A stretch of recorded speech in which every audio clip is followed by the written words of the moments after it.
Chapter 9:20. Don't, he's mine. Damien had been with Circe for a while. He recognized that this was Circe's signature spell, Greater Transfiguration. Circe's spell was extremely overbearing. Similar to Diana's lasso of truth, it was related to the rules. To resist the spell, one had to be at a higher level than her, like the new gods, or even women. Damien proved with his actions that boys could do the same. However, there was no doubt that men could be transfigured by spells. Batman's son was already old enough, so he was naturally a man. He was also an ordinary man. Logically speaking, there was a 100% chance that he would be affected. However, something that shocked Circe happened. The spell that she was so proud of disappeared. It seemed to have hit Batman, but in fact, it had flown to some unknown plane. The dark multiverse was still brewing. Even the Heavenly Father did not know what was going on inside, let alone Circe. She could only vaguely feel that something behind this big black man seemed to be sucking away her spell. Who are you? Batman did not say anything. Damien used his actions to tell her who this person was. You? Why are you here? I'm here to save you. Come with me. Batman felt that his son's situation was completely different from what he had expected. Not only was he not abused, but he was also alive and kicking. There was nothing wrong with him. He looked at his son from head to toe. How are you breathing normally here? Damien's reaction was lightning fast. He quickly connected the dots. Sister Circe taught me the spell. She's not a bad person.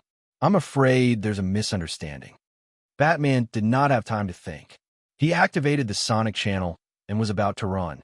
He could talk about it when he got home. However, just as the orange-red passageway rose up, a thunderous punch crossed the distance between them and struck down. It's Darkseid. Batman had seen the evil lord before.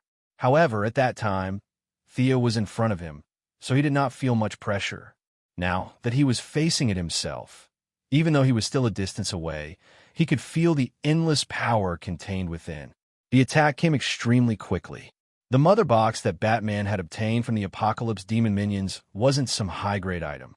The passage had just risen, and it was estimated that it would take another second for it to stabilize. He didn't have time to explain in detail. He pulled Damien and spread his wings to dodge to the other side. Circe's reaction wasn't slow either. This punch also enveloped her, and she could only run out with Batman. As soon as they got out of the attack range, Darkseid's iron fist landed on the ground like a giant bomb. The entire Revelation planet shook for a few seconds, and the already harsh environment became even worse. Volcanoes erupted and earthquakes erupted. It was as if Darkseid had planned this beforehand, and they all attacked at the same time. The number of civilians who died on the Heaven Enlightenment planet instantly broke into the 5 digits, and this number continued to increase as the disasters increased. Thea would never do such a thing as making a hole in her own home. That would be too stupid. But Darkseid didn't care. He was about to explode with anger. It had only been a month, and yet another person had come to the Revelation planet alone. Thea wasn't a big deal. After all, they were on the same level, and they couldn't defeat each other in a fair fight. Now that Darkseid had suddenly obtained the deity of death and wanted to challenge him, the Lord of Evil expressed that he could understand. Where did Batman come from? Darkseid didn't even know him.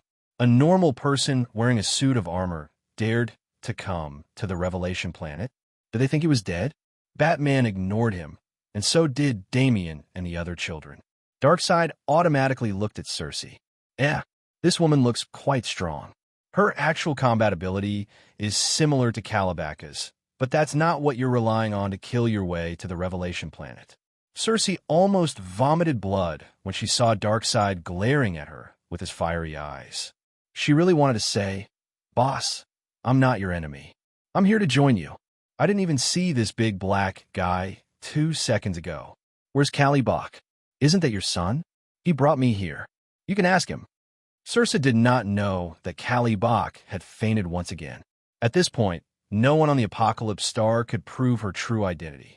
She wanted to explain, but when she saw Darkseid's gaze, she gave up. She knew that if she tried to explain, Darkseid would not hesitate to hit her. A leader wouldn't admit that they were wrong, and Darkseid's temper was even worse. Even if he trusted her, there was a 99% chance that he would beat Cersei to a pulp. You could reason with a righteous person, but how could you reason with an evil person? The fist was the law. Darkseid wasn't in his best condition at the moment. He was injured, and his main body was injured. Osiris was one of the 9 pillar gods of Egypt, and the father of Anubis and Horus. Even though Darkseid was much stronger than him, he couldn't completely withstand his final attack. The skin on the Lord of Evil's left hand from his elbow to his palm had turned into sand. Even Darkseid didn't have a good way of dispelling a dying god's curse. He could only slowly whittle away at it. Thea's day trip to the Revelation Planet had made him realize that his subordinates were hiding information. He had planted many spies in the dark, and he was the first to notice the battle between Batman and the Great Plains Wolf. He didn't care at first. If he had to deal with such an enemy personally, what was the point of having so many subordinates? But when he saw that Batman was about to run, he couldn't sit still anymore. He immediately attacked, wanting to kill the 3 of them in an instant. He didn't expect Batman to be so fast. He even managed to escape from his attack range while carrying a child. Darkseid's expression was terrible, and it got worse when Batman charged at him instead of running away. Neither of them said anything. Talking would only waste time. Batman needed to activate the talisman Thea had given him to leave the Revelation Planet, and Darkseid didn't want to waste time talking to an ordinary person. It didn't matter where he came from, he would kill him first. The 2 of them were like Mars colliding with Earth, and Batman wanted to test how strong this evil tyrant Thea was talking about was. The result was gratifying. He was so strong that he had no friends. Batman's attack, which he thought could shatter mountains and break rivers, was easily blocked. Darkseid grabbed Batman's left wrist, and the armor alarm quickly lit up. However, this was just the beginning. Immediately after, Darkseid clenched his other hand into a fist and punched the armor's chest. Forged from a star, quenched in the deep sea, the toughest metal in the world could not resist the supreme power of the God of Strength. Countless web-like cracks appeared on the bright black armor, and this hellbat armor seemed like it would only last for a short time.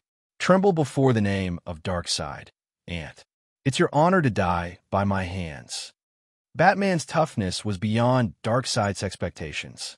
Darkseid had thought that an ordinary person would die from this blow, but he did not expect the armor to be intact, and Batman was still alive. Batman was the only mortal who could withstand his blow, so Darkseid had to say a few more words. Chapter 9:21. Don't try to escape. You're not going anywhere today. Saying that, he crushed the mother box in Batman's hand like an ant. The enemy's only escape route was destroyed. Darkseid could almost see the despair and fear on Batman's face. He laughed menacingly as he ordered the Great Plains Wolf to back off. What a joke. Why would he need his subordinates to deal with an ordinary person? Did he still want his face? I don't want to go anywhere for now. Darkseid thought that he had the upper hand. He turned his head to talk to the Great Plains Wolf. This was not a big flaw, but Batman still took advantage of it.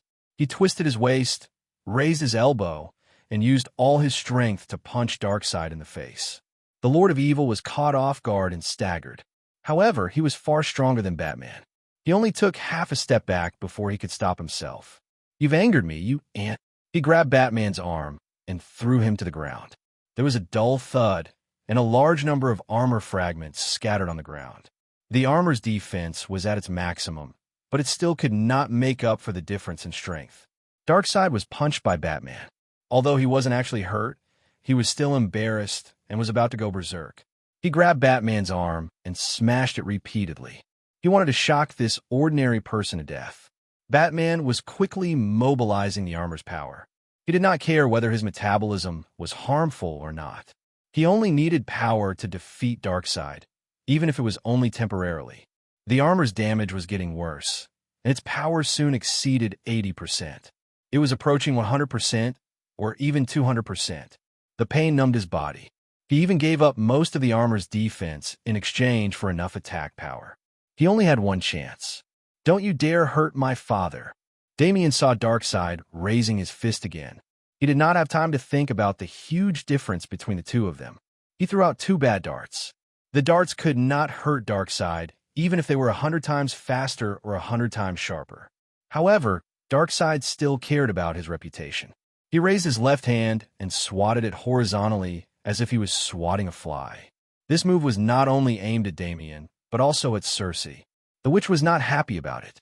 However, she was also an extremely intelligent person. Now that she was in the same boat as the father and son, in order to have a way out, she had no choice but to flash away with Damian and hide. Armor shattered at 75%.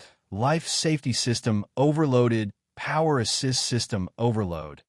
The armor will disintegrate in 5 seconds. Seeing that Darkseid's attention had been diverted, Batman thought to himself, "This is a good opportunity." He didn't give up on this hard-won opportunity. Ignoring the various statistics in his armor, he pushed himself up with his left hand, twisted his waist, and kicked Darkseid's face from the bottom up. Darkseid's heavy body was kicked off the ground, but before he could retaliate, he saw the blood-red bat mark on Batman's chest glowing with a bright red light. As the energy gathered, it posed a threat to him. The blood-red energy was comparable to the full power of the main cannon of a Level 9 civilization battleship.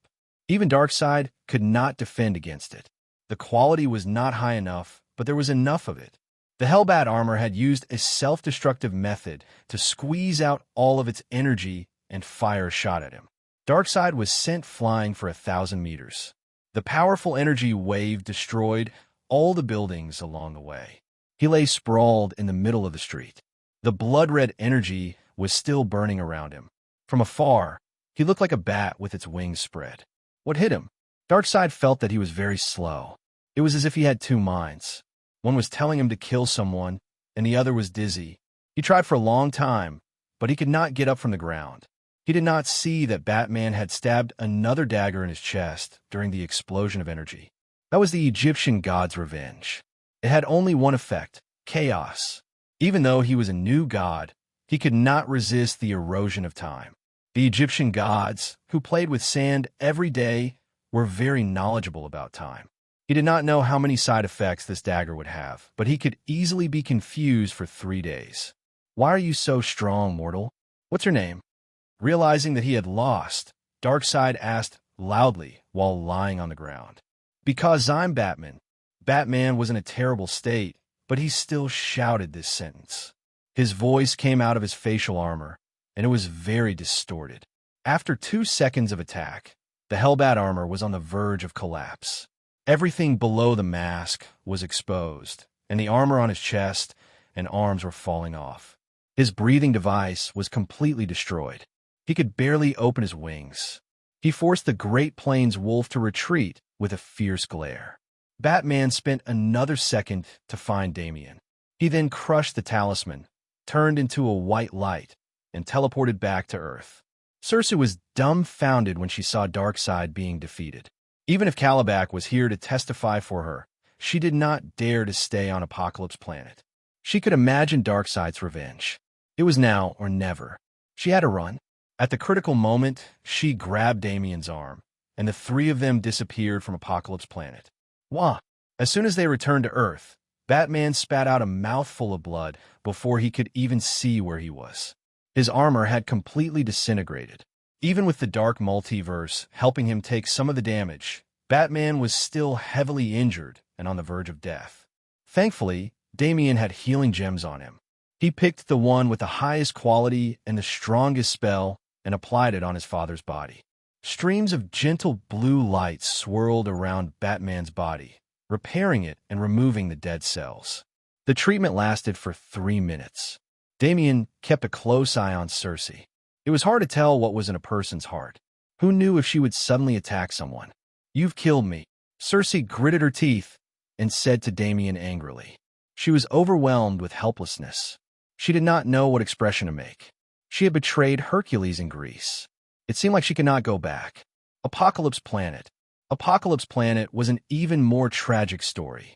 Due to a freak combination of factors, the new god's reputation had turned into hatred. The world was so big that Cersei did not know where she could go.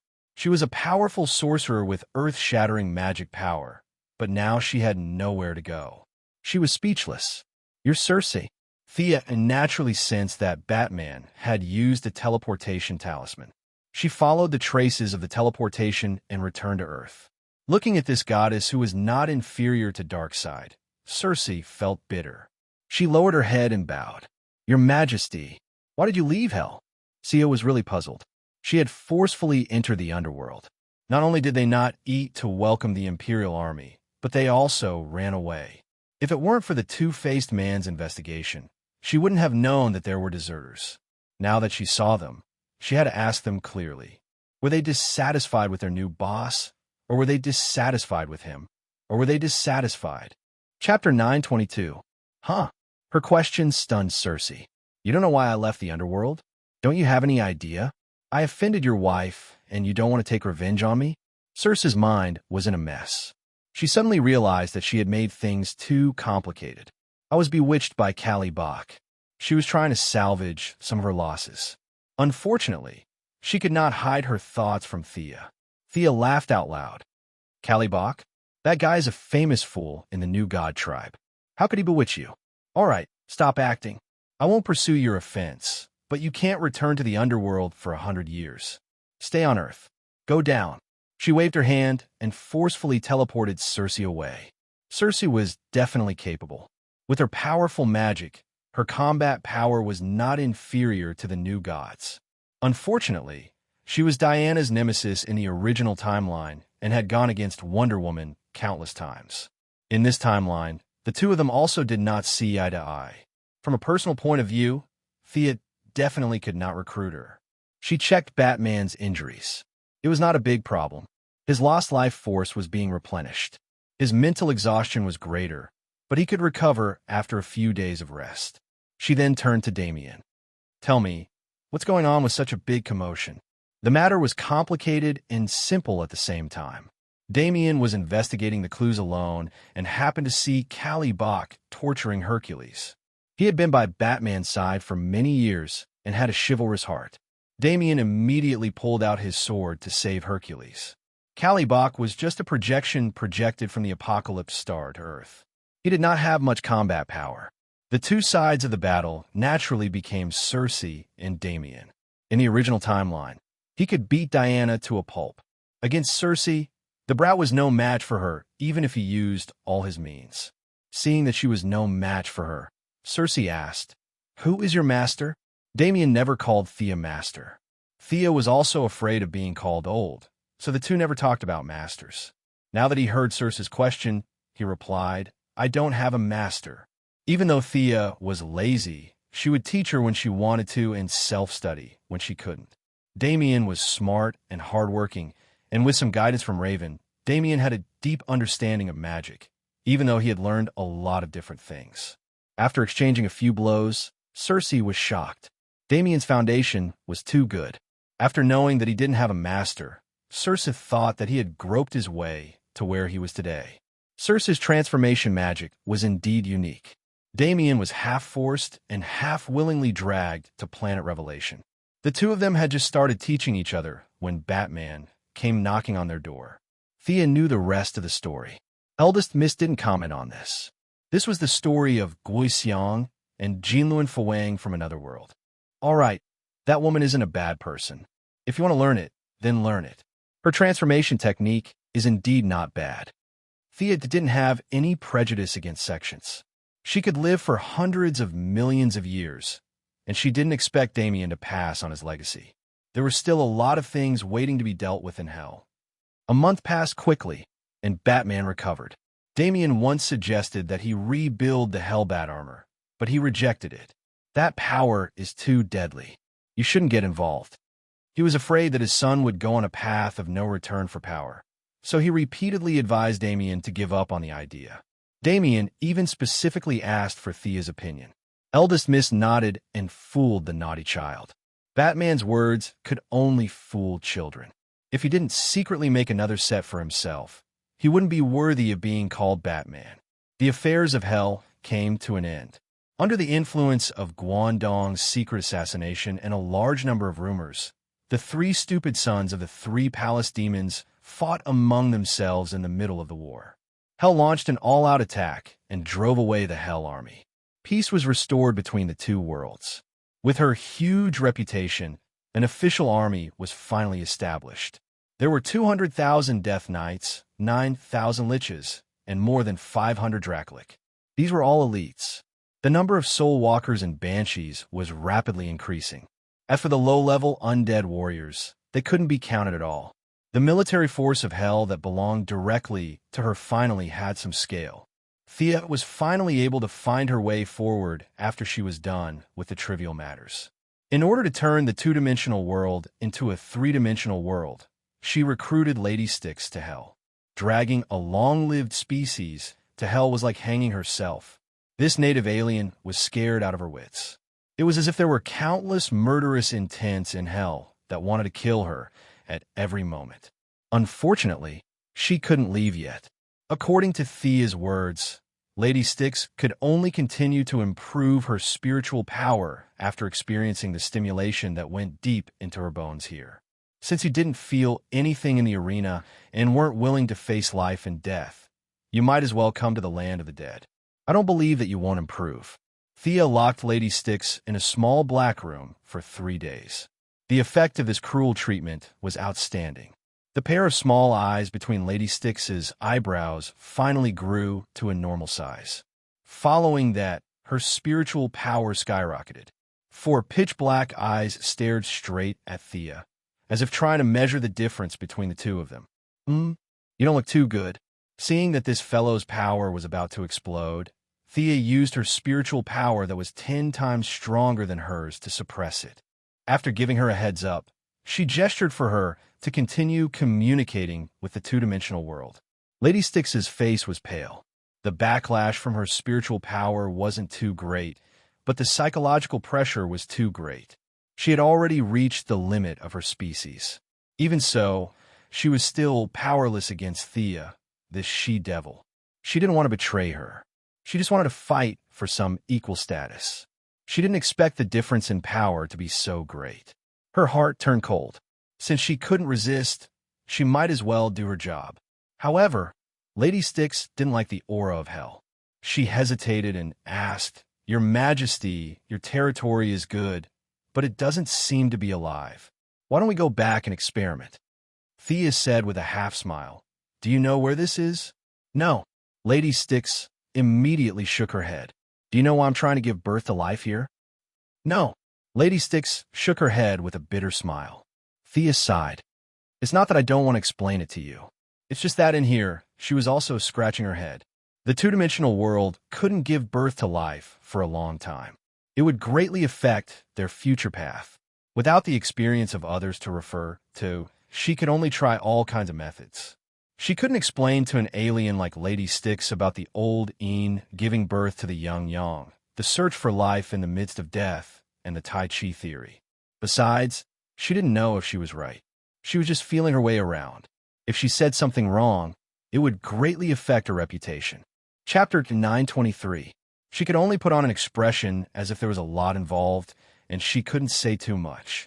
Miss Styx didn't care whether there was an inside story or not. When she knew that this was the underworld, all the living had to come here, and the boss she was half-forced to recognize was the master of the underworld, her joy instantly overwhelmed her fear. In other words, as long as she didn't court death, her future would be very secure. She wasn't immortal. She had a lifespan of tens or hundreds of years. When her lifespan came to an end, it would be useless even if the underworld opened a back door. She, Miss Styx, was a long-lived species. In theory, she could live for hundreds of millions of years. In order to live longer, she bowed her head. This time, she bowed willingly and swore to never betray the underworld. Thea didn't take these vows seriously. After that, she asked her to continue to communicate with the two-dimensional world. She must create something out of nothing and create a life. "Your Majesty," there seems to be a reaction. In order to prove her worth, Miss Styx really used all her strength. Her 4 eyes allowed her spiritual power to cross the boundaries of time and space. Relying on her powerful earth ability, she forcefully squeezed out a small gap in the world that was as stiff as stone. "Lead my spiritual power in." Before, the two-dimensional world was a pool of stagnant water. Thea's spiritual power was 100 times stronger than before.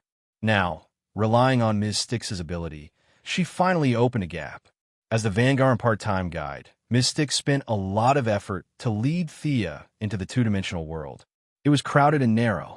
Even if it was just a trace of Thea's spiritual power, it was like a living person running into concrete. She couldn't turn over, raise her head, or lower her head. She couldn't do anything. The world was rejecting her as an outsider. This feeling was like passing through a group of whalebones. Even breathing became an extremely difficult thing. However, Thea was very happy. Everything was difficult at the beginning. As long as she could get in, she had a way. Very good, Ms. Styx. Thank you very much for your help. This talisman can resurrect the holder. I will ask Guangdong to send you back. Thea called Ms. Styx's old friend, Guangdong, and gave her a talisman. This talisman was not a teleportation talisman, but a resurrection mark. When Lady Styx and Guangdong met, both of them felt a little awkward. More than a month ago, they were still fighting to the death. Now, they were reunited in the underworld. Fate was really strange. The ascension of the two-dimensional world was very important to Thea. She threw it into the untainted land, which was the foundation of her Taoism. The effect was similar to the 24 Dinghai pearls of Taoist Randang. It had to be her own imprint from inside to outside. How could she allow outsiders to touch it? She did not care, even if she was said to be getting rid of the donkey after it had outlived its usefulness. Seeing that Guangdong had sent Styx away, she then turned her attention back to the two-dimensional world. If the world will in the real world was like a titan, then the world will on Earth too was like a baby at most. In the two-dimensional world, the world will was not even a single cell. Even though her divine might had been weakened thousands of times, it took her less than 10 minutes to subdue the will of the two-dimensional world. The reason why this thing could resist for so long was related to Rao's death. However, Rao was dead in the end. The remnants of his chaotic will were no match for her. He quickly made a miniature person and put on a white lamp to try to bestow life to it. As expected, the miniature person couldn't withstand the white light at all and exploded into pieces. The first experiment was a failure. Milady was not discouraged. The human structure was too complicated. She would start with a single-cell organism.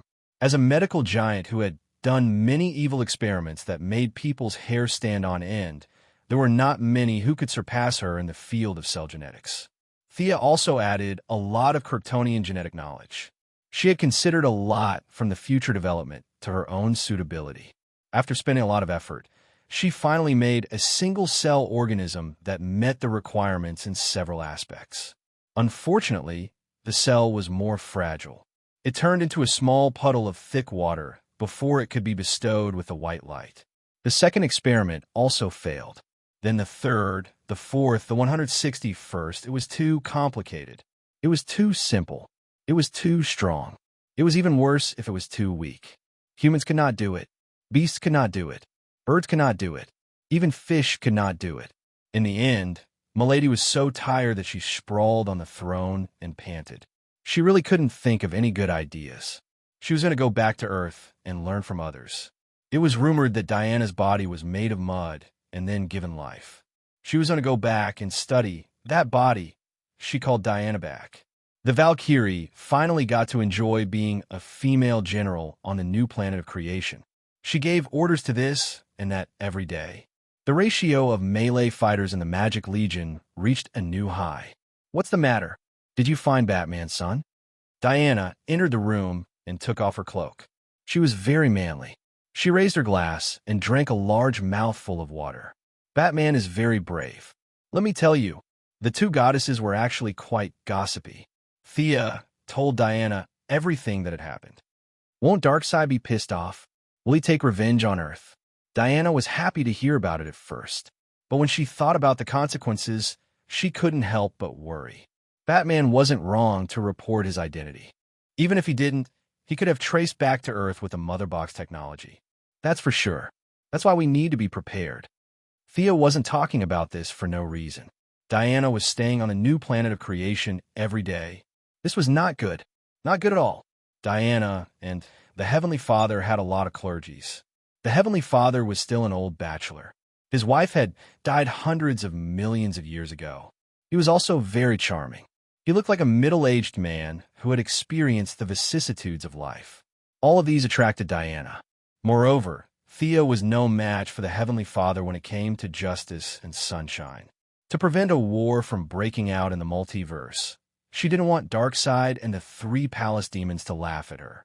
Diana should stay away from the new planet of creation. However, she couldn't say this out loud.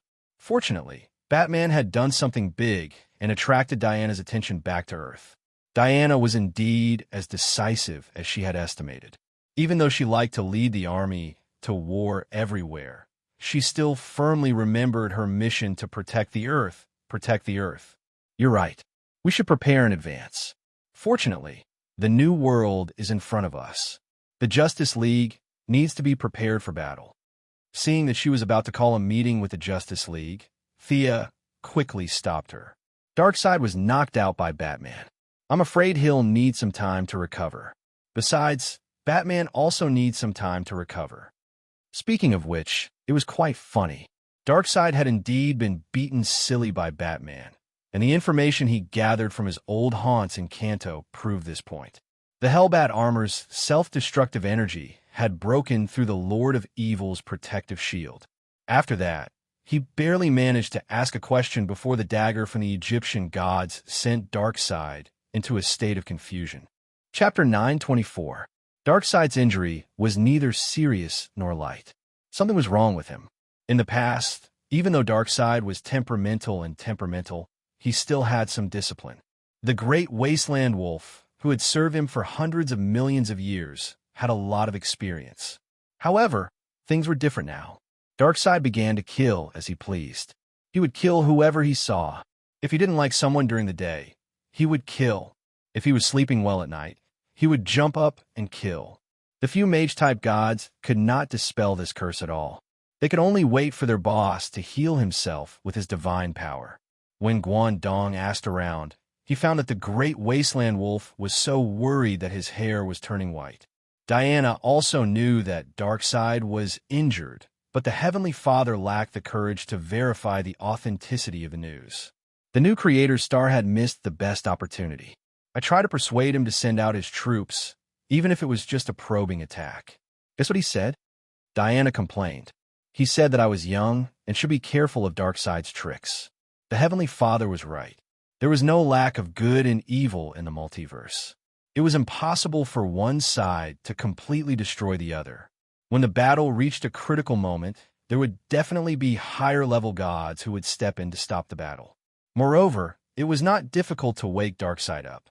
At most, he would lose some of his divine power. At least, Thea knew a few ways. Besides, as the younger brother of Yuga-Khan and a new god who had lived as long as the Heavenly Father, the great wasteland wolf also had his own trump cards. He did not want to show his hand, probably because he wanted to hide his strength. However, there was no need to explain. Thea agreed with Diana, but she did not mean what she said. She was trying to portray the Heavenly Father as a coward. At the same time, she made up her mind to use Hell's knowledge to bribe Mithrin so that he would speak ill of Diana in front of the Heavenly Father. It would be strange if they could still see eye to eye with both sides, stirring up trouble. Her thought process was extremely fast. She rolled her eyes and came up with another brilliant plan. Since you're the leader of the Magic Legion, you can wear my robe, Thea said casually. He took out the god's punishment robe. This silver-white robe could be said to be the top-tier god's equipment for God of Magic. He then put on the hood. It was mysterious, tranquil, and exuded a sense of unapproachable aura. Diana hesitated for a moment, but still accepted it happily. She thought to herself that Thea was right. It was indeed inappropriate for her, the leader of the Magic Legion, to hold a shield and a sword. Come and try it. The eldest miss took off Diana's clothes without hesitation. They were so familiar with each other that it didn't matter if they changed clothes in front of each other. Soon, Diana changed into her robe. Now you look more like a wizard. Your previous outfit was really... Thea looked at the war goddess from head to toe and was very satisfied. A wizard's robe needed to store magic books and various spellcasting materials. It had always been a synonym for loose fitting. Once she put on this robe, Diana's curvy figure was instantly covered. If she put on the hood, only her hair could be seen, and her face could not be seen. This was very good. The Heavenly Father was a warrior god. His wife, who was killed by the Great Plains wolf, was also a warrior god. Diana's curvy figure, which resembled a western horse, suited his taste very well. Thea was prepared to nip this idea in the bud. Very good, very good. Thea clapped her hands and cheered. This is inconvenient for battle. Diana's beautiful eyebrows furrowed, and she made a kicking motion. Her movements, which were usually as agile as a cheetah, were obviously slower today. Thea had plenty of reasons.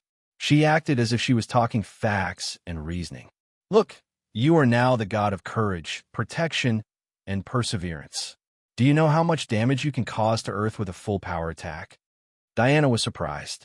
This was not a complicated question. She immediately realized that her power had far exceeded the limits of what Earth could bear. Thea continued to reason. Look at Ron Jin, the Martian hunter. He can fly as fast as 7,000 kilometers per hour in the atmosphere. Of course, he can go even faster. Unfortunately, Earth can't bear it. The same goes for Superman. Our power must be suppressed to a certain extent. Otherwise, Earth will explode without Darkseid. This robe can limit your power. Wear it properly. Thea made Diana accept the robe logically. The war goddess was a little depressed. She had been working hard for a long time, but her power had exceeded the limit. She sat on the sofa in a daze, not knowing what to do. In order to distract her, Thea sighed. You are already much better than me. I don't even dare to do anything in the universe now. I can easily destroy half a star system. Diana narrowed her eyes and looked at her. Little girl, you are very proud of yourself.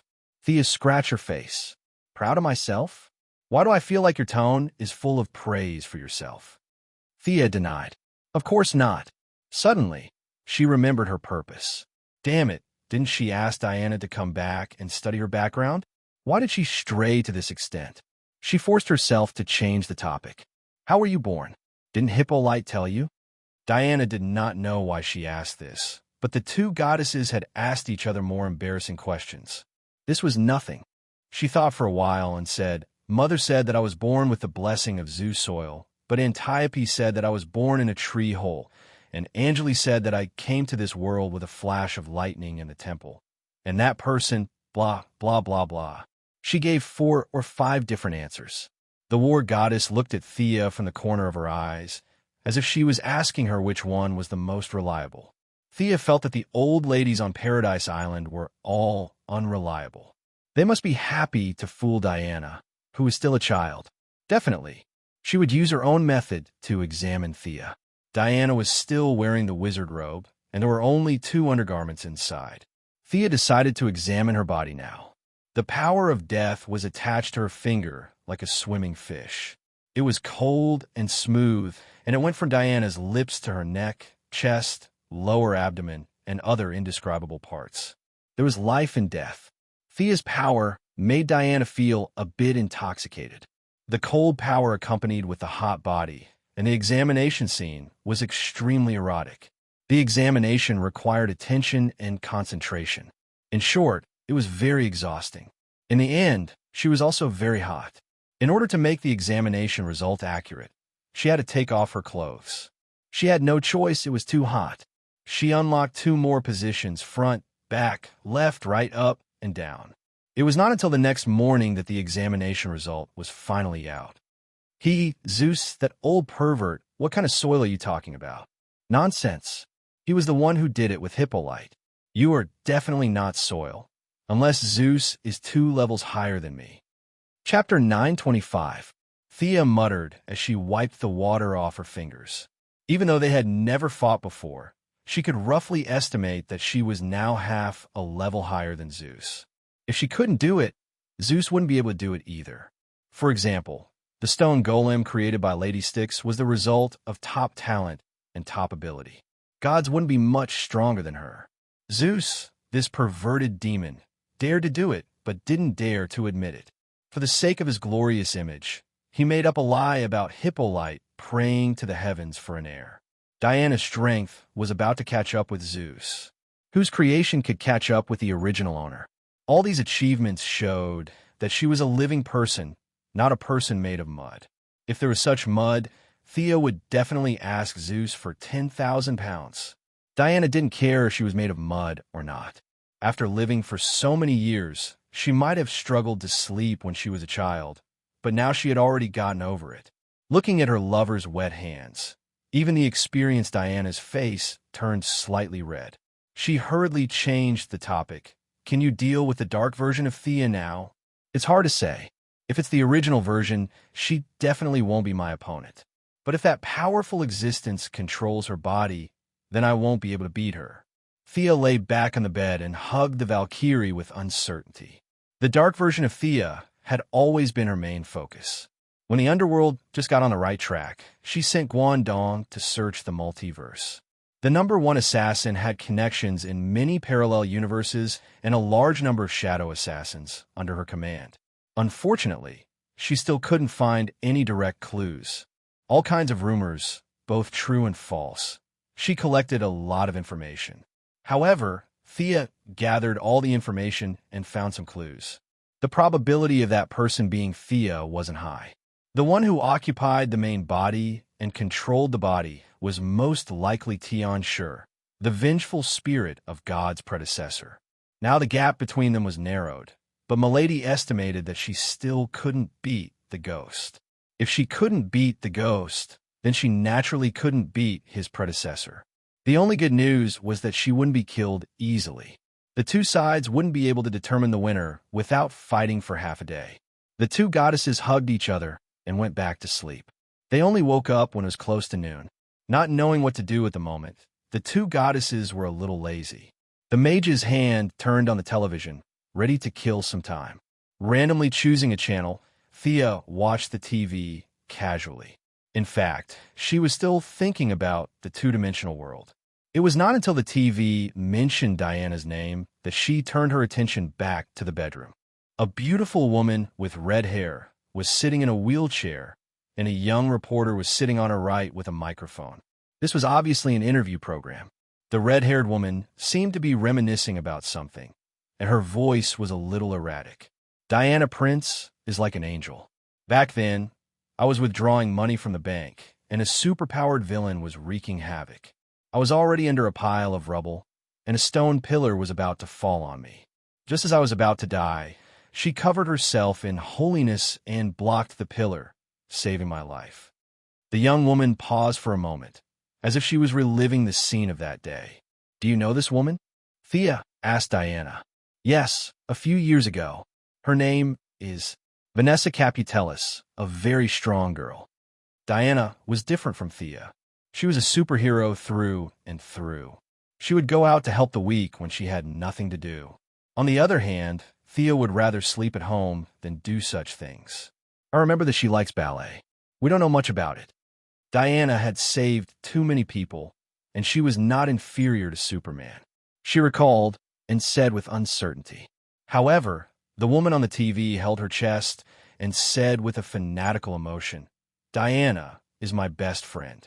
She encouraged and supported me when I was injured. She told me about Greek mythology. As a mixed Greek and American, I knew too little about the Greek gods. This made me very ashamed. I taught her how to play cards and taught her the names of each step in ballet. Thea looked at Diana strangely. From the woman's words, it didn't seem like they didn't know much about each other. The young woman seemed to have made up her mind. She looked at the camera and said affectionately, She's my best friend. I love her. I can't live a day without her. Ugh. Thea swallowed a mouthful of blood. She looked at Diana with a playful expression. At the same time, she was thinking that she should hurry up and bring the 18 levels of hell online. Diana's charm was too great. She was attractive to both men and women. If she didn't make a few examples, it wouldn't be enough to deter the rascals. No, I'm really not close to her. The Valkyrie waved her hands and hurriedly explained. Thea believed that. However, it was an indisputable fact that Diana's charm was too great. The young mistress had such a high reputation. If there were people who boldly expressed their love for her, how much pressure would Steve Trevor be under in the original space-time?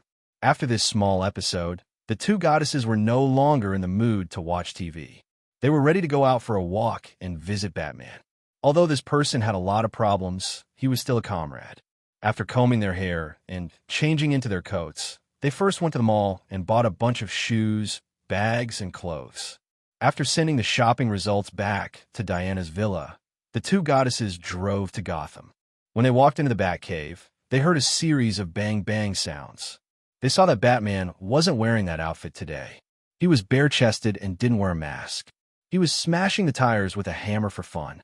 Thea had done similar exercises before. She couldn't figure out whether this was training or venting. However, this method of reducing stress was also a specialty of the ninja masters. She clapped her hands. Not bad. Looks like you're recovering well. Damien waved at her from not far away. The naughty kid was holding a thick book with a black cover and reading it hard. It was the secret of Circe's transformation. One of them wanted to teach, while the other wanted to learn. Thea didn't stop them at all. This didn't mean that her spells were inferior to Circe's, but the focus was different. Thea's spells were like her godhood. Soul's death. Its lethality was extremely high. A single spell could kill thousands of people. This was really contrary to Batman's principle of not killing.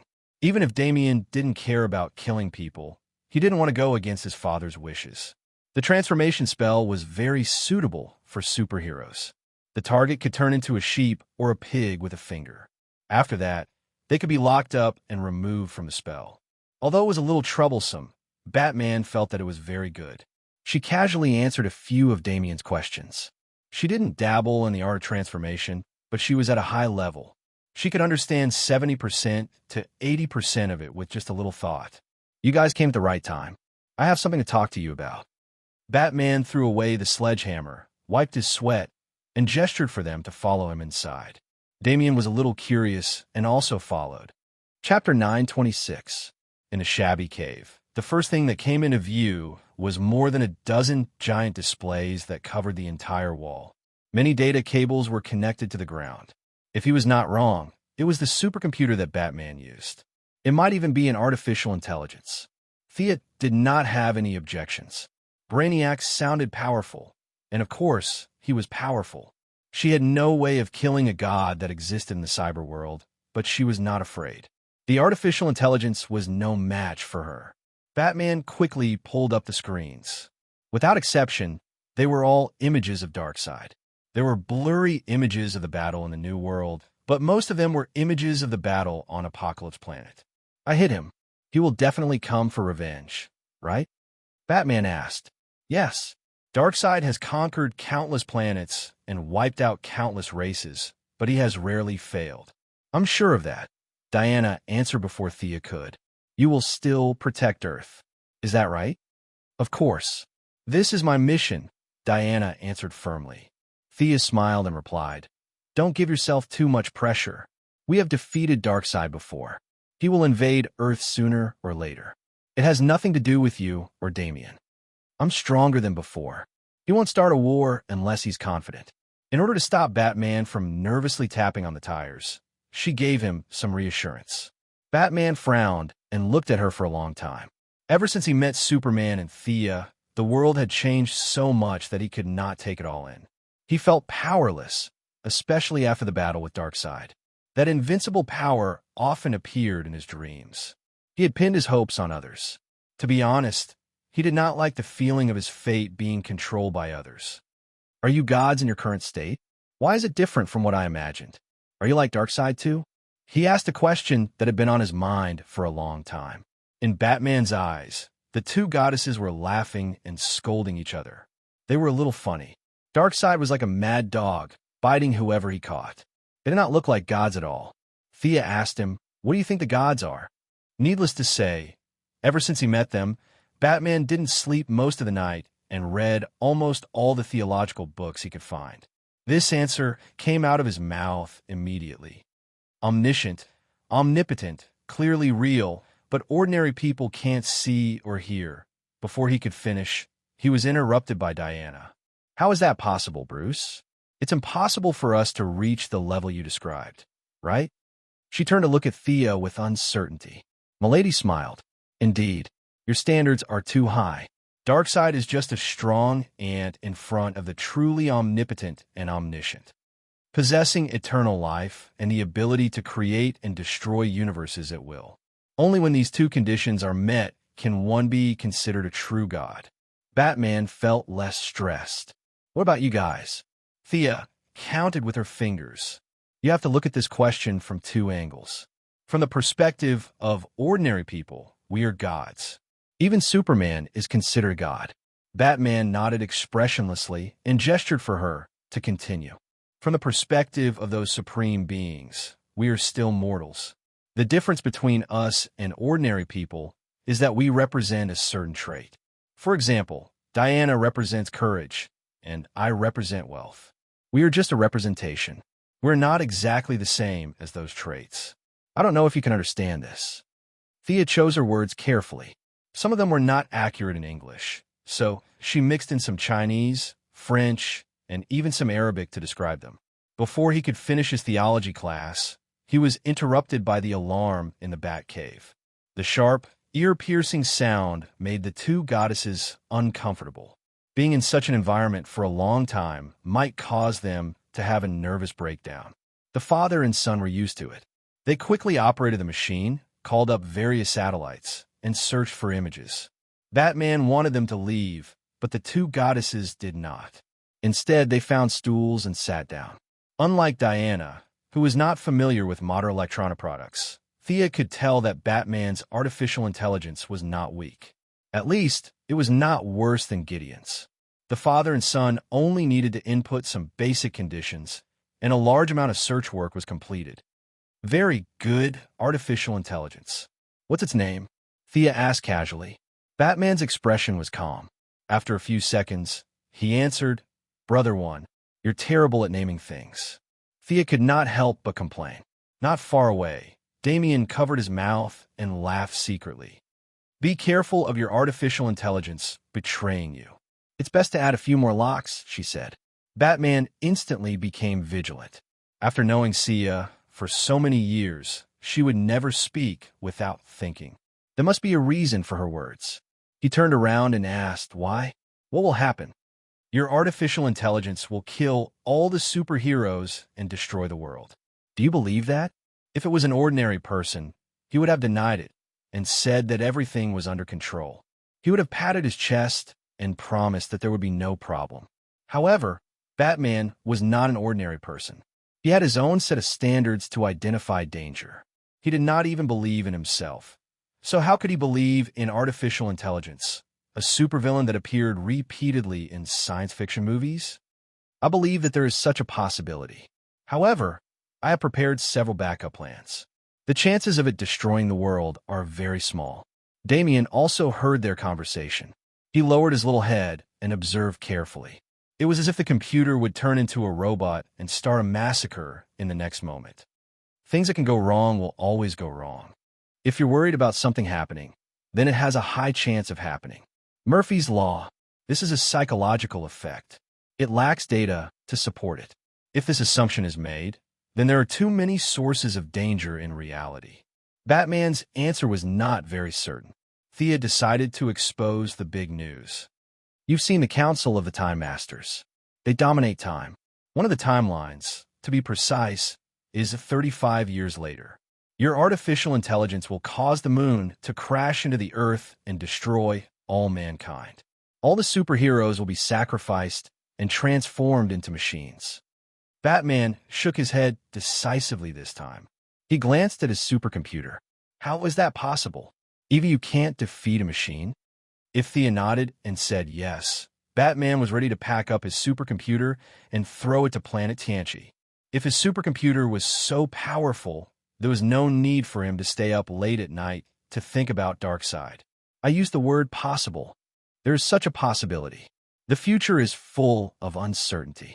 It's hard to say if the future will turn into a dark apocalypse that we can't predict because of a small matter. Chapter 9:27.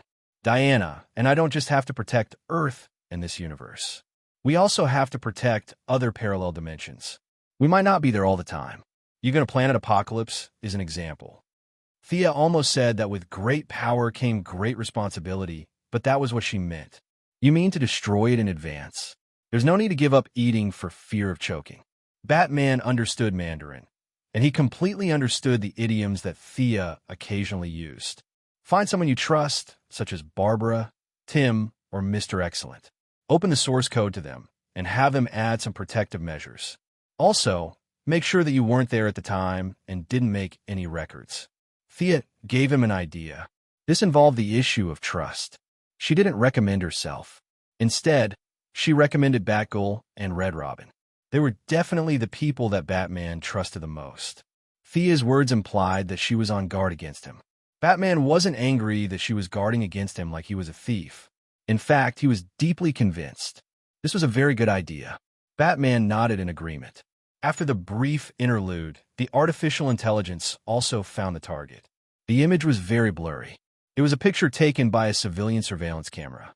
A light blue humanoid muscle monster could be vaguely seen pressing down on a pedestrian on the side of the road. The pedestrian struggled with all his might, but the two hands firmly held onto his head. Then, the pedestrian's skin started to shake violently, as if it was melting. Finally, it turned light blue. The pedestrian's muscles swelled, his clothes were torn, and something flew out of his chest. After that, the two people disappeared from the camera. What was that thing that flew away? Damien whispered. The heart, but it's a little deformed. Thea saw it clearly. Diana asked Batman to play it again. Was it a coincidence? Or was it a psychic? Brother 1 has a threat-level algorithm that I wrote. There should be a reason why it listed this as the highest level. Batman was still looking at the details frame by frame. Thea had some guesses in her heart, but she wasn't sure. There were too many people with unknown superpowers in this world. Give me the address, and I'll go and catch one. Before she could finish speaking, she saw a purple light ring fly out of Diana's bag. As an honorary member, and in addition to giving face to the young mistress, Queen Zamelin had given Diana a purple light ring. Carol Ferris, a warrior of the Purple Lantern Corps, was crying on the screen. Hal Jordan is dead. His body has been desecrated, and the purple lamp cannot resurrect him. It was as if a clap of thunder had struck the ground. Even Batman's eyes were filled with shock. If there was anyone who liked to go against Batman, it would be Hal Jordan. Reckless, impulsive, undisciplined, and without using his brain. These were the labels that Batman had given to Hal. But no one objected that Hal was a hero. The Purple Lantern was also a type of emotion that had the ability to resurrect. However, they could only resurrect their loved ones, and they could only resurrect them when they had just died. Once the time limit was exceeded, the ability would lose its effect. How did he die? How did you confirm his death? Batman asked Carol. Carol didn't expect Batman to be there. If it was in the past, she would have definitely observed the famous Batcave. But now, she didn't have the mood to do so. The Purple Lantern has a spiritual connection with her loved one. It was suddenly cut off, so could it be that she entered an unknown space? No space can stop the love of the Purple Lantern. Carol's answer was firm. Even Diana nodded in affirmation. Stop her searching. Hal is indeed dead. Not only him, but Sunisto is also dead. The body has been found. Judging from the wounds, if the analysis is correct, it was done by the Black Hand. While they were talking, the Yellow Lantern had contacted her. The Yellow Lantern General, Akiro, had just finished reporting to her. Black Hand? William Hand? Wasn't he locked up by the Green Lanterns? Diana smelled a strong conspiracy. It's most likely that the Guardians have come up with some new tricks. Thea was expressionless. She turned to Carol. Don't worry, Hal will be resurrected. Carol thought that she was going to use the White Lantern and expressed her gratitude. As for the after effects, she couldn't care less. Batman's lips moved slightly as if he wanted to say something. But in the end, he stopped himself. Even if he didn't consider the feelings of the Man Alliance, Hal should be resurrected based on his achievements. This was fundamentally different from resurrecting the relatives of heroes who had died.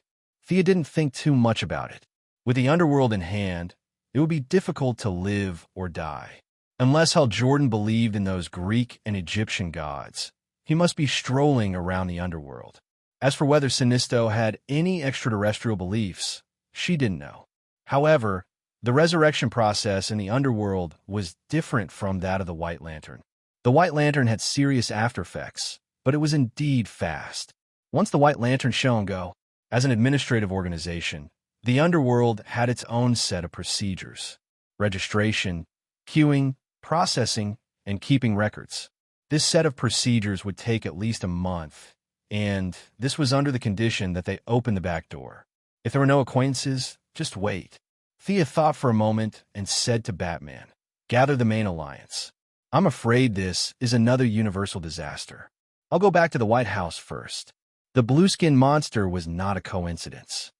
The reality was similar to her estimation. Hundreds of people in the United States had seen the blue-skinned monsters.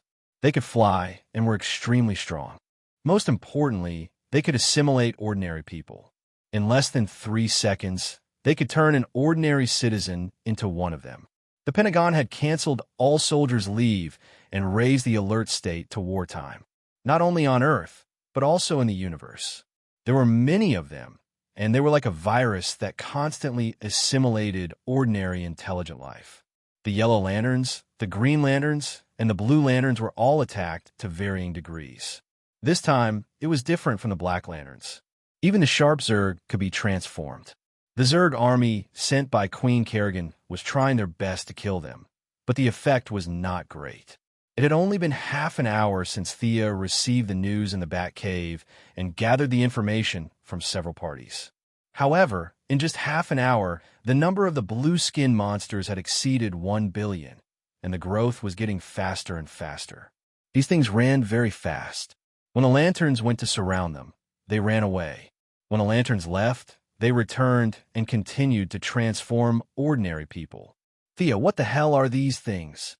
Moira felt more and more that it was difficult to be the president. There were too many problems. The aftermath of Raoul's incident was barely settled, but now there was another problem. She was already in her second term as president. In the past, the candidates of both parties had already started to build momentum. They colluded with each other in the primaries, exchanged various interests, and even smeared the reputation of the previous president. But now, there was complete silence, as if they had all lost their minds. Some of the aides even joked that if this trend continued, due to reasons that could not be explained, she might be in office for another term. Chapter 928. Thea had also advised her mother not to do it if she felt too much pressure. Now that things had come to this point, no one dared to laugh at her. Who would dare to laugh at her? The President of the United States was the riskiest job in the entire universe. There are these things all over the universe. The ones on Earth are just the aftermath. Facing her mother's nervous face, she said confidently, "The Third Army." If she remembered correctly, this should be the name of these blue monsters. They were a new product created by the Blue Guardians for the sake of universal peace. The Mechanical Hunters were the First Army. These robots followed the preset orders and massacred the entire 666 sectors, making the Guardians think that machines were unreliable. The Green Lantern Corps was the Second Army. They used emotions as weapons, but in the eyes of the Guardians, the Green Lantern succeeded and failed because of their emotions. They were too free and unrestrained, and they repeatedly treated their orders as waste paper. Hal Jordan was a living example. The army of assimilators that had vitality, but no thoughts, served the Guardians completely. This was the so-called Third Army.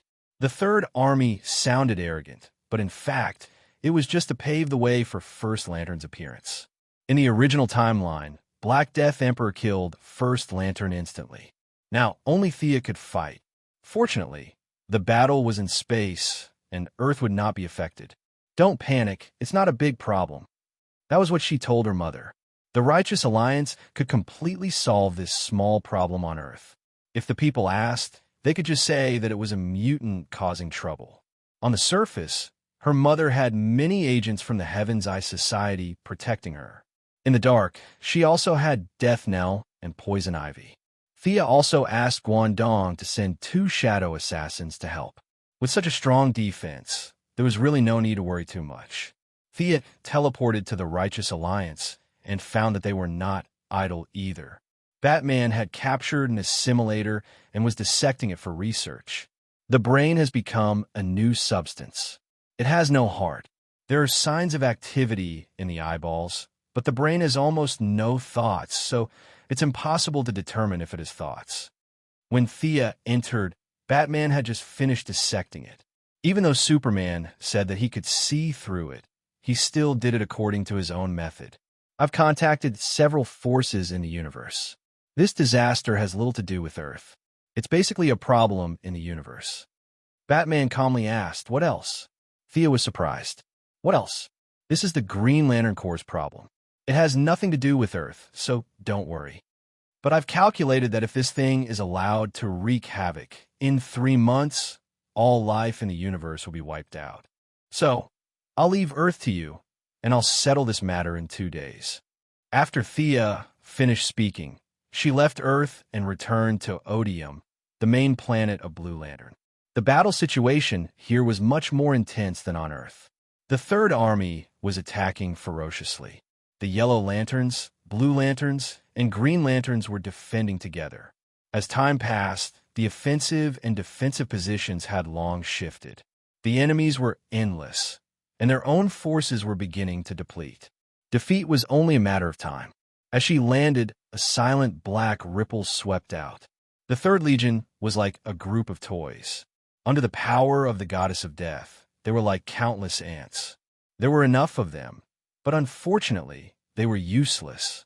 With just a slight raise of his hand, these soulless, almost mindless dummies fell to the ground in droves.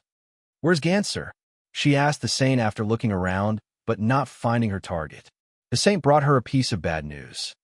Lord Gauntlet and Lord Zed have both returned to the main planet of Ura. They were running around again. These little blue people were really troublesome. Thea had no choice but to go to Ura again. In the end, she found that not only Ganser, but even the little blue people from before had disappeared. The Green Lantern Corps was being attacked by the Third Army. She helped them repel a wave of attacks and instructed them to retreat to the main planet of Blue Lantern. As for whether they listened to her or not, she said it was up to her. Where did these Guardians run off to? Standing alone in space, Thea scratched her head. Anka's amulet allowed her to teleport anywhere, but the problem was that she didn't know where to go. Who knew where these guys were hiding and doing bad things? Without specific coordinates, no matter how powerful her teleportation technique was, she wouldn't be able to get there.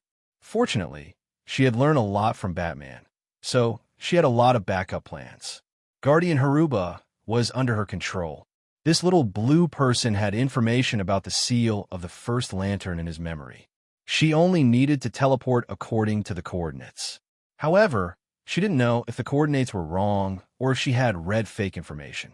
She wandered around the empty void for a long time. Forget about the seal, there wasn't even a stone. Did this guy hide fake information in his head? She didn't know whether to laugh or cry at this answer. She could only teleport to the main planet of Sharp and start reading the memories again. She was now a big shot. Her reading speed and ability were several times more profound. Soon, she found the problem. There were problems with the Guardian's memories, and there were many contradictions. However, this guy had lived for hundreds of millions of years and had experienced too many things. Sometimes, if she didn't look carefully, she wouldn't be able to see the problem. There was nothing else to say. She could only continue reading the memories. She was very unhappy. She told Batman that she would solve it in 2 days. In the end, this group of Guardians found a place to hide. She couldn't hit the enemy even with her earth-shattering divine power. Needless to say, she was very depressed. No matter how unhappy she was, she had to take it step by step. She started reading the memories without stopping. At the same time, whether it was Earth or the main planet of Blue Lantern, a few battles happened. The Green Lantern ring was already a thing of the past to Thea. She couldn't even be bothered to pick it up if it was thrown on the ground. However, for some people, it could change their fate. It was a sharp weapon that could reach the pinnacle of life. Simon Baz, the Arab-American, was treated differently countless times because of his appearance. When he was driving, he was pulled out by the police to be interrogated and searched. In the departure hall, he was taken away by a group of fully armed people for questioning. When he took public transportation, he was looked down upon for no reason. In short, as an Arab American, he had lived in a highly oppressive environment since he was young. Although later, aliens invaded repeatedly, resurrected the dead, and descended on Earth, causing countless disasters. In comparison, the two buildings that his Arab American fellow crashed in were not a big deal. However, this didn't change his situation at all. Aliens came and went, and the dead continued to return to their coffins. He was different. He needed a job, a salary, and food. This guy was very unlucky. He casually stole a car, and after 2 minutes of fun, he was chased by dozens of police cars and several helicopters. During the chase, he learned that the trunk of his car was full of bombs. Just as the Third Army was wreaking havoc in the universe, the Pentagon was on the highest level of alert, and it quickly attracted the attention of all parties. The local garrison, the National Guard, the CIA, the FBI, the Heaven's Eye Society, the Alien Administrative Committee, and many other agents all came out to capture this unlucky guy. Chapter 9:29. The mothership arrived immediately. In order to take care of the military's emotions, Digger had now returned to the military ranks with the rank of colonel. After 2 years of experience, the next step would be to become a brigadier general. It could be said that Digger's fate was 1,000 times better than Green Arrow's in the original timeline. Take down the suspect. Wearing a long black trench coat, an eye patch, and his hands behind his back, Digger looked dignified. 5 individual mechas flew out of the mothership. Miss Voodoo took the lead and knocked down Mr. Simon Bartz with a few punches and kicks. The mastermind behind the scenes saw that things were not going well and detonated the bomb. If not for Miss Voodoo, Mr. Simon would definitely have been blown to ashes. After a few simple questions, he learned that it was just an ordinary car bomb. Digger was a little disappointed. It was not that he was not patriotic, but the target was too small and boring. He handed the suspect to Amanda and continued to support other places in the mothership. Amanda did not pay much attention to an Arabian car thief. Such a small character was in her missing file every day. If he did not sign 7 or 8 documents every day, it meant that he was not doing his job well. However, just as his subordinate finished interrogating him, a green ring flew over and took him away with a whoosh. Amanda was unhappy this time. Many years ago, when Abin Su crashed on Earth, it was also the ring that flew away and chose Hal Jordan. After that, the battle at Seaside City happened right under her nose. If it wasn't for Sia, Black Panther would have died. If Thea was there, she would have told Black Panther that this was the ring from back then. Honesty had not changed at all. Hal Jordan was sacrificed. His ring seemed to obey a will and returned to Earth and chose a new owner. Simon Bartz was not taken far by the green light ring before he was intercepted by the Alliance. With his level, he could not beat a superhero, not to mention all the other superheroes except Thea. However, his luck was heaven-defying. The few of them were not hostile to the Green Lantern, and the assimilated people of the Third Army were wreaking havoc nearby, drawing away most of the troops. Simon Bartz relied on the wisdom he had developed in countless pursuits since childhood to shake off the Flash and ran back to his residence alone. Realizing that his home was not safe, he hesitated for a moment and rushed to the hospital. His brother-in-law, who was also his good friend, had been seriously injured in a car race. Even though he had used the most expensive medical cabin of the Quinn Group after several resuscitation attempts, he had still ended up in a vegetative state due to his injuries. His sister, whom he had relied on since childhood, had lost all hope in life because of this. Now that he had obtained the legendary omnipotent green light ring, he felt that he should do something for his family. It was already late at night, and there were only a few people on duty outside the ward. He quietly opened the window and jumped in. He raised the ring and pointed it at the patient who had been sleeping on the bed for years. He said in a low voice, "Quick, restore his consciousness." The ring flashed with a green light, then completely extinguished. "Help me, he's my family. I beg you, please wake him up. This is my only request. He's my friend. He's the only person my sister can rely on. Please." The green light flickered in and out of the ward like a naughty child playing a game. As a fugitive, Simon Bartz didn't know how much time he had left. He still hadn't given up hope. If one time wasn't enough, he would do it 10 times. If 10 times weren't enough, he would do it 100 times. He felt that the ring was omnipotent and could naturally wake up a vegetative person. A strong obsession crossed the distance in an instant and floated to Thea's ear. The young lady was trying hard to read Haruba's memory, and the sudden call made her slightly stunned. How did the green light ring call her? Did he get the wrong person? Moreover, the blue light could heal, but the green light had no healing effect. This caller thought that the green light was omnipotent. How ignorant! Although modern people couldn't understand it, the green light ring and the other lights were very materialistic. They were proper technological equipment, not wishing machines. The young lady didn't know whether to laugh or cry. She carefully analyzed. At her current level, the cause and effect of many things were very clear. She could understand the whole story with a little thought. It's Hal Jordan's ring. She pondered for a moment. If it was just Hal Jordan, it wouldn't matter. Whether he died or not had nothing to do with her. But this ring was different because she had worn this ring before.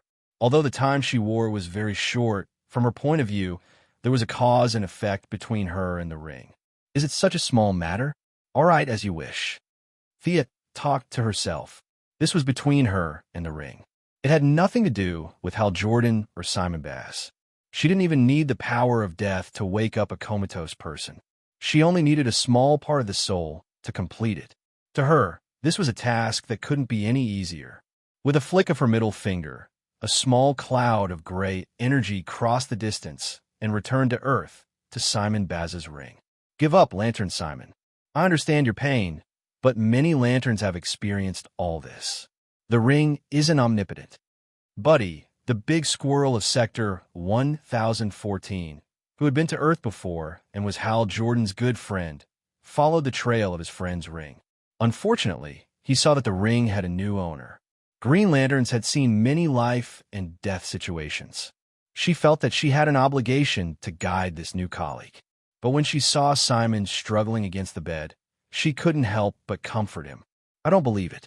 I can definitely do it. I have this feeling. Simon was very stubborn. He firmly believed that he could do it, or rather, the ring could. The big squirrel looked helpless. Maybe the blue light can, but our green light doesn't have this function. She couldn't figure out where Simon's confidence came from. She was still trying to help. With a big furry tail and a chubby body, Buddy was one of the few Green Lanterns that Thea liked. She naturally knew about the blue light, and also knew about Thea, who seemed to be very mysterious and powerful. However, she had more feelings for the Green Lanterns, so she rejected the blue light's invitation. At this time, she was wondering if she should go back and ask the saint to help save the man on the bed. Unaware of the big squirrel's kindness, after Simon had called out for the umpteenth time, the ring finally changed. Rays of green light flew out of the ring. They were like a group of returning swallows, shuttling back and forth, relying on each other. They flew into the patient's body and disappeared without a trace.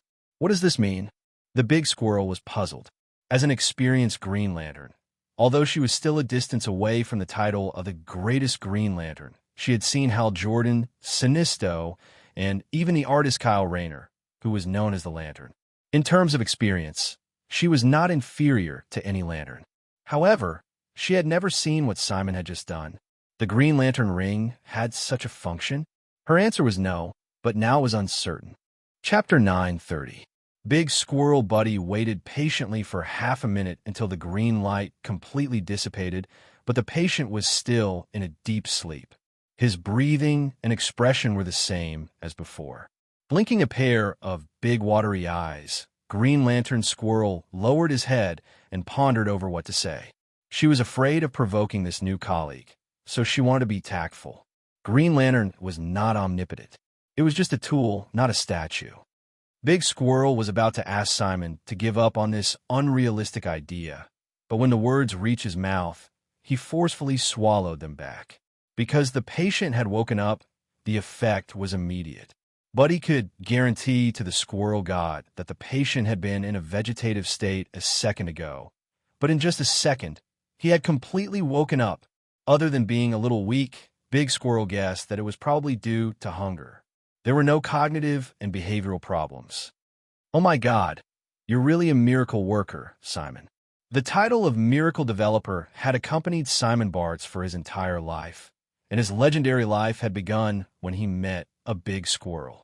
Without saying much to his brother-in-law and good friend, Simon felt that since the ring had responded to him and completed an impossible task, then he should also be prepared to gamble with his life to solve the current crisis that Earth was facing.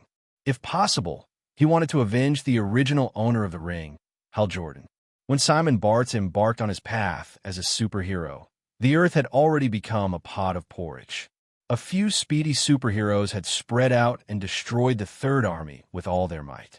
In Star City, Diana volunteered to come here to help because of some reasons that everyone was aware of. After working together with Green Arrow and Mr. Excellent to take down hundreds of assimilated members of the Third Army, before they could even rest, they saw a silver figure rushing toward them from afar. The other party did not even slow down and just brushed past Green Arrow. Green Arrow was not wearing mechanical armor, but a hooded figure holding a bow, an arrow. Green Arrow was caught off guard. Even though Diana pulled him back, the silver light still cut open a bloody wound on his shoulder. Without having time to bandage the wound, he turned around and shot an arrow in the direction of the enemy. At the same time, Mr. Excellent's T-ball released an electric net at the target. The enemy was extremely fast, like a graceful swan. With a nimble turn in the air, she dodged the arrow and electric net. A young woman stood proudly in the air. What was eye-catching was her pair of flawless white wings. Vanessa? Diana carefully discerned that this was completely different from the little girl in her impression who pestered her to listen to Greek stories. What made her change so much? Wonder Woman. Vanessa seemed to be immersed in her own world as she murmured softly. "Like I said, you can call me Diana. You're my friend." "Hee, your friend? You have too many friends. After all these years, have you ever come to visit me? I've been watching you silently. But have you ever taken me to heart?" Her voice was so loud that it was hard not to hear her. Green Arrow clutched her shoulder and seemed to have thought of something. She looked at Diana with a strange expression. As the pinnacle of wisdom among mortals, Mr. Excellent also seemed to have understood something. He glanced sideways at Diana. The Valkyrie was furious. This was simply baseless slander. Speaking so bluntly, was he afraid that others wouldn't understand? Even though she was used to saving face for others, she couldn't be vague about this issue. "To me, you're just an ordinary friend. We have nothing to do with each other." "I'm just a friend? Then what about Miss Quinn? Is she also an ordinary friend of yours?" Seeing that his sister was involved, Oliver instantly drew his bow and prepared to attack. His opponent's attack, just now, was definitely aimed at killing him. He wouldn't show mercy. Thea Quinn is really a born noble lady. She has everything she wants. She has a lover, a family, and power. "Diana, did you know? I was able to stand again because I used the Quinn Corporation's nanomachines, but I don't thank her. I hate her. I hate her to death. I hate you too." Mr. Excellent muttered to himself. "Crazy," he muttered. His words seemed to have touched Vanessa's sore spot. She opened her mouth and a wave of ultrasonic waves surged out. Mr. Excellent's abilities were similar to Batman's. If he was prepared, he could kill 80% of his enemies. If he wasn't prepared and didn't have the luck of a main character, then he could only wait for death. Diana hurriedly stood in front of him. Circe could take all of her magic head on, so this kind of sonic attack wasn't that powerful. Diana blocked all the attacks with one hand. "You've changed. You used to be a kind little girl." "Ha!" Vanessa laughed twice, but it sounded worse than crying. She took out a piece of paper and unfolded it in front of the three. "I'm not Vanessa. That fragile girl was pitiful and hateful. She's already dead. I'm now the new Silver Swan." Diana was a new god, and Green Arrow had good eyesight. They could see that there were two people on the paper. Diana was flying in front with a sword and shield on her back, and Vanessa was chasing behind with her wings outstretched. The sky was blue, and the clouds were white, and there were people cheering on the ground. The Silver Swan tore the paper to shreds. "It's all in the past. I want revenge on the Quinn family. They took everything from me. You're sick. Maybe we can help you. Oliver didn't think it was complicated. It was just a lunatic who loved Diana. This woman's obsession was too deep. She had come up with a bunch of imaginary things in her head. Even her daydreams had convinced him. He was prepared to take down the enemy, find a mental hospital, and throw her in for treatment. Diana had the same idea, but she had good intentions. It wasn't that serious on TV. In fact, it wasn't just her.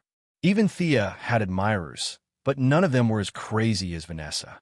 If this matter reached Thea's ears, Vanessa's fate would be indescribable. After knowing her for so many years, she knew the young Miss Personality too well. She would laugh in front of people and say that she didn't mind, but behind people's backs, she would definitely knock them out and throw them into a sack. Now that she had the underworld, she was even more powerful. Vanessa, you need help. Let me help you like back then. Diana said sincerely. A hint of struggle flashed in the Silver Swan's eyes. Unfortunately, the struggle quickly faded and was replaced by Scarlet. The Silver Swan's voice was trembling, but her tone was eerie, like an evil spirit that crawled out of hell. You all deserve to die. You took everything from me. I'll tear you apart. Silver wings spread out like a bird. With a thunderous sound, the Silver Swan flew past Diana and circled around to attack the black man, Mr. Miracle. F***CK. You're bullying me because I'm a pushover. Mr. Excellent didn't care about his image at all. He rolled lazily to avoid the attack. Chapter 9:31. On the other side, Green Arrow had already shot 3 arrows at Silver Swan. Diana hesitated for a moment.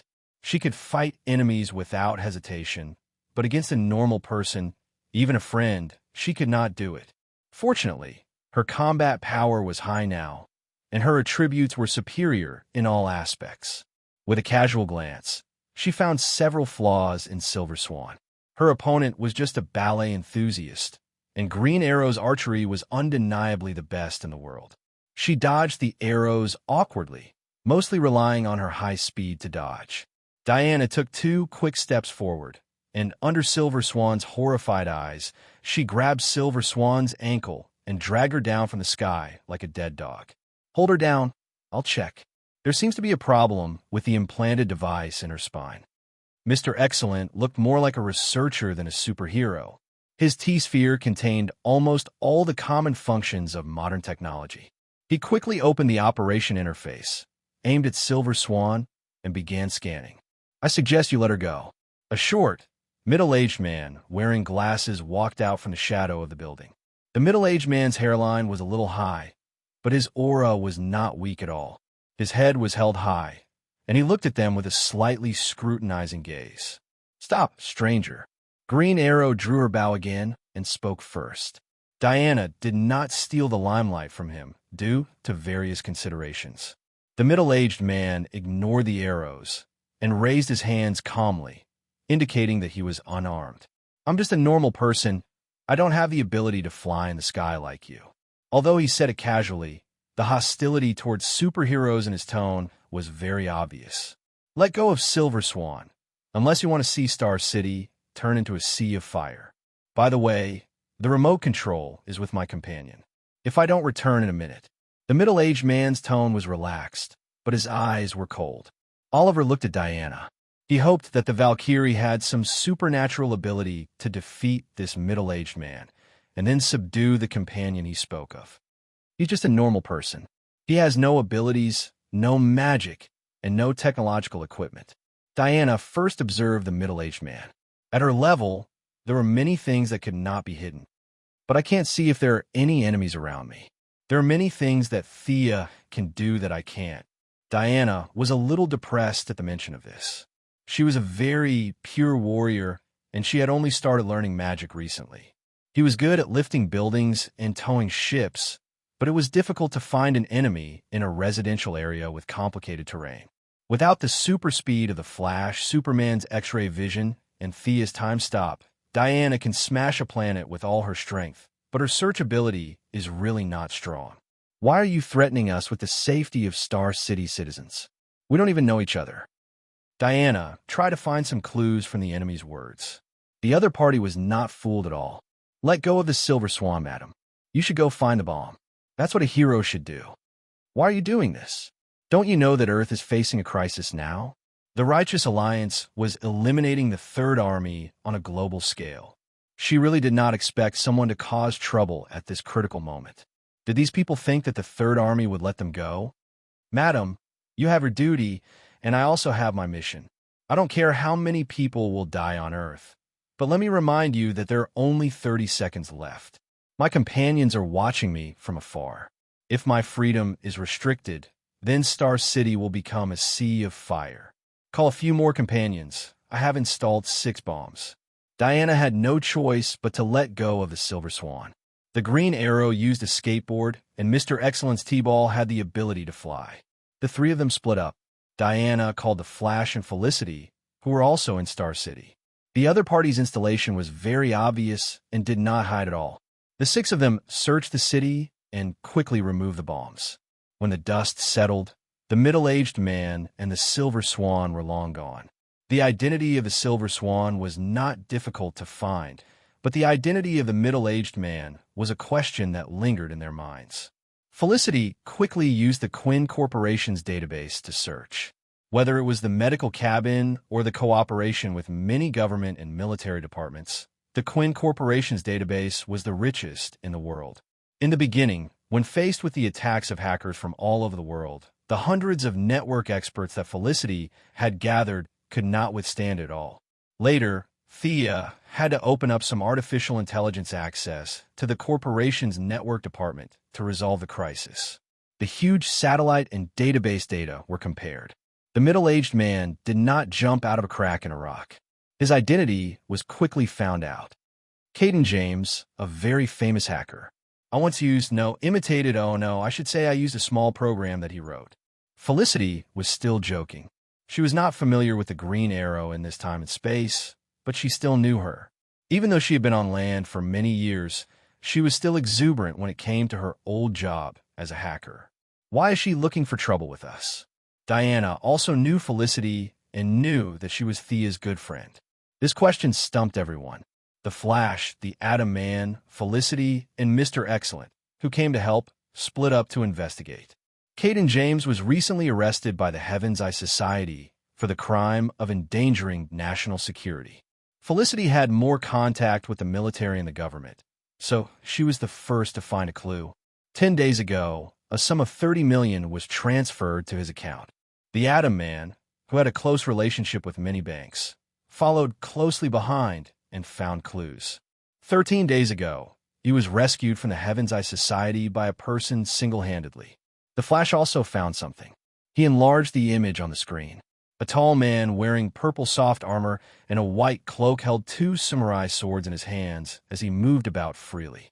The Heavenly Eye Association's trained agents didn't have the ability to fight back at all as they were slaughtered like chickens. Following that, the purple-robed man took Caden James and left. This guy should have been nearby just now. He's Caden's partner, right? His martial arts are so strong. It's hard to believe that he's an ordinary person. The 2 big shots, Diana and Oliver, were not good with electronic devices. They could only watch from the side. To be able to beat Nightwing without using a bow and arrow, Oliver was more than qualified to call himself a martial artist. Even though his learning process had been honed by being beaten up and had characteristics that could not be replicated, his insight was commendable. According to Thea's joke, her brother had a pair of civilian version of the Sharingan and was born with great dynamic vision. At first, he was weak and had no one to teach him. He basically relied on these eyes to learn his martial arts while he was being beaten. Chapter 9:32. Although Oliver and Diana were much weaker than each other in terms of combat ability, unlike Thea, who had become a martial artist despite not liking martial arts, Diana liked to fight and kill. Now, she could tell that the ordinary person on the screen was extraordinary after just a few moves. His movements were not fast, but they were deadly and efficient. He did not waste a single bit of energy. This person had already used the ingenuity of his moves to the extreme. She had long heard that Guangdong was the #1 assassin in the New Gods and was skilled in hundreds of millions of combat skills. Later, before going to Batcave, she casually heard that he had been recruited by Thea. She did not hesitate to call him over for a spar. The result was awkward. He suppressed his strength and competed purely in martial arts. Diana was no match for him even when Guangdong went easy on her. The Greek combat skills she was so proud of were easily broken by him. Now that she saw this incomparably powerful earthling, she secretly compared him to Guangdong. Unfortunately, she could not determine whose martial arts were better. Prometheus. This guy is very famous in the assassin world. I don't know why he's with Kane. Mr. Excellent and Batman hit it off, so he could access some of the information on the Batcave. He quickly found Batman's description of this person. Proficient in all combat skills, proficient in all known weapons.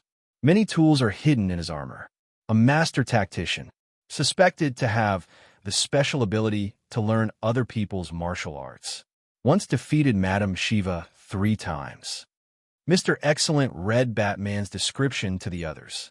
The investigation was carried out quickly, or rather, the other party did not plan to hide it. Felicity found 2 videos on one of Kane's servers. A middle-aged man and a young man.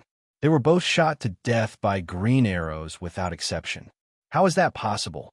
I was there when a middle-aged man died, but I didn't kill him. I've never seen this young man before.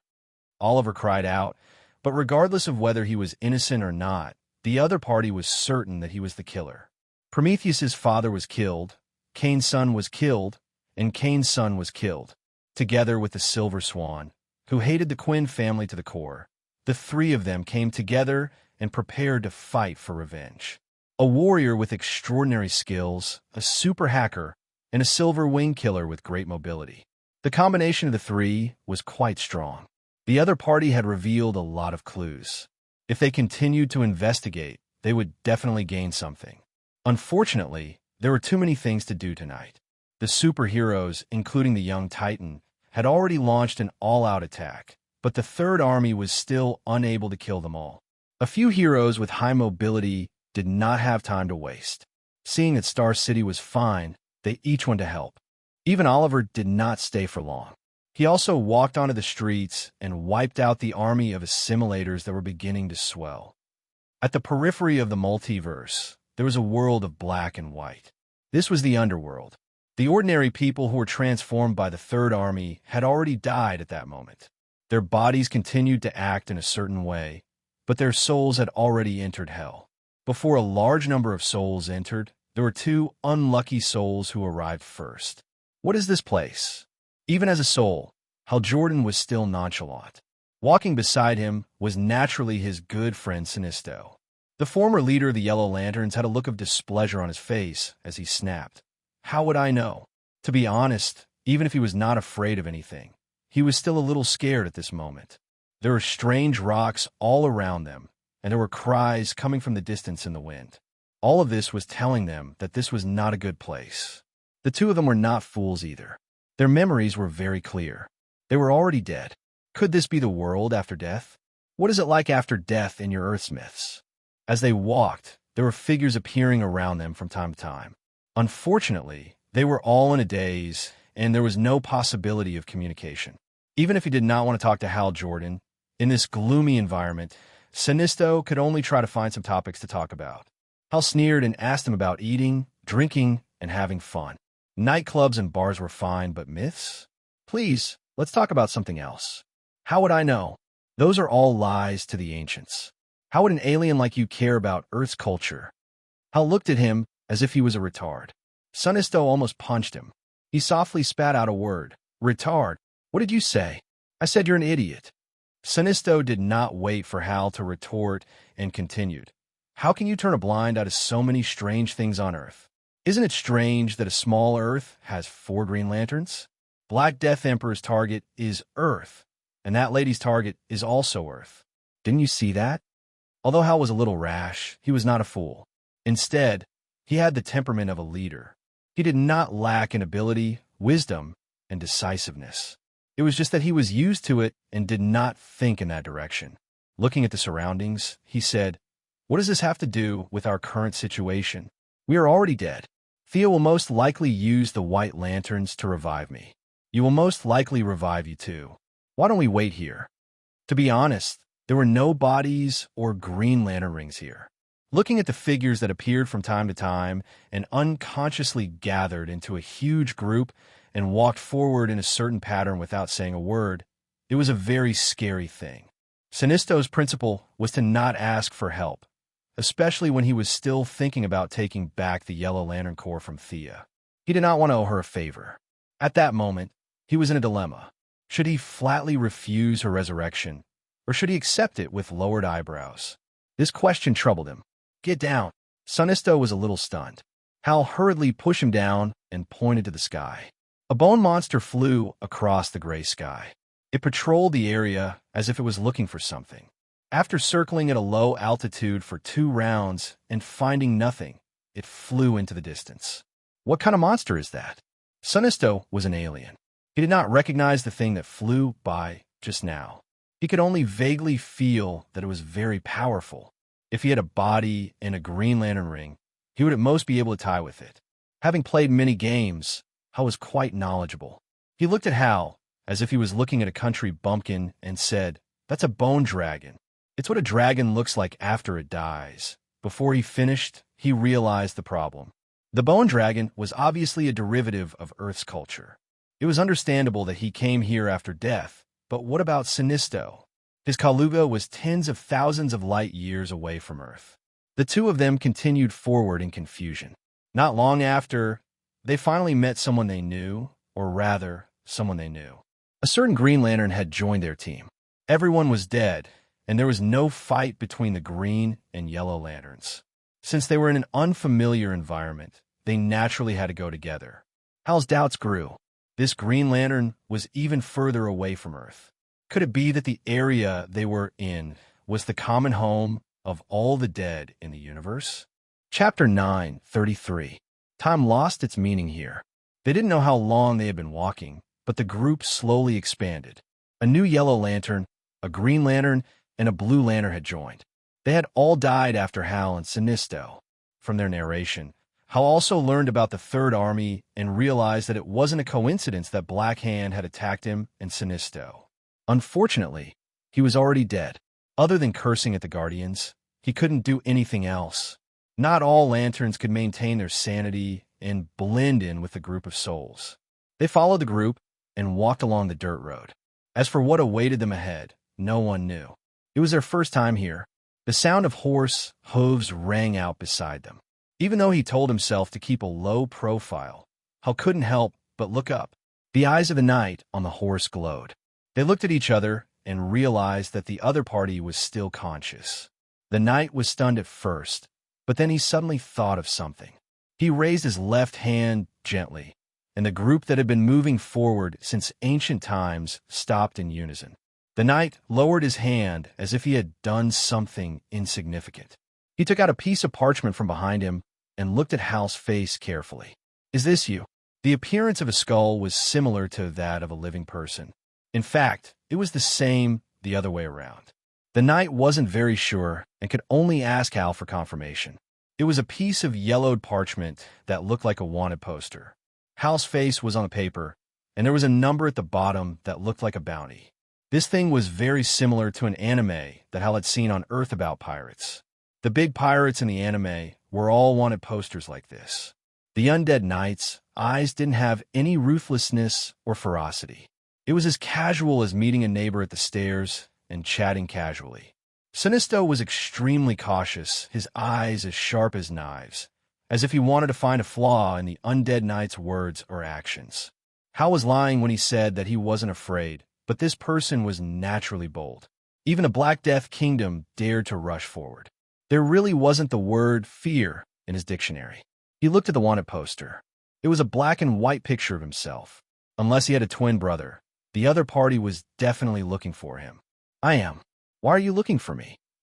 He wanted to raise his voice to appear more heroic, but unfortunately, he was in his soul state.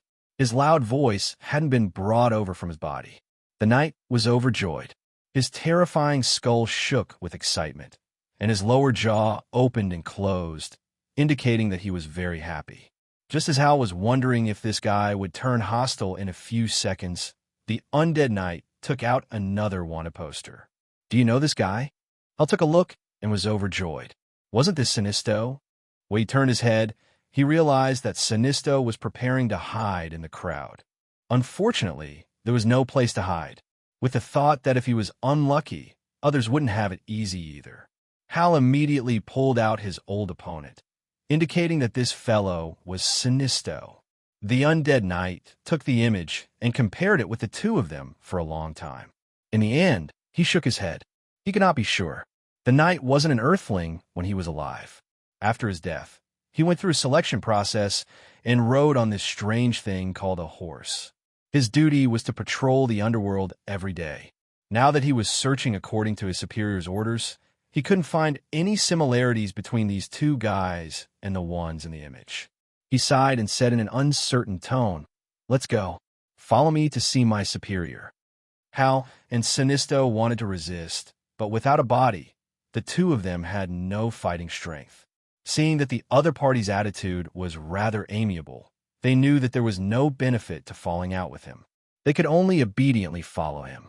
They waved goodbye to the few extras. No one could tell whether it was a blessing or a curse. The two of them followed the knight to another small path. After walking for an unknown period of time, they stopped in front of a huge shrine. When they entered through the side door, Hal saw a huge stream of people lining up to enter in an orderly manner. As they didn't enter through the main door, they didn't see the huge statue of a certain beautiful lady in front of the main door. They had worried for nothing. After entering the shrine, they passed through a long corridor. In a small room, the undead knight reported a few words to a skeleton in a long robe. Then he walked away briskly. The eyes of the skeleton in the long robe glowed. He also took out 2 wanted posters and looked at them. Without saying anything, he gestured for them to wait here before pushing open the side door and walking out. The two of them looked at each other and lost interest in bickering. There was no heartbeat or footsteps here. It was so quiet that it made them feel uncomfortable. However, their souls were stronger than the average person. They searched the room, but didn't find any clues. They left alone. In the end, they didn't dare to leave.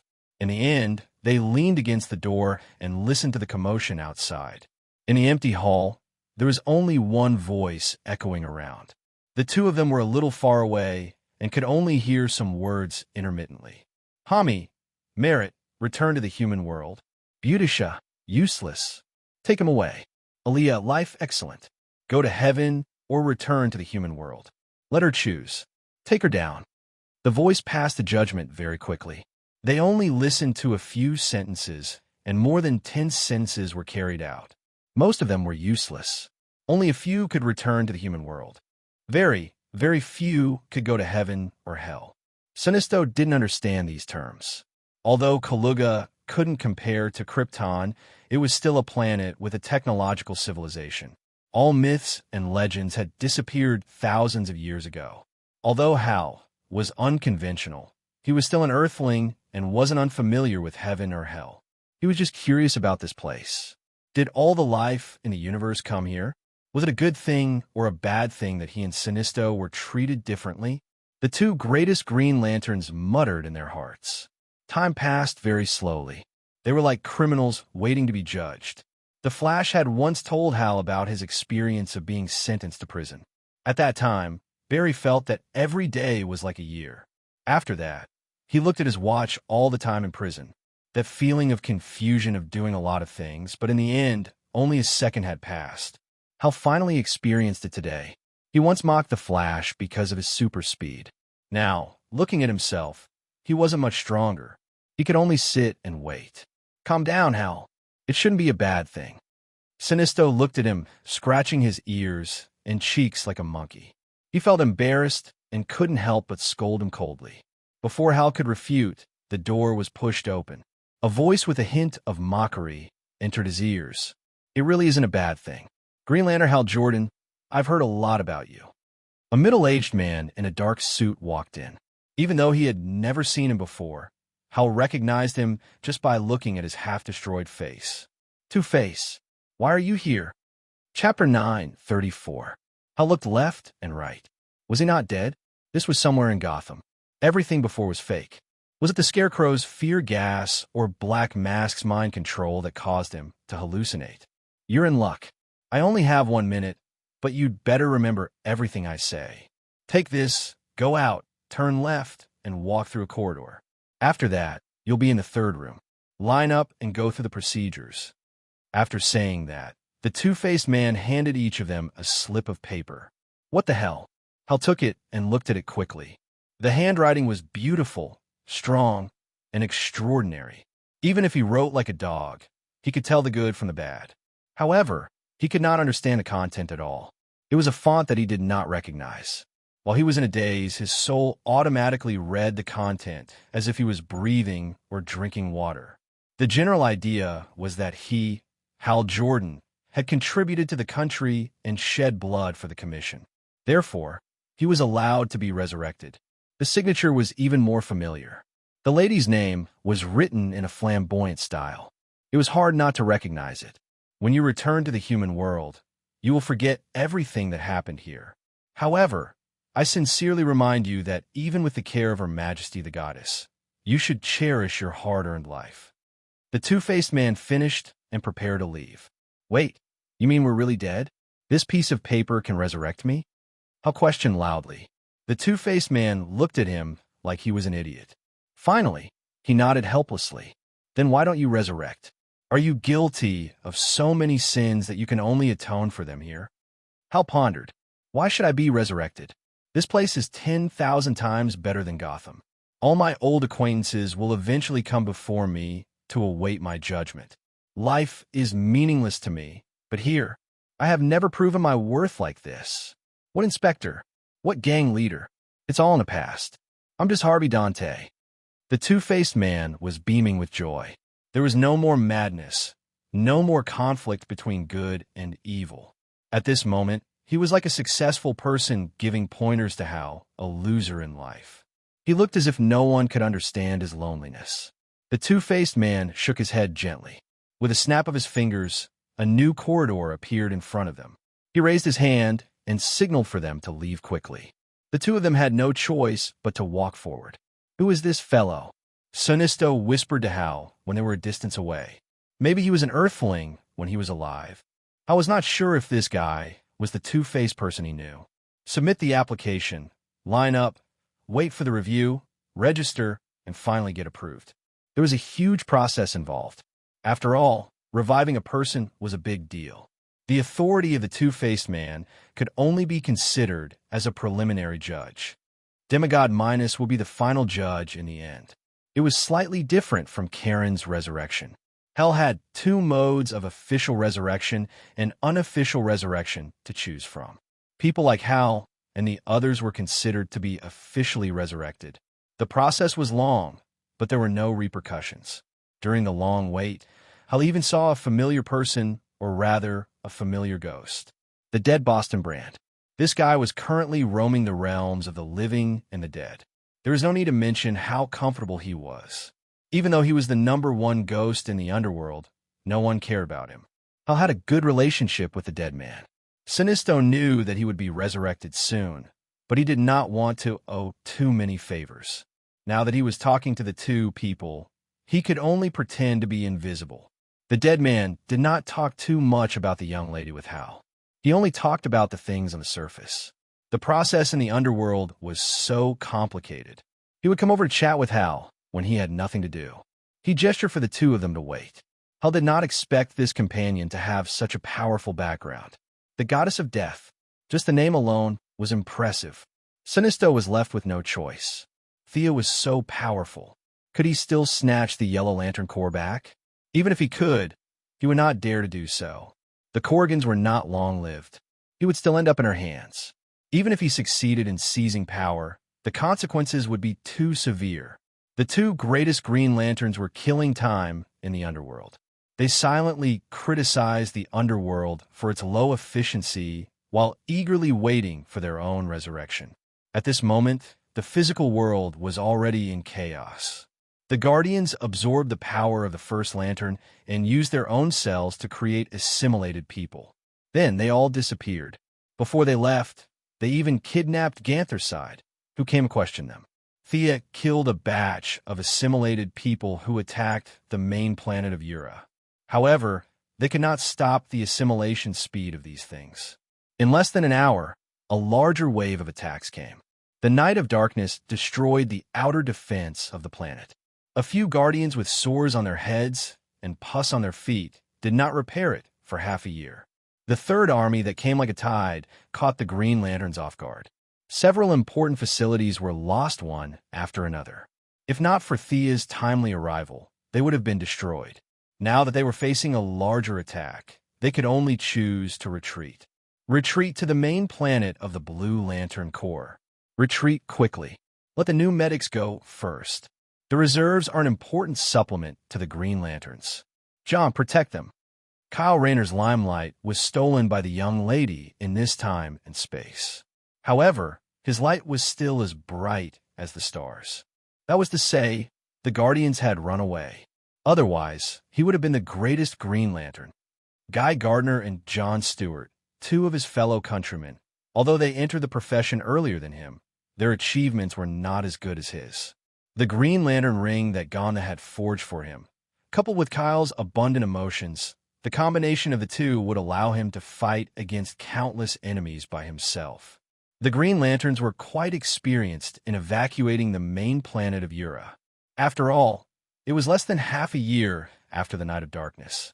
They methodically covered the recruits and slowly retreated to Ura. Along the way, the Blue Lanterns, Yellow Lanterns, and Green Lanterns continued to provide support. In the end, Mogo, a self-conscious baby tooth planet, directly joined the battle. With the help of the Blue Lantern, a blue light with a diameter of hundreds of kilometers swept across the sky. Hundreds of millions of pursuers of the Third Army were wiped out. Kyle, please come with me. Her Majesty the Goddess is looking for you. The Saint's face was full of sincerity as he pulled Kyle Rayner to the temple. Kyle Rayner almost stumbled. He and the Saint had a very good personal relationship. Both of them were very emotional people. As Kyle's official girlfriend, Solanik, the daughter of Sinisto, even suspected that there was more than friendship between them. Slow down, Saint. I just finished a big battle. The goddess has been waiting for you for a while. Please believe me, it's really urgent. Kyle was even more embarrassed when the goddess was mentioned. He had the same thought as Batman. Was Thea a goddess or a human? She was a goddess, but she stayed on Earth every day. She went shopping from time to time and made headlines. Although she was a human, the Saint worshipped her to the point of prostrating himself before her. He would often pay his respects to her. Chapter 9:35. It was difficult for Kyle to determine whether the relationship between the two was that of colleagues, superior and subordinate, or the relationship between a god and a believer like the Saint. However, the situation was critical now, and he could only bite the bullet and pay his respects. Along the way, the Saint was still talking about Thea's miracles. As someone born in a free and democratic country, Kyle Rayner's heartfelt admiration for his good friend was not a matter of joy or anger. It was a personal choice. Everyone had their own way of living, and he had no right to interfere. However, he would not kneel to a living person. Distance creates beauty and faith. When one was too close, one would naturally lack respect. Now, even if Thea rebooted the entire universe, he would not bow his head to her. This had nothing to do with personal feelings. It was completely the nature of modern people. Hi. Kyle looked at Sia, who was in front of him. She was wearing a checkered shirt and jeans. She looked no different from the way she was dressed on Earth. Compared to the Saint beside him who was directly bowing to him, he could only greet her without any awkwardness. Fortunately, Thea did not dwell too much on etiquette. Her main body was still on the main planet, but she had only cast a projection for the sake of setting up the situation. Thank you, Saint, for allowing me to speak with Kyle alone. The Saint didn't say anything and walked out in a very pious manner. Don't be nervous. I have many things to say today. Mr. Rayner, please take a seat. Thea gestured for Kyle to relax. She had done a lot of mental preparation for today's conversation. It was not for the current situation, but for a deeper purpose. We don't know much, but we both come from Earth. I protect Earth and the universe. Everything is fair. In order to obtain more power, I can only go to a higher position. She made a very sacred opening statement. Kyle nodded to show his approval. Compared to Thea, he was a new superhero who couldn't be more new. The universe is vast. Even the Green Lantern can't defend against it. There are many other universes as well. I can't guard this void forever. The stronger I am, the greater the area I can protect. The cloudy mountain mist shield sprayed out again, and Kyle could only nod his head. This universe needs a new guardian. The future will be very dangerous. It will endanger the people around you and the entire universe. Are you willing to do this and take on this responsibility, Kyle Rayner? Her expression was so serious and holy that even an atheist like Kyle felt a shock to his soul. Perhaps she really was a deity? Was the disguise just to experience life? Your Majesty Goddess. The way he addressed her was a little bitter, but he was familiar with it. What can I do? As long as I can do it, I'm willing to protect this universe. However, I don't have much power. Thea had also considered leaving Kyle Rayner to fend for himself. The two of them had no relationship at all. All the talk about doing it for the peace of the universe was nonsense. She herself did not believe it. The universe was like a tide, rising and falling. It would never be peaceful. But if Kyle Rayner couldn't get the white lamp, he couldn't enter the wall of origin. At Thea's level, she could feel the lack of emotional spectrum getting more and more serious. To be honest, this universe was on the verge of collapse. If she didn't enter the wall of origin to make up for it, the result would be a universe-level Big Bang. Just the white lamp wasn't enough. Personal emotions were like dust compared to the universe. Even a planet's will like Mogo was like an ant. Someone needed to rush into the wall of origin with 7 lamp beasts to make up for the lack of emotions. For Thea, this was similar to carrying explosives to blow up a bunker. She had the power to do it, but if she didn't do it for various reasons, the worlds would completely abandon her. But she was really afraid. That was the wall of origin that even Kan Yojia could stick to, where the ring and rush in with her eyes closed. Thea only hesitated for 2 seconds and knew she couldn't do it. There were too many uncertainties. Whether she could go in, whether she could come out, whether she could come out in person, these were all very serious questions. Or if an ordinary person could go in with a white lamp, but a new god couldn't. Was there such a possibility? She didn't dare say no. There was no instruction document on the wall of origin. Who knew if a new god could enter? Once she was stuck to the wall, everything would be over. She didn't have the courage to risk her life, so she felt that she had to throw this responsibility to Kyle Rayner. Leaning on a staff, hunched over, holding a large basin, boiling a bowl of steaming green soup, and then nervously saying, "Drink, so and so. This is your destiny." This scene was unjust at first glance. Fortunately, she knew the Heavenly Father.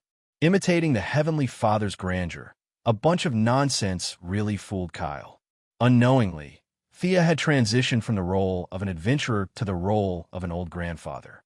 Kyle Rayner was a very important chess piece in the future, saving the universe, injecting the emotional spectrum, and conveniently bringing out the life equation, then causing the Heavenly Father to snatch it. If the Heavenly Father still maintained his original heart, then naturally there was no need to mention it. Thea wouldn't push this matter, but if the Heavenly Father was attracted by the power of a life equation and did something perverse, then it could only be said that he was unlucky. Thea would stand up at the last moment to maintain the overall situation, letting Diana snatch the God of Justice position and enter the new creation star, and she would take the life equation. She had even thought of the reason. Only death could suppress life. This plan was one step after another, but the premise was that there must be a silly boy at the front to charge and break through the enemy lines. What should I do? Kyle asked, puzzled. You have to become a white lamp. You have to take this responsibility for me.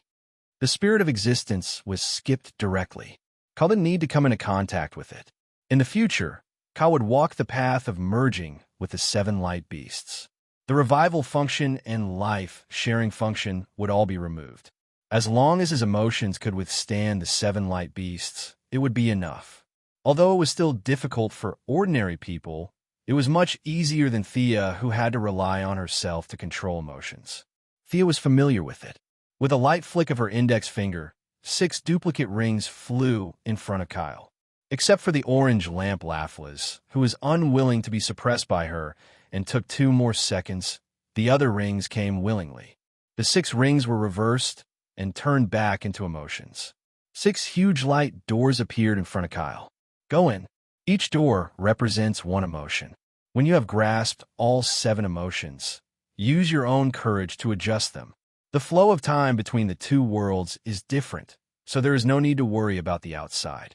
If you're ready, then enter the door now. Kyle was quite courageous. He didn't hesitate to choose the yellow lamp of fear as his first stop. After a whole day, Kyle had just entered the 3rd door and mastered fear and hope. At this speed, he would definitely be absent from the next battle. Chapter 9:36. Kyle Rayner was born with an abundance of emotions. With Thea's help, she would teach him some tricks from time to time. She did not require him to be able to control the emotional energy freely. As long as he had a general impression of the 7 emotions, it would be convenient for him to fuse them later. However, this process was still very difficult. With each additional emotion, the difficulty of obtaining a new emotion would double. However, as an emotional artist, Kyle Rayner's potential was limitless. As long as he rested a little, he would be able to continue. Thea had left behind a projection to help him level up. This guy still needed a long time to master the 7 lights as one. He would not be able to make it in time for the battle of the first lantern. In fact, it would not be of much use even if he did. Her request for Kyle Rayner was to successfully fuse the 7 lantern beasts before the big event of Lights Out. Thea's main body spent more than a day before finally retrieving the correct coordinates from Guardian Hollyba's memory. Her figure flickered and disappeared from the main planet. A huge sarcophagus floated in the depths of space. There were many seals densely packed on top of it, isolating time and space. It prevented energy from entering or exiting in any form. This place did not belong to any sector. Even the Green Lantern Corps, which had dominated the universe for countless years, did not mark this place. The Guardians had set up a super-large prison in the middle of the Sea of Stars. There were meteorites everywhere, and countless planetary fragments were wandering around. Even the most advanced detectors could not find this place. However, the sarcophagus had been opened, and 2 groups of people were facing each other. For Guardians who had escaped from the Black Death Emperor were discussing something in low voices. Although Gantherseed was still struggling, he was tightly bound by energy chains. 2 energy pipes passed through the 2 of them and connected to a colorful lantern not far away. A tall figure with a 7-colored glow could be faintly seen in the lantern. He was roaring at the Guardians. On the other side of the lantern stood 8 short men. They had blue skin and were a meter tall. All of them indicated that they were of the same race as the Guardians. However, their clothes were tattered like refugees. The leader of the group was an old man whose beard almost reached his feet. Are you crazy? Wasn't sealing the first lantern a joint decision? His energy is too dangerous. It's an uncontrollable factor. The big-headed Guardian, who had spoken to Thea several times, was expressionless at this time. He glanced at First Lamp, who was still trapped in the lantern, and slowly said, "Everything is for the peace of the universe. Emotions are the source of the turmoil of the universe. Because of greed and anger of life, it triggers the courage to resist.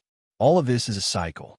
Only by breaking this cycle and eliminating the emotions of all life can the universe usher in true peace. As the First Lantern Guardians, your duties will end today. Come and join us." Nonsense. You are insulting our sacrifice and perseverance for hundreds of millions of years.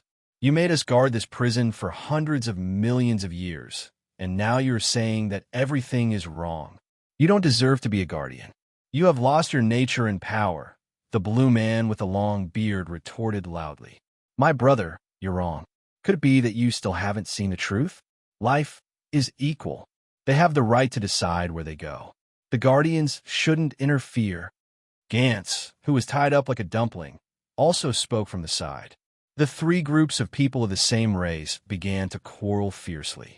In the eyes of the Guardians and the First Lantern Guardians, they were the high and mighty masters.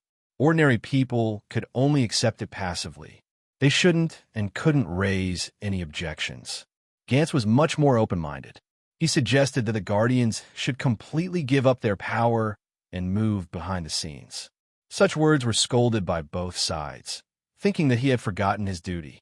The three groups of people blamed each other. The young mistress hid in the dark and listened for a while. She felt that the Guardians had lived for so many years in vain. They had never recognized their position and forced their minds to fill in a bunch of responsibilities. A few of them argued over and over again. In fact, whether the universe was destroyed or not had nothing to do with them. You guys hid so well. After doing so many bad things, aren't you afraid of going to hell? Thea calmly walked out of the void. She first opened her eyes to look at First Lantern. The result was not bad. This guy was not strong. He was even weaker than Lady Styx. However, she also knew that he had lost his ring. Plus, he had been imprisoned for billions of years. Now, he was used as a battery to power the Third Army scattered all over the universe. It was already very good that he still had such strength after all that. We're doing this for the peace of the universe. This shouldn't go against the new god's mission, said the big-headed guardian whose name Thea didn't know. Purely from the perspective of death, that was indeed the case. The world of death didn't need emotions. Ridiculous. Thea looked up at the sky and laughed. Just when the Guardians thought that she was going to say something brilliant, she suddenly did a space jump. Her right hand threw out a wind blade to cut off the energy chain connecting Gantz and First Lantern. At the same time, she set up a barrier in front of her. The four little blue men hurriedly attacked, but unfortunately, the barrier did not break at all. Seeing that they couldn't break the barrier in a hurry, the two Guardians could only rely on their own energy to connect to First Lantern. Your Majesty Goddess, what you're doing is unwise. You don't understand the danger of prisoners. If you want Gantz, then they're yours. Please leave. After being ambushed, a normal person would have been furious. However, the little blue men had no emotions. They were still the same as before. They were like a mechanical program. I'm neither omnipotent nor omniscient. However, I know this guy. He's a transmigrator. He traveled from tens of thousands of years in the future to your era 10 billion years ago. Am I right? Thea grabbed Gantz and calmed down a lot. She pointed at the colorful figure in the lantern and asked. The prisoner grinned and laughed silently. The four Guardians' faces were blank. The prison guards didn't know what she was doing and chose to watch from the sidelines. Only Gantz nodded. Your Majesty Goddess, you're right. He brought us the technology to make lantern rings. We still don't fully understand that technology. Thea nodded slightly. She said to Gantz, I'm very sorry. Based on your tone, for the peace of the universe, I have to apologize. Gantz was stunned. He didn't understand what she was talking about. Just as he asked, what? He saw Sia's jade-like fingers stabbing straight into his chest. Why are you trying to kill me? Before he could understand what was going on, he realized that the opponent wasn't attacking his body. She was attacking something of a higher level. Suddenly, he thought of something and began to resist with all his might. The four Guardians said, and the 8 prison guards also attacked together. Chapter 9:37. If she was still the goddess of soul, she might not have been able to withstand so many attacks. The Guardians' individual combat power was not inferior to Superman's. Now that the 13 little blue men were attacking together, their power was extraordinary. With so many people working together, even the Wasteland Wolves would be defeated. However, from her perspective, these attacks were not bad. She maintained the shield with one hand and searched Gantz's soul with the other. No, that's mine. Mine. First Lantern in the distant lantern was very aloof. He looked at them as if they were a group of ants, but Thea's sudden attack disrupted his plan. He began to struggle. Thea smiled because she found something in Gantz's soul. Although he resisted tenaciously, her level was really high. Ignoring Gantz's resistance and First Lantern's roar, she pulled out a dazzling 7-colored ring from the soul.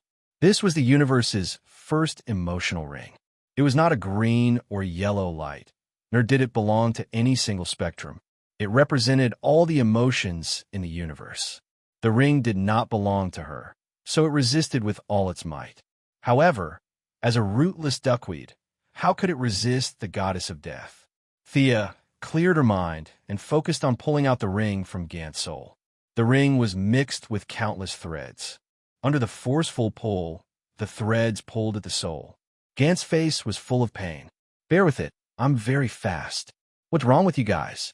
Why did you hide this kind of ring so deep? She pulled as she complained. The soul would more or less be damaged, but this was not a problem for her. Gonda was not an ordinary person.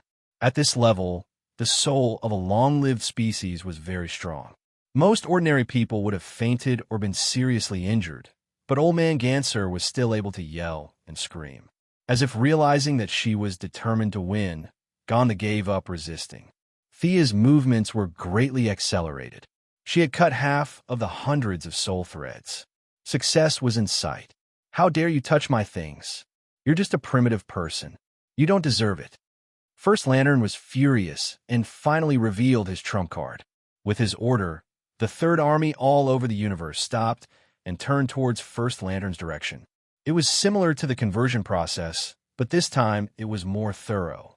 Flesh, bones, and skin all turned into a ball of gelatinous substance. Then, an imperceptible light was born from it and flew into the distance. In an instant, the Third Army that covered the universe announced its end. All the assimilated people turned into lifeless mud. Morality, life, wisdom, everything related to the living was turned into a light. A light may be weak and imperceptible, but when this light spread across the universe, it was a spectacular scene. The Guardians used First Lantern's energy to function for the Third Legion, and First Lantern also used their Legion to help him escape. Both sides deceiving each other, and to say no one was more insidious than the other. Even though their souls were long gone, their flesh and blood still retained the emotions of the living. Some were passionate, some were greedy, and some were full of love. Their emotions were extremely weak, like fireflies in the night sky. When this number exceeded 1 billion, 10 billion, and 100 billion, even the gods could not ignore it. The Third Army carried the Guardians' dream of universal peace. They turned into beams of light and flew over from all corners of the universe, emitting colorful brilliance. It was like a sea of light rushing towards First Lantern. Quick, strengthen the prison. The Guardians did not expect First Lantern to have such a big move. They did not care about Thea and worked together to strengthen First Lantern's prison. The 8 First Lantern guards worked the hardest. The little blue man with a long beard clenched his teeth so hard that the veins on his forehead popped. He seemed to be using some kind of secret technique just to split a little more energy from his body to strengthen the prison. Unfortunately, their strengthening was like a drop in the bucket in front of the beams of light. They were long-lived species and could fight against 10,000, but in front of 100 billion, they were just mortals. It was not only the intelligent life that fought against them, but also First Lantern, who had been plotting for a long time. Ha! You primitive people tremble in front of me. In First Lantern's crazy laughter, the prison was shattered. The long-bearded guard, who worked the hardest, fainted from the energy backlash. The last defense set up by the Guardians was like a thin layer of paper, and it was broken with a gentle push. And this only consumed a small amount of energy from the sea of light. The remaining energy began to gather in First Lantern's body, and his strength began to grow. Thea looked at him from the corner of her eyes. First Lantern had expanded from the size of a normal person to a few hundred meters tall. The nerves and blood vessels in his body were replaced by colorful emotional light, and his face was majestic and oppressive. If Hal Jordan and the others saw this guy, they might be shocked. The energy gathered by billions of intelligent life was not something that could be defeated by the Lantern Ring. No matter how united they were, it was useless. Not to mention 7 lanterns. Even 70 lanterns would be useless. There was a qualitative difference between them. The probability of an ant defeating an elephant was almost negligible. Only a higher-level beast could defeat an elephant. But this guy was only a few hundred meters tall. He had no problem scaring the lanterns. looking at the energy that was so dense that it was almost solid. It was as if the universe trembled when he moved his arms. First Lantern could defeat 1,000 or 10,000 lanterns with this energy. But in Thea's eyes, it was a little flashy. The energy was too superficial, and he was unable to restrain it, which resulted in his huge body. Darkseid was only 3 meters tall. That was the height of his race. Thea also maintained a height of 8 meters. It was not that they could not become a few hundred meters tall, but it was meaningless except for being laughed at by people of the same level. For someone like First Lantern, who had too much energy and could not restrain it, speed was definitely his shortcoming. Other than becoming a big target, he was not a much help in a battle of the same level. Is this the ring that you've traveled through billions of years to get your hands on? Thea suddenly exerted her strength. She did not care if it would cause damage to Gotham and violently cut off all the soul connections.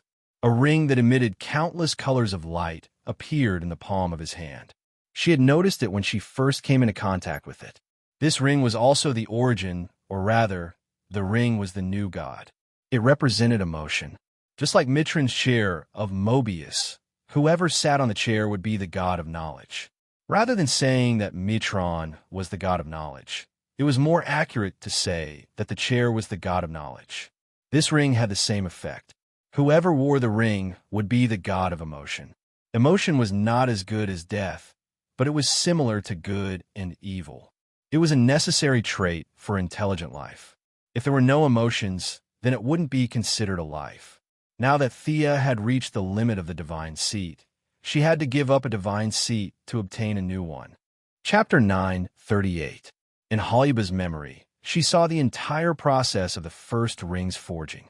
First Lantern, as an ambitious young man, first came to the Guardians who were still young and inexperienced 10 billion years ago. With some sweet words, he taught them how to forge rings using the emotional spectrum. The first ring not only contained the emotions that the Guardians abandoned, but also First Lantern's ambition. This ring was the entirety of his conspiracy. Unfortunately, his image as a good young man was shattered too early. At that time, the Guardians were no longer in their prime, but they still worked together to seal First Lantern with the ring. After that, the ring was taken away and sealed in Ganth's soul. Thea tried to feel it carefully. The ring was the origin, but the origin was not the ring.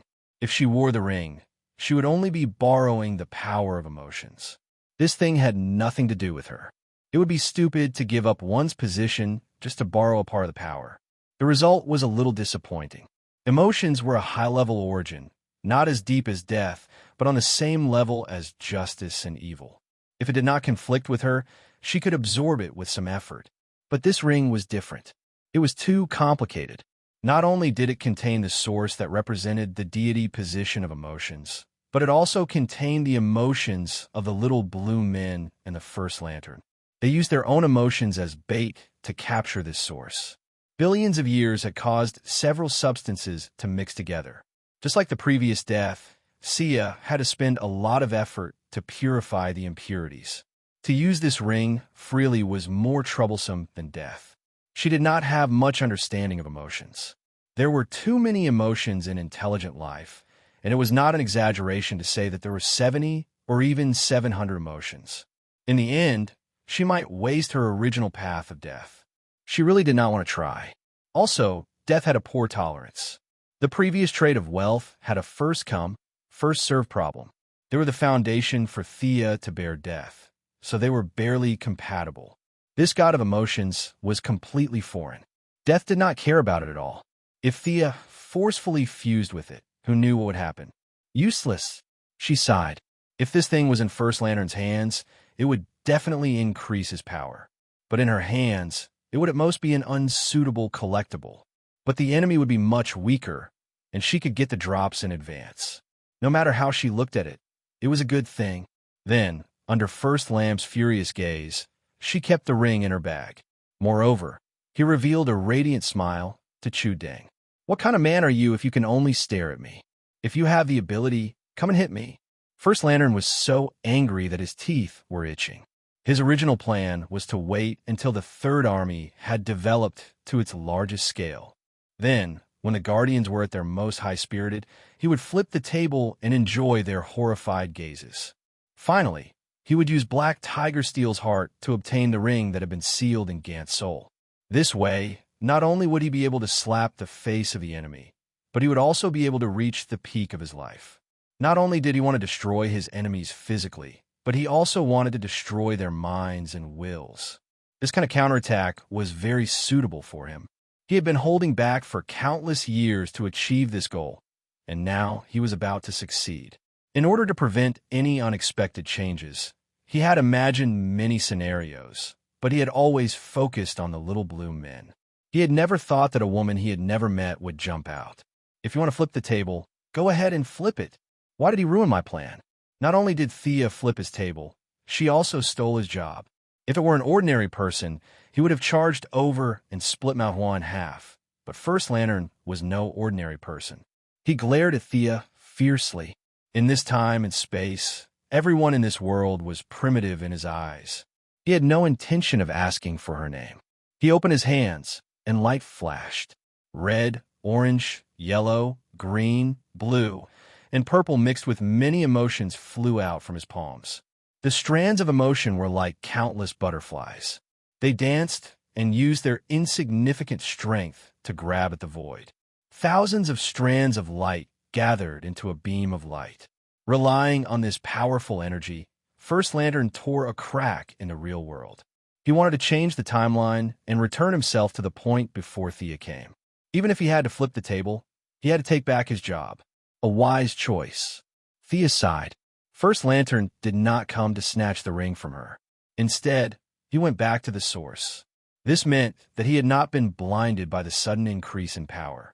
He could still make the best judgment for himself. Above all, war was war. Next, war was war. At this level, fighting was the same. Even with Darkseid's bad temper, he would try his best not to fight if he could. Going back to the timeline and not fighting with Thea, eliminating all the unfavorable factors before the German organization, this was a very smart choice. However, he still underestimated Thea. This move was invincible against Sinisto and Hal, but it was nothing in front of Thea. You're unlucky to have met me. In this day and age, those who dare to set foot in the timeline more or less had something to rely on. If First Lantern dared to attack, Thea also had her own ways to counter. This was her timeline, and First Lantern came from thousands of years in the future. Thea naturally had the home field advantage. Furthermore, she had someone in the timeline. Speed and Ballistic received the order. Time was tight, and the mission was important, so they did not have time to change their avatars. 2 streaks of blue light ran out. In the blink of an eye, they cut off the connection between First Lantern and the timeline. Converging into a beam of light was indeed terrifying, but its essence was still a beam of broken light. Individual emotions were extremely fragile. As long as one had patience, even an ordinary person could solve it. The two of them divided the work well. They ran like crazy. They cut the timeline while Thea closed the gap in the real world. Before First Lantern could understand what was going on, he was already forced out. First Lantern had never seen an extremely fast person before, but that did not stop him from attacking these 2 ants. The huge amount of energy gave him the ability to change reality, but the 2 extremely fast people were hiding outside of time, so he did not have a place to attack. As a combination of emotions, his speed was as slow as a turtle. Changing reality, twisting the timeline, and a few extraordinary powers could not be used. Facing an extremely fast person, he really did not have a good way to deal with them. The emotional impact was very strong, but if he could not hit the enemy, it would be a waste of effort. First Lantern tore the timeline again, but he was still blocked. Thea directly used legendary magic to test the waters. Hundreds of flaming meteorites were pulled out from the void. This was not her first time fighting in space.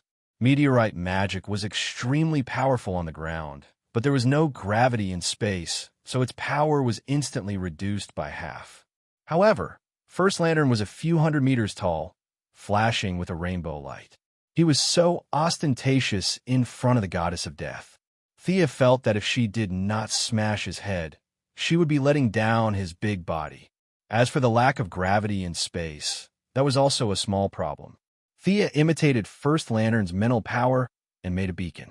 Then, all the meteorites seemed to be pulled by some kind of force and crashed straight into First Lantern. Chapter 9:39. Facing the overwhelming meteor shower, First Lamp was not afraid at all. There was even a look of disdain in his eyes. He waved his left hand, and the violent fire elements were appeased. The heavy earth elements were disintegrated, and the sharp wind elements also stopped howling. Everything has emotions, and these things of yours are no exception. As a scientist, First Lamp did not know what magic was, but he knew how energy was formed and could control the emotions of elements. Magic was no secret to him. When the fire elements were no longer violent, the earth elements lost their weight, and the wind elements lost their speed. This legendary spell naturally could not continue. Thea could not help but sigh. Magic could be said to be successful at the level of mortals, but at the higher levels, it was not very effective. In terms of life essence, this First Lamp was not a god. At most, he was an amalgamation of emotional energy.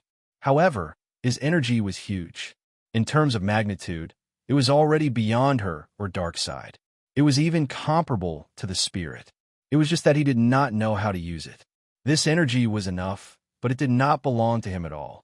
As time went by, First Lamp's energy started to show signs of decline. Emotions were not normal. Ordinary people could not always live passionately. It was normal to be indifferent. This showed the value of lanterns. Otherwise, if everyone on the street had courage and willpower, why didn't the green light choose them? Because ordinary people lacked endurance when it came to emotions. After absorbing the emotions of billions of intelligent beings, First Lamp's energy was fluctuating. The general trend was going downhill.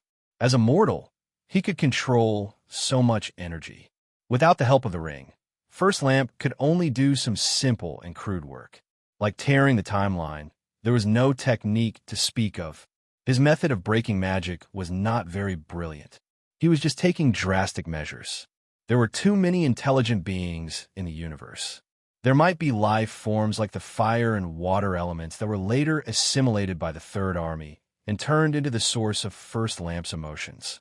After all, elements were not inanimate objects.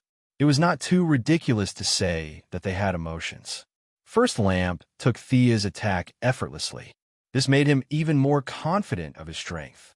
He even smiled mockingly at Thea, as if to say, "You are not that great. How dare you look down on my magic? Here's a small gift for you." Thea said it was a small gift, but it wasn't small at all. With the godhood of death, her attainments in magic had long surpassed those of her predecessors, perhaps even far surpassing them. She might still be lacking in details, but her horizons were different. Even if all the great wizards from ancient times were gathered together, they would not be able to see as far and as deep as her. If ordinary people's spells were divided according to the weave's level, they would be ranked from the first to the ninth circle.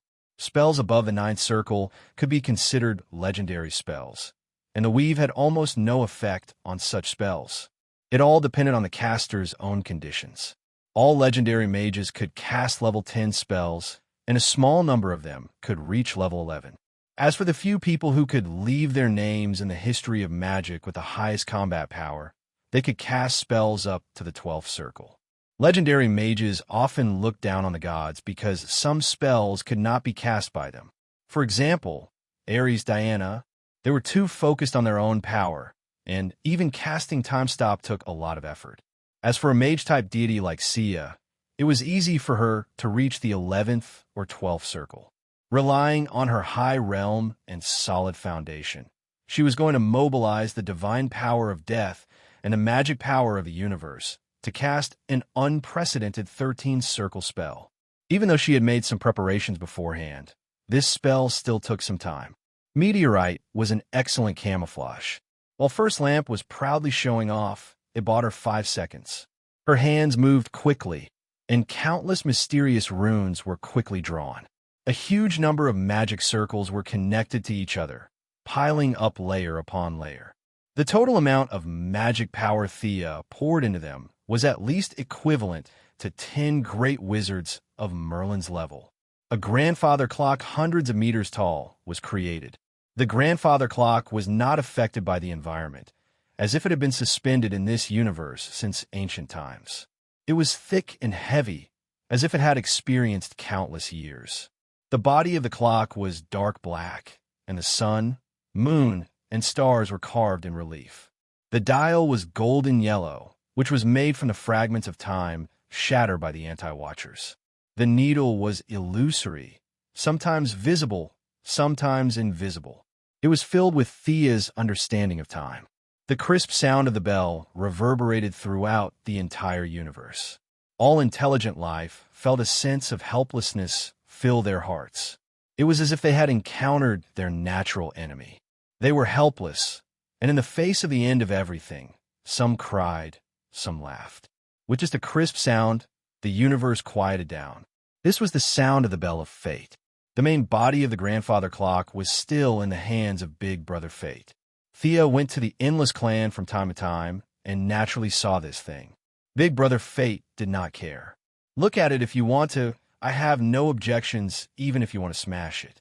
Thea was not so daring as to smash the entire Bell of Fate, but that did not stop her from simulating a part of its functions. Even with the support of a huge amount of magic, she had seen it with her own eyes, and, after putting a lot of effort, she could only simulate a tenth of its functions.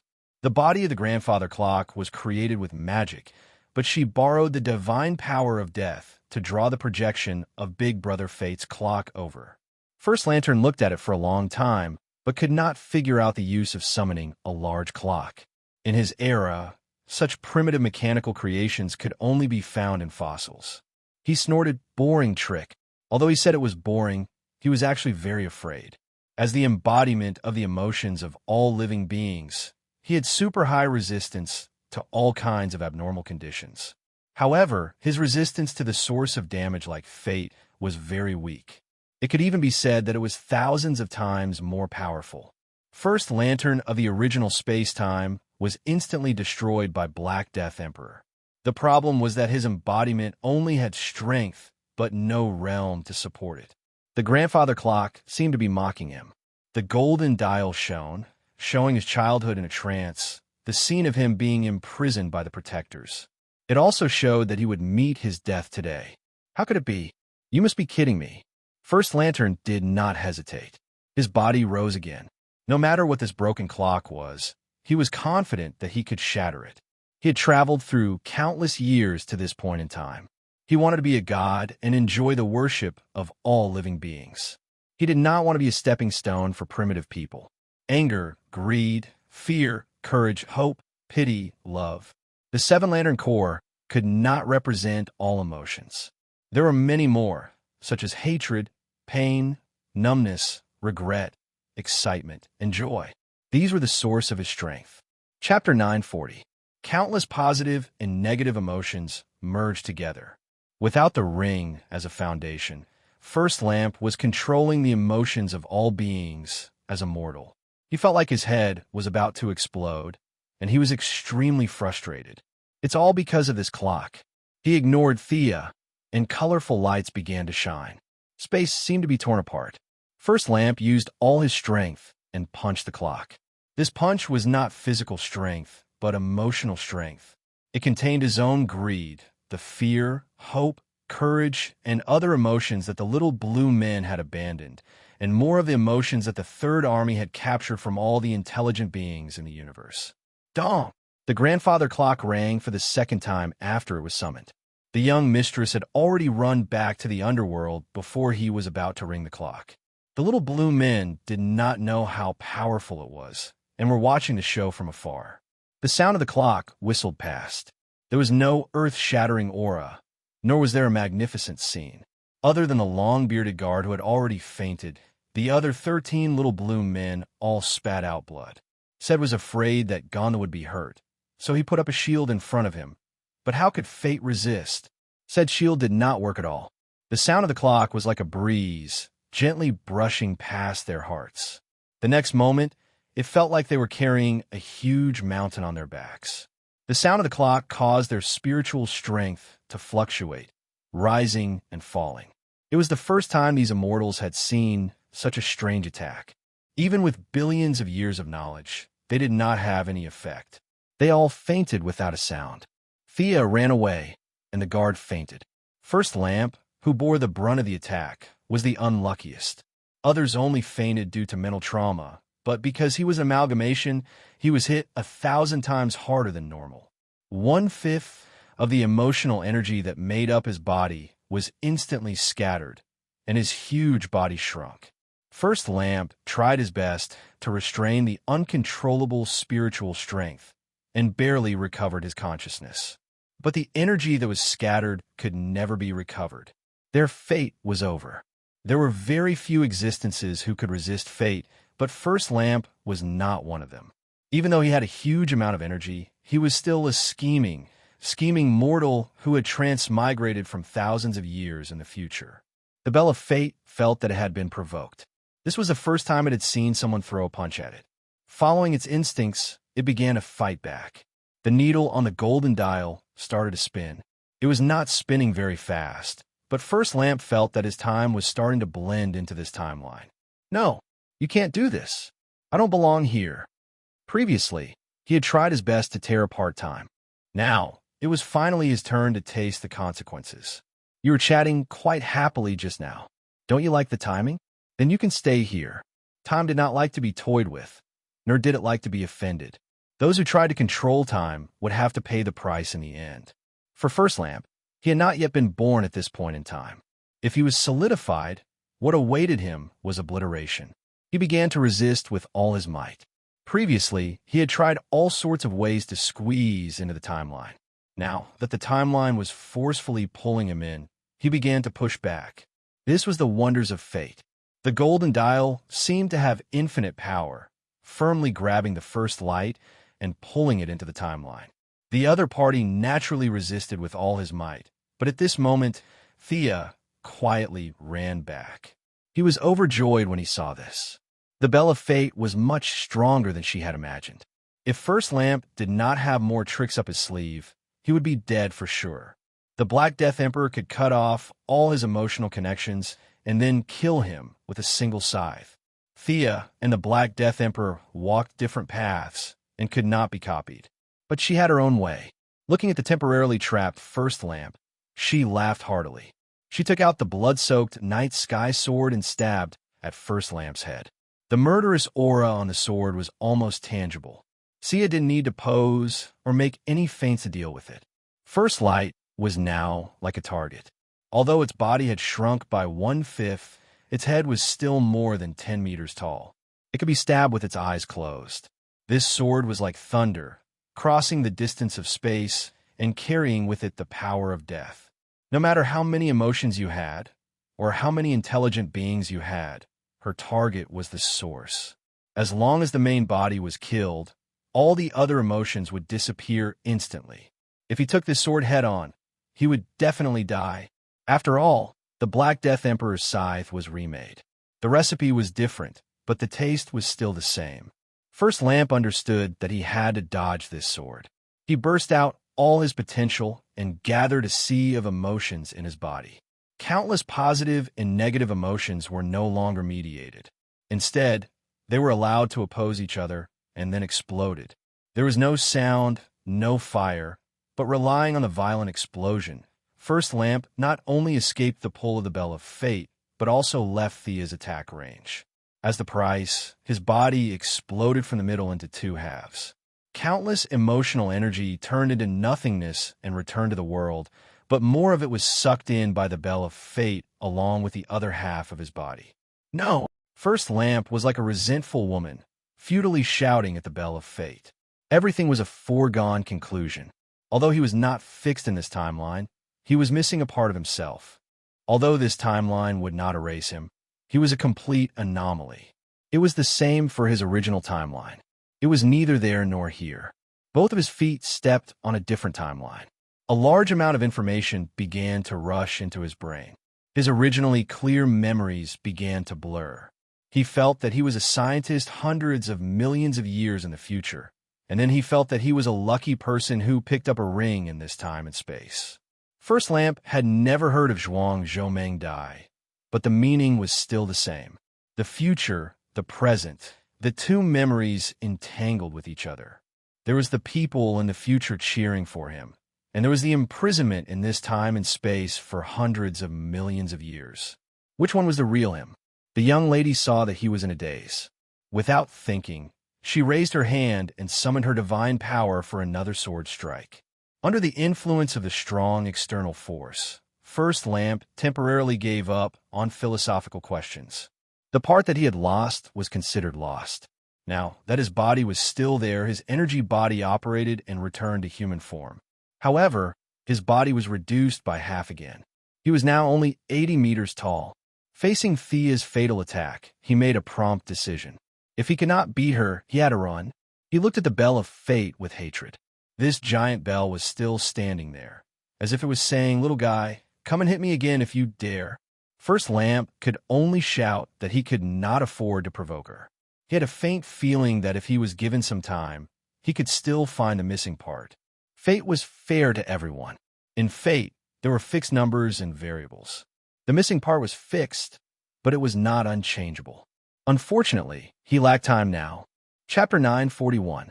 With half of her body missing, Thea had surpassed First Lamp in every aspect, be it energy, realm, usage, or understanding of the rules. Her light sword had already enveloped a radius of tens of thousands of meters. First Lamp couldn't help but rejoice. There were benefits to his smaller body. It was much easier to move through space than before. With a whoosh, he broke through space and fled, trying to get rid of the fiend behind him. "Don't run. Stop right there."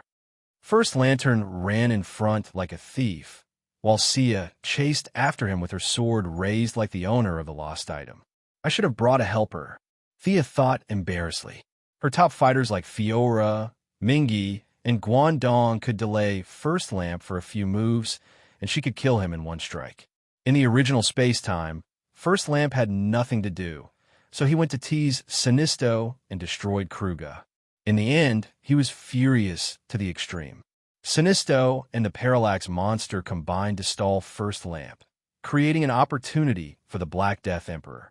Now, Kruga was fine, while Sinisto was still waiting to be resurrected in the underworld. Without anyone to help, First Lamp ran away like a rabbit. Thea could only chase after him with her sword. A sure-kill attack needed to be prepared, and she couldn't kill him with a casual strike.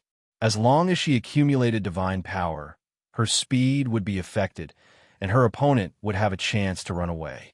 If she didn't accumulate divine power, it would be useless to chase after him. Thea regretted not bringing a few helpers. She didn't know that First Lamp didn't feel good either. He had endured for so many years, and just as he escaped, his dream of returning to the original space-time with great power collapsed. He couldn't go back to show off. What was he trying to do for so many years? The more he thought about it, the angrier he got. However, he didn't dare to go back and fight with Thea for 300 rounds. He could only vent his anger on the planets by the roadside. He grabbed a planet about the size of the moon, ignored the cries of the intelligent life on it, ran to the side of the planet, and threw it at Thea. Damn! Thea was shocked. When Batman and the clown were chasing each other on the road, the clown would at most throw a bomb or rocket behind him. This person in front of her, on the other hand, threw a planet. The planet wasn't big, and there weren't many intelligent life forms. But she couldn't ignore it. Even if she wasn't a hero of justice, she couldn't turn a blind eye to it. Thea raised her middle finger from afar.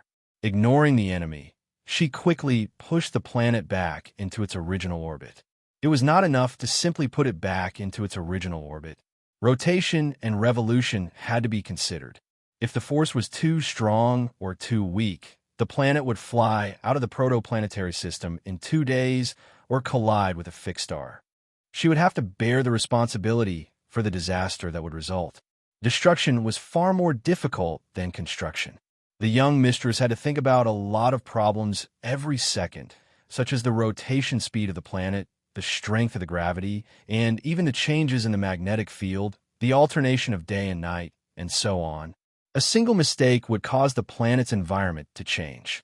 Actually, it didn't matter to the planet, but to the intelligent life forms, even the slightest change would be a world-ending disaster. She was afraid that she had made a mistake in her calculations, so she called for extreme speed to go to 10 years later to take a look. When she found that everything was normal, she continued her mad chase. If she had wasted any more time, First Lantern would have disappeared. However, before she could catch up, the other party threw another planet at her. Should she save them? He had to be saved. There were more people on this planet. After correcting 3 planets in a row, the young mistress couldn't take it anymore. This was simply endless. She could only activate the great summoning spell. She called for help. Diana, who had the mother box, was summoned over immediately. How could a green fitness exercise like pushing planets not involve Superman? Not only Superman, but Thea also dragged Supergirl, who was an otaku at home, out. After a simple conversation with the 3, Thea asked Diana to wear the purple lamp so that she could sense her position at any time. She left the 3 dumbfounded to correct the planets while she traversed space to chase after First Lantern. The 3 initially thought that this was just physical work, but they didn't expect to find that this was definitely mental work as soon as they pushed the planet into its orbit. Supergirl was a bad student. Even though calculus belonged to elementary school knowledge on Krypton, she was still a bad student. Bro Superman also didn't like to study. He clearly had a super mind, but he didn't become a scientist after graduation. Instead, he became a reporter. Diana was the best student of the 3, but she also liked swords, food, and fancy clothes more than science. It was really difficult for her to calculate the planet's orbit. The 3 looked at each other and didn't have any good ideas. They weren't Thea. Although the young mistress was a little lazy, her title was still a doctor. If the 3 of them didn't want to see intelligent life die in vain, they could only continue to ask for help. Diana found Ching Nu, the secretary who had a super long-distance connection to Earth, and quickly explained the situation. The secretary directly found the remaining members of the main alliance and asked them to help calculate the planet's orbit. Batman was worthy of being called an all-rounder. He was able to use the existing technology on Earth to send the Watchtower space base into orbit. He was very knowledgeable in astronomy, and Mr. Excellent wasn't far behind. With the help of the Flash and the AI, the results were sent to the 3 of them. They had just solved this problem when Thea started to call for help again. They could only follow up. First Lamp saw that Thea was worried and was overjoyed. The number of lives in the universe had nothing to do with him. Seeing that Thea was hesitant, he was even more motivated. Pushing the planet was too troublesome. After all, he had lost more than half of his energy. He couldn't move a large planet at all. However, this person was indeed sinister. He had started to tamper with the planet's interior. Thea could only do the preliminary work and left the rest to the 3 of them. The 3 of them sent the analysis results to the think tanks on Earth and asked them to help think of a solution. The planet has been deflected 180 degrees. The north and south magnetic poles have reversed. What do we do? Waiting online urgent. The star has shifted. The entire galaxy has changed. What do we do? Waiting online urgent. Half of the planet has been pulled into the black hole. What do we do? Waiting online urgent. A bunch of messy problems were sent back to Earth. Batman was sweating profusely. No matter how smart he was, he couldn't handle it. His brain was also made of flesh, not a supercomputer. He had never thought about many things that were too obscure. He could only call for help. Those with doctorates in the main alliance were called over. Firestorm, the fat old man, the Atom Man, the Frost Killer, Barbara, a doctorate in archives management, and Cisco Ramon, a civilian scientist who didn't have a doctorate. A bunch of people were called over to help. With the team's efforts, they finally resolved all kinds of disasters. If this was a game, then everyone's astronomy knowledge would definitely be increased by a level. Chapter 942. Thea didn't know that a bunch of people on Earth were so busy that they were vomiting blood. In order to catch up with First Lamp, the 7 Lantern Corps, including the Red Lantern and the Orange Lantern Corps, were all called over to stop the enemy. Laffles was also unwillingly pulled out by threats and promises. In her opinion, The Orange Lantern was the only one who could exchange a few blows with First Lamp, even though this guy's IQ was too low. She didn't need the Lantern Corps soldiers to deal much damage to First Lamp, as long as they could report their whereabouts and be able to stop him at the critical moment. Stop! At the critical moment, the Green Lantern Guy Gardner made a contribution. His position was not far from First Lamp. His courage was second only to Hal Jordan. The word fear did not exist in Guy Gardner's dictionary. He was the kind of person who dared to kick God. He raised his ring, and a green sledgehammer appeared. He swung his arm, and with a crisp bam, he smashed First Lamp, who had already taken a step forward out of the crack in space. The effect of power was mutual. Emotions followed the same principle. Using a single emotion to hit a collective of 50 billion emotions was like using one's head to smash a rock. Guy Gardner only saw stars and had a splitting headache. He endured and swallowed a mouthful of blood. However, he achieved his goal of stopping the enemy. Thea finally appeared in front of First Lamp again. Your end is here. Thea held the sword with both hands and mobilized all her divine power of death. The sword went straight for First Lamp's heart. She wanted to end it with one blow. Still unable to believe that he would fall in this barbaric era, First Lamp didn't even know Thea's name. Facing a sure kill attack, he mobilized all his emotional power and tried to communicate with the surrounding environment. He couldn't change the cause. He wanted to change the result. The empty space instantly changed. The stars disappeared, and Guy Gardner, who was not far away, became a passerby. Everything seemed to have returned to Earth. The battlefield became the White House and a small Belgian village. He tried to find a crack and see his heart and create his own escape route. After chasing for half a day, he finally had some understanding of the divine power of death. He didn't know what it was called, but it was very pure. As long as he destroyed this purity, there was a way out. He could even fight back. Thea snorted. If this little trick could bewitch her, the grass on her grave would be 3 feet tall. At the same time, he despised First Lamp. Even when death was at hand, he still did not have the courage to fight. It was no wonder that the little blue man had imprisoned him for 10 billion years. He lacked the magnanimity that a powerhouse should have, and his personality was too poor. Die! There were no impassioned words, nor were there any heroic words. The black longsword in his hand crossed the distance and stabbed into First Lamp's chest. Spare me, I don't know you. First Lamp was still trying to resolve her hostility with words. Unfortunately, the divine power of death passed through the layers of energy and found his true body. Thea's gaze also followed the godly power. She saw that in the deepest part of First Lamp's enormous body, an ordinary-looking young man with slightly curly hair was pleading with her with a face full of fear.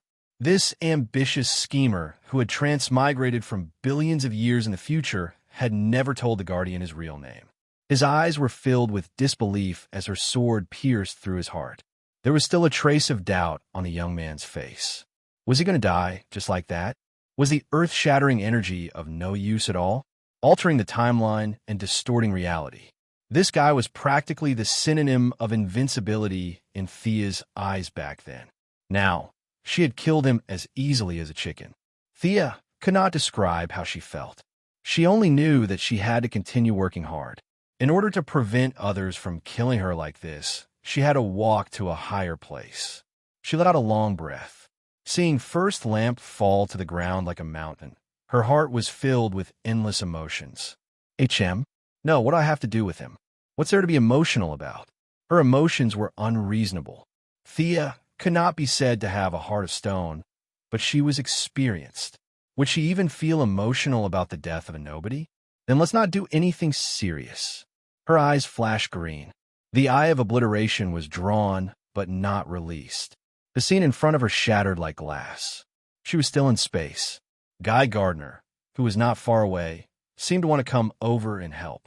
Only 1 second had passed in her time, and First Lantern did not fall at all. Instead, he looked at her in horror. My sword should have hit you. The god of death does not lie. How are you still alive? Missy was puzzled. She looked at First Lamp from head to toe. She did not expect him to answer her question. After thinking for a while, she said, You use some kind of delaying method, right? You push the fatal attack to 200 years later? Heh, that's a good technique. Come and take my sword again if you can. Using energy to delay the fatal attack and using emotions to influence Thea unknowingly. First Lamp did have some tricks up his sleeve. Unfortunately, he was not strong enough. No matter how beautiful these tricks were, they were useless. You're pissing me off. First Lamp was forced into a dead end. He could only reveal his last card. A 5-color giant that looked exactly like him walked out of his body. The two looked at each other with a paralyzed expression. However, the one that came later was more serious and wooden. There was no spirit in his eyes, like a puppet. This time, Milady was completely surprised. This guy had a lot of tricks up his sleeve. He had delayed the fatal attack and used emotions to confuse Sia. Then, according to the Flash, he had created a time remnant without anyone noticing, creating a self that was parallel to his own timeline. First Lamp was very clever at using emotions. This was not surprising. After all, this was his original plan. However, Thea did not expect him to be so involved in time. Unlike the time remnant created by the extreme speed, First Lamp used his own energy to create one. When he used his ultimate move, Thea was not idle either. She first sealed the space around them to prevent him from escaping. First Lamp's move was useless other than scaring people. He had been imprisoned for billions of years and had zero combat experience. He was a little too confident, thinking that two of him could defeat the enemy. However, that was not the case at all. Could two Wasteland Wolves defeat Darkseid? Could two Guangdong beat Thea? The higher the level of a battle, the less effective it would be to have more people. However, she did not underestimate her opponent. Her long sword raised a pale, gray hurricane, blocking the wooden First Lamp's attack. At the same time, she targeted the original body and attacked. The divine power of death made her the fastest in the world. However, speed was clearly her opponent's weakness. The ink-black night sky sword kept causing wounds on First Lamp's body. Compared to his huge body, the wounds were very small. First Lamp was like a body of pure energy. He did not have blood. What flowed out was a type of energy. After several attacks, he could not hit Thea. Not only did the two First Lamps not help, but they were also a mess. Chapter 943. Guy Gardner was ready to help. In order to protect his pride, Thea could only let him be in charge of holding back. However, after 3 moves, he had to retreat helplessly. He couldn't fight and had been dodging the skills. This was not a game. There was no rule that teammates could not be hurt. Whether it was Thea or First Lantern, the attack range was very wide. If he didn't want to go to the underworld to find his old friend Hal Jordan, he had to dodge back and forth at full speed. Instead of risking a few hits, it was better to watch from the side. As Guy Gardner retreated to the side to help, Thea's attacks became fiercer. Although she couldn't play a fatal blow, the divine power of death still had its own uniqueness. Thea went at full speed, slashing at First Lantern, who was as big as a mountain. His opponent's speed was far slower than his, and his body was big, so it was not convenient for him to turn around. The battlefield of the two gradually descended from space to a planet. Thea saw that there were many intelligent beings here, so she naturally thought of their plan. They still wanted to play the same old game. Guy, you go to the battlefield. Carol, Laughflies, you came at the right time. Go help. She just asked Green Lantern to save people. Whether or not he could save them, this gesture had to be made. As soon as she finished speaking, Purple Lantern, Carol Ferris, and Orange Lantern also arrived. Thea was overjoyed. Why don't you all go together? The battlefield was tens of thousands of kilometers long. She tried to use less large-scale magic. To the intelligent life forms on this planet, it was as if they were sitting at home when disaster came from the sky. They could only see a 5-colored brilliance in the sky for one moment, and then a black curtain that engulfed the world in the next. Praying, hugging, and crying together, they couldn't do anything in the face of disaster. I'll ask Santa Claus to send you a gift later. Go help. Thea kicked away Laughflies who didn't want to move. Orange Lantern happily joined in the rescue. This guy waved his hand and summoned an army. His efficiency was unusually high. You can't kill me with this attack. We have no grievances, so why do you keep chasing me? First Lantern was very passive. He couldn't fight, and he couldn't run.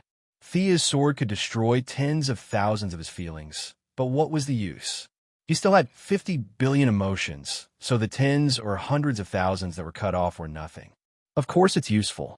Your vision is too narrow, and you're neglecting yourself. Thea let out a long sigh. It was actually quite tiring to keep moving at high speed. Being called narrow-minded by a primitive woman, First Lantern was not happy. He moved quickly and took a step forward, ready to launch a surprise attack while Thea was talking. However, he found his own problem a big problem. His originally colorful body now seemed to be shrouded in a thin layer of gauze. It was gray but very fine. Today is your doomsday. Everything is over. First Lamp's body was a little stiff. The effect of this state was actually not long. It was an application of the dead mixed soul. The two positions were very compatible, but Thea did not understand it well enough. She lacked tens of thousands of years to settle down. The combination of the two was very shallow, but it was enough to deal with First Lamp. There was no time to delay. Thea once again saw the young man with great ambition but little talent in his body. He was pierced by the black sword for the second time. After fighting for half a day, First Lantern could only buy himself a few more minutes of life. It was meaningless. Leaving his main body twitching on the ground, she pointed her sword at Remnant Time. This time, it was even simpler. In less than a minute, he was killed. Remnant Time turned into dust. He did not belong here. He was squeezed out of the timeline the moment he lost his life. Thea flew to First Lantern's side and looked down at this opponent. His huge body started to wither, from his fingers to his arms to his neck. The emotional energy lost its support and dissipated in space like a candle in the wind. The expression on First Lantern's face could be described as strange. I will return again. Even if my life form has changed, perhaps I am no longer myself. There will be a time when I return. That is the night before dawn. This is the scene that fate has shown me. First Lantern's face was already shrouded in the black air of death. He raised his arm, only to find that his fingers had already turned into dust. When all the emotional energy left, his life would come to an end. This was the power of time. He was still immortal. Relying on emotions as support, he had already lived for 10 billion years. His human body had long reached its end. Emotions have abandoned me. Next time, I will return as an enemy of emotions. First Lantern cracked open his mouth and made an extremely arrogant declaration. Then, he turned into a pile of gravel in his laughter. What's with the arrogance? Is this guy dead? Guy Gardner rubbed his head. Seeing that their battle had ended, he slowly flew over. Carol and Laughless were also looking forward to the answer.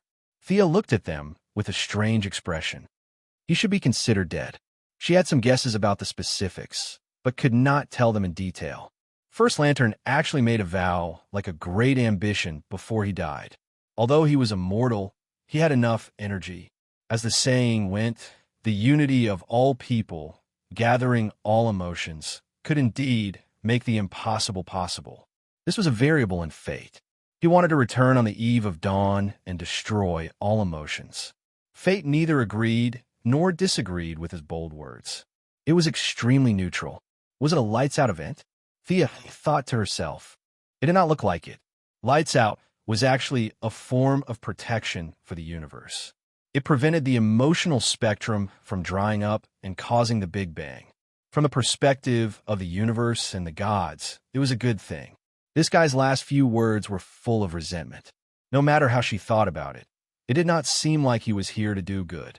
Could it be the Lantern of Daybreak? An enemy of emotions, full of hatred. This was the only thing that fit the criteria. Would this guy be reborn in the dark multiverse? Carefully sensing, she did not find First Lantern's soul after his death.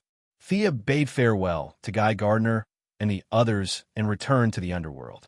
She searched twice, but did not find First Lantern's soul. Without a doubt, this guy was not dead. Whether he became the grandpa in the ring or was directly reborn in the dark multiverse was unknown. However, she would deal with whatever came her way. She was not afraid now, let alone in the future.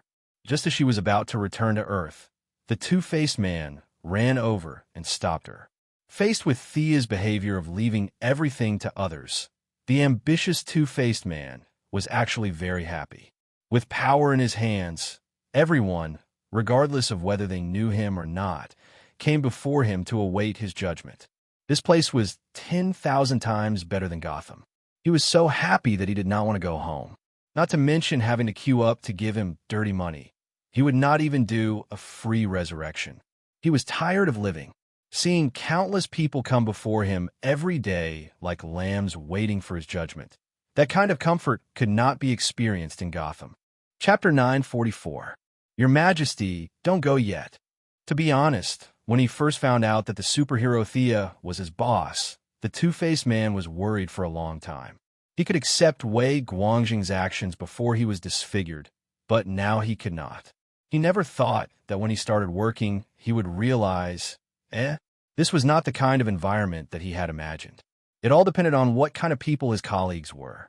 Demons, death knights, evil gods, assassins, banshees. Compared to these people, the two-faced man was a rare good citizen. At most, he sold detergent in Gotham and collected protection fees. He had to be on tenterhooks every day to prevent Batman from suddenly jumping out of a corner. In terms of evil, he was not on the same level as his new colleagues. After working in the underworld for a while, he finally realized that this female superhero's view of good and evil was frighteningly weak. The new boss was definitely on the neutral side. It was just that he usually pretended to be kind and righteous. What's the matter? Thea frowned as she looked at the two-faced man. This guy knew his position very well. He was a good candidate to be the Secretary General. He was a gang leader in Gotham. At that time, he had combed his hair back and had an extraordinary aura. When he arrived in the underworld, he instantly changed to a 30-70 split. He did not bow and scrape like the lonely old man Sharon. However, his submissive attitude was very upright. At the same time, it did not make people look down on him. There are few people who I don't know how to be punished. They have contributed a lot, but they have also made a lot of mistakes. Thea made a sound of surprise. She was a little curious that even the workaholic two-faced man could not make a judgment. To be honest, the underworld's punishment rules were very complicated. This was a side effect of the creation rules. All kinds of laws were not set by her, and it was not convenient for her to change them. And there were a lot of them. Books filled the entire library. They were densely packed with all kinds of rules. At first, the Missy pushed the door open out of curiosity. After that, she left in defeat. Anyway, she did not even take a look. Later on, she simply handed it over to the two-faced man, a law doctor, to study. Yes, that's right. This guy could become the Gotham District Attorney. He also had a doctorate title. She followed the two-faced man to the trial hall. When she saw a few people waiting for interrogation, the Missy was instantly happy. Little blue guardians. The four of them stood straight and looked straight, as if they were still on their own Eurasian main planet. However, they didn't have a body here, so they couldn't float in the air. Their short stature greatly reduced their imposing manner. Yo, the four of you, where did you come from? The eldest miss asked, even though she already knew the answer. She smiled slyly. The four little blue men were much more well-behaved now. Their previous arrogance had all disappeared. The little blue man with the big head was the first to speak. Your Majesty, Goddess. Before he could finish, he was interrupted by Thea. Why are you always talking? Are they mute? Are you looking down on me? Helpless, they had no choice but to lower their heads under the eaves. One by one, they walked out and prepared to introduce themselves. Of course, Thea knew their names. They were all in Haruba's memories. She just wanted to take them down a notch. This was not Yura. This was hell. He waved his hand and said, I don't want to hear your names. Harvey, write them down. Write passerby 1, 2, 3, and 4 in the name column. That's it. She just needed to vent her anger by teasing the little blue man. There were still many things she needed to take care of in the outside world. She reached out to take the records of the underworld and began to read them one by one. Although the Guardians seemed to have done a lot of bad things, they had also done a lot of good things. In the 10 billion years before the rise of Earth civilization, they had saved the universe countless times. If it were not for them, the universe would have exploded long ago. If the universe had exploded, Earth would not have survived. It could be said that they had done a lot of good things. They were more than qualified to be angels in heaven. However, they had also committed a lot of sins. Kalana had modified the settings of the mechanical hunter to kill all intelligent life in Sector 666. This could be blamed on Kalana. However, was this the only time a mechanical hunter had made a mistake? The records of the underworld said no. There had been more than one mistake. Was there no bloody massacre during the rise of the Green Lantern Corps? Were there no innocent sacrifices in the process? When the entire universe heard about the establishment of the Green Lantern Corps, they all rushed to spread the news. This was obviously impossible. Even Kerrigan and Lady Styx, who still occupied a few sectors, had a lot of say. They had used the tug-of-war to grind down many galactic overlords. Their status as the universe's police force had been earned through killing. Furthermore, the selection criteria for this Green Lantern Corps was completely up to Lantern Ring. One could be a Green Lantern just because one had courage. Was one necessarily a good person just because one had courage? In the end, the Third Corps had destroyed many planets. How many races had completely disappeared in the vast universe? It was impossible to calculate. The merits were not small, but the sins were also huge. This was the reason why the two-faced man could not make a judgment. All right, I'm a kind old man. I can't bear to see people suffer. Since we know each other, I won't punish you to hell. Didn't you brag about protecting the universe? I'll punish you to be reborn as ordinary people. You'll have to experience the difficulties of life. In the underworld, Thea had the highest authority. These words were equivalent to the final judgment. Neither the two-faced man nor Minos had the right to interfere. The two-faced man hurriedly wrote down the records according to the rules. Thea took the pen and quickly signed her name. This matter was considered effective. Off you go. The four little blue people were taken away by the staff to be reincarnated.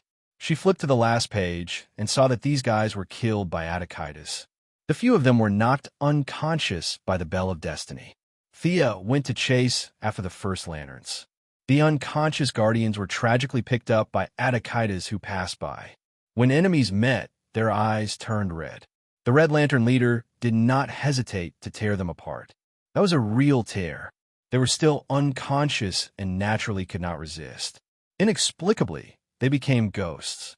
When they regained their consciousness, they were already in the underworld. It could be said that they were completely confused ghosts. Are there only these four guys? She asked the two-faced man, just the four of them. Thea nodded. It seemed that Gantherside's life was spared. It was most likely that some hero who passed by saved them. The 8 First Lantern Guardians also seemed to be alive. Everything was normal in the underworld. She hurried back to the universe. As expected, around the Bell of Destiny, a few groups of First Lanterns were arguing with each other. John Stewart and the new Green Lantern, Simon Bartz, led more than 10 Green Lanterns to protect the 8 First Lantern Guardians.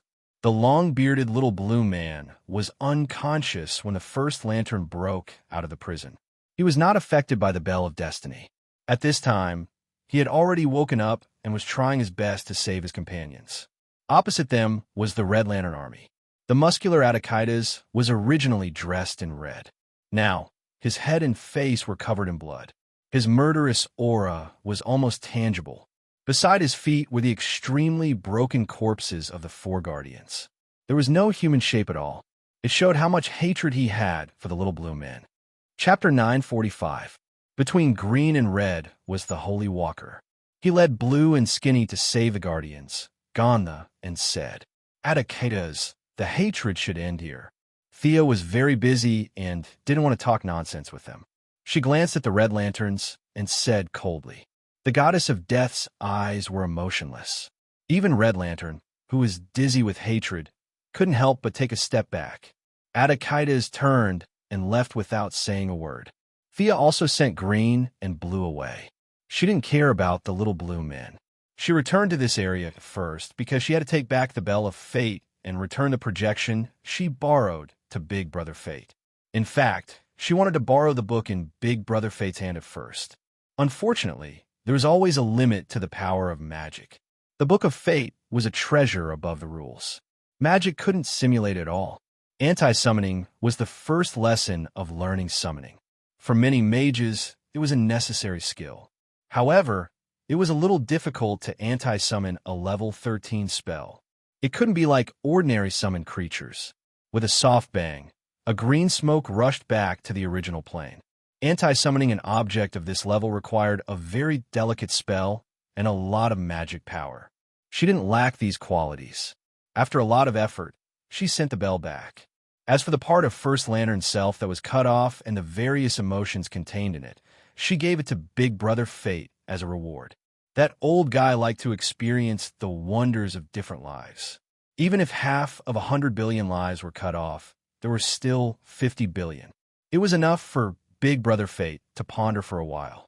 She cleaned up the traces of the battlefield. The emotional lines here were very messy and complicated. Countless emotions were piled up in this void. If someone passed by, the best result would be to become a lunatic. She wasn't good at dealing with these emotions. For First Lantern, it was a source of energy, but for her, it was a poison. She lived a simple life and did simple things. Too many emotions would affect her heart. She knew her own situation. She wasn't a strong-willed person. She put on White Lantern and used the power of life to calm down the emotions in this void and let everything return to normal. After cleaning up the battlefield, she found the Pusher Trio. They were so busy that smoke came out of their heads. She heard that Batman on Earth was also exhausted. With her help, they didn't speed up the process much, but they were still very happy that the crisis was over. Emotions can give people strength. The simple-minded Supergirl couldn't understand this at all. She frowned and thought for a long time. Thea stood at the side and chatted with Diana. Diana told her about the Silver Swan. To be honest, Thea had no impression of this nickname at all. She had never even heard of it. Mr. Juillieu suspects that Kane tampered with her spinal implant. That's why her temperament changed so drastically. If we subdue her, we should be able to restore her to her original state. Diana explained the matter to her formally. Thea was displeased. What kind of Tom, Dick, and Harry were jumping out at her? How dare these low-class fellows have designs on Diana? They really don't know how to spell the word death. However, she giggled and said that she didn't mind. Reality proved that Diana knew her very well. Her cunning guesses were spot on. The Valkyrie's beautiful eyes stared at her for a long time. You can't do anything behind my back. Thea was very guilty. That was what she thought. Death Knell was the most suitable person. What could a ballerina do? He killed her with 2 slashes. After that, the earthenware lady would dig a hole to bury her body without anyone knowing. Next, they would bribe the local police to make a missing person report. It was a one-stop service. Finally, there was the underworld waiting for the Silver Swan. Thea would tell her that death wasn't the end, but the beginning. However, now that Diana had made it clear, she wouldn't argue over a small character. She hurriedly changed the topic. Don't worry. By the way, Blackhand killed Hal Jordan in Sinisto. Where is he? Diana almost vomited blood when she changed the topic. If it weren't for Superman and Supergirl beside her, she would have pushed Death Knell down and bullied her. He should be locked up by green light again. She wasn't very sure. Thea didn't need her to be sure. Without the Black Death King, he was nothing. She didn't need to worry at all. She just needed to change the topic about the Silver Swan. With the help of Earth's think tank, the 4 of them restored a total of 15 planets to their original state. Casualties were inevitable in the process. However, as long as they weren't Earthlings, they didn't care much if they didn't die in front of them. After a while, they returned to Earth. It was already 2 hours later. Batman said a few words to them and got up to rest. Mental work was much more tiring than fighting monsters. Usually, he would only sleep for an hour. Today, he wanted to give himself a break and sleep for 2 hours. The rest of the Flash and Mr. Excellent were also exhausted. They said goodbye. Thea and Diana went back to their own villa in the suburbs of London. It was more than 10,000 square meters in total area. It was really strange. Diana wanted to live in Greece, but she worked in France every day. Instead, she chose to live in England. The two changed into their home clothes. Thea quickly pulled the curtains. Diana looked at her from the corner of her eyes. Her eyes were probably saying, Are you okay? You have to be careful in broad daylight. Not to mention that she had wronged Thea. The two understood each other's thoughts from their actions and looks. The young lady hurriedly said that she was innocent. She tapped Diana's forehead with her finger. You have such complicated thoughts. Today, I have a trophy for you to see. Then, she took out the first light ring as if she was showing off a treasure. In the dim room, a colorful ring appeared in the palm of her hand. This ring is also an origin. See if it suits you. With 3 divine positions, Diana was no longer the newbie she used to be. She had her own way of identifying things. Only those that suited her were the best. Otherwise, if she piled up divine positions randomly, it would affect her future development. She felt it with her heart. The Valkyrie frowned. This thing is too messy. I can't see it. Is that so? Thea was a little depressed. It was obviously a very powerful equipment, but no one could use it. This made her very angry. Let's spend some time purifying it. She could only come up with a solution that was not really a solution. The most labor-saving method was still the white light. The white light's purification ability was the best in the universe. However, the emotions in the ring were different from those scattered on the battlefield. They've been entangled with each other for billions of years. It was extremely difficult to use the power of life to calm them down. Use divine power, Diana said.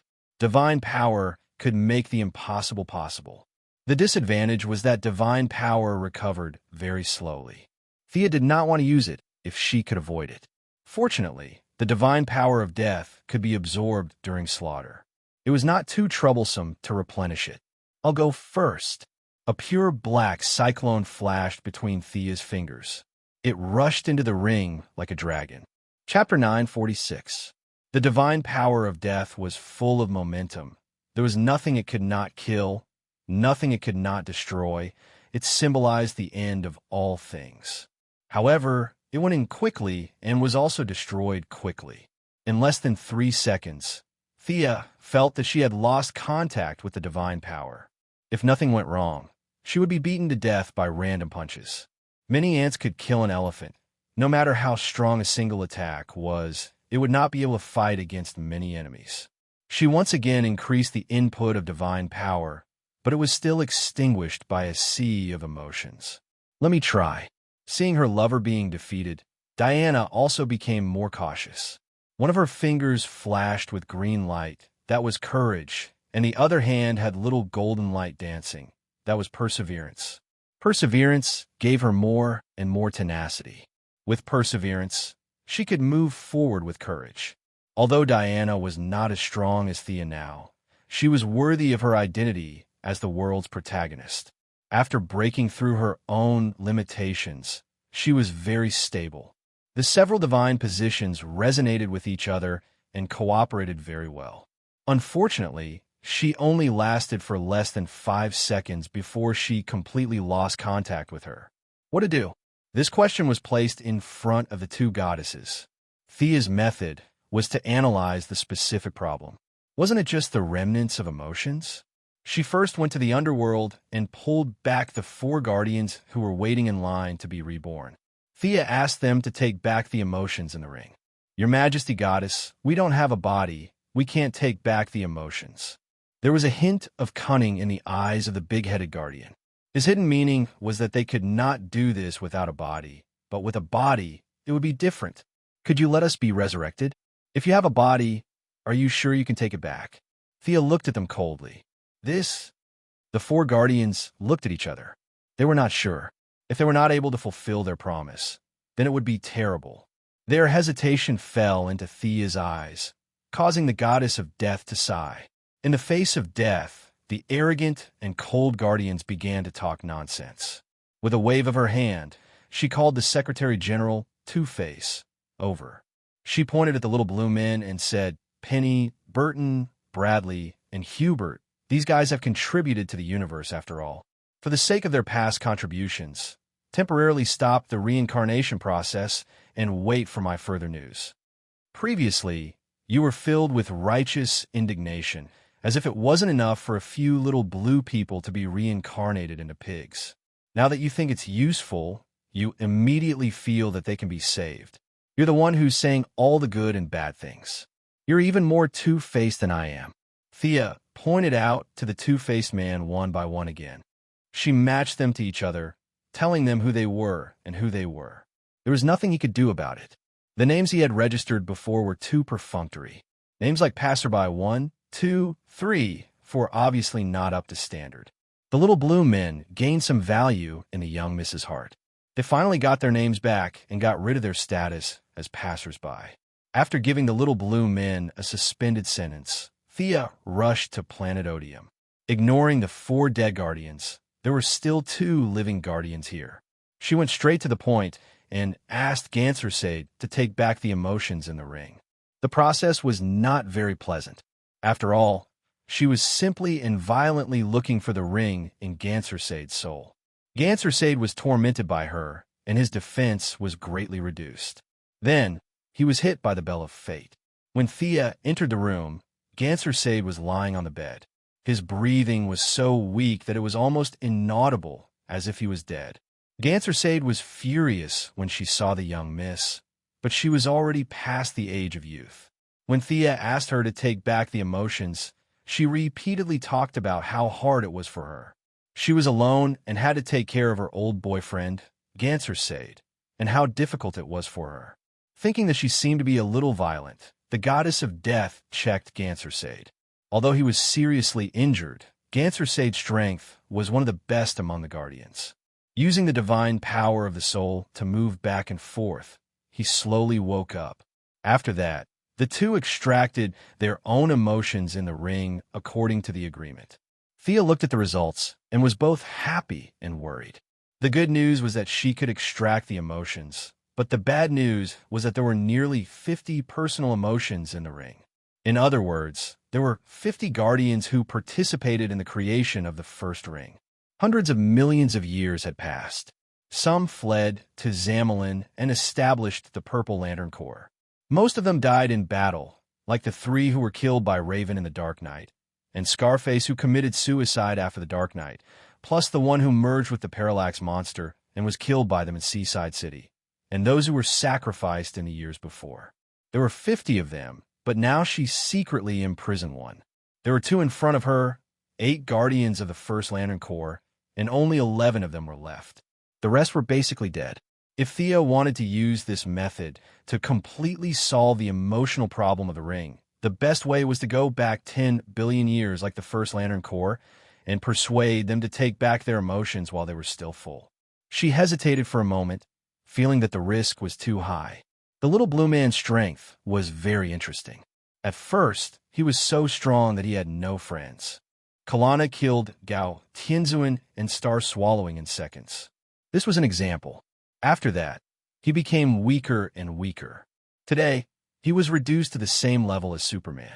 Superman squinted his eyes and was speechless.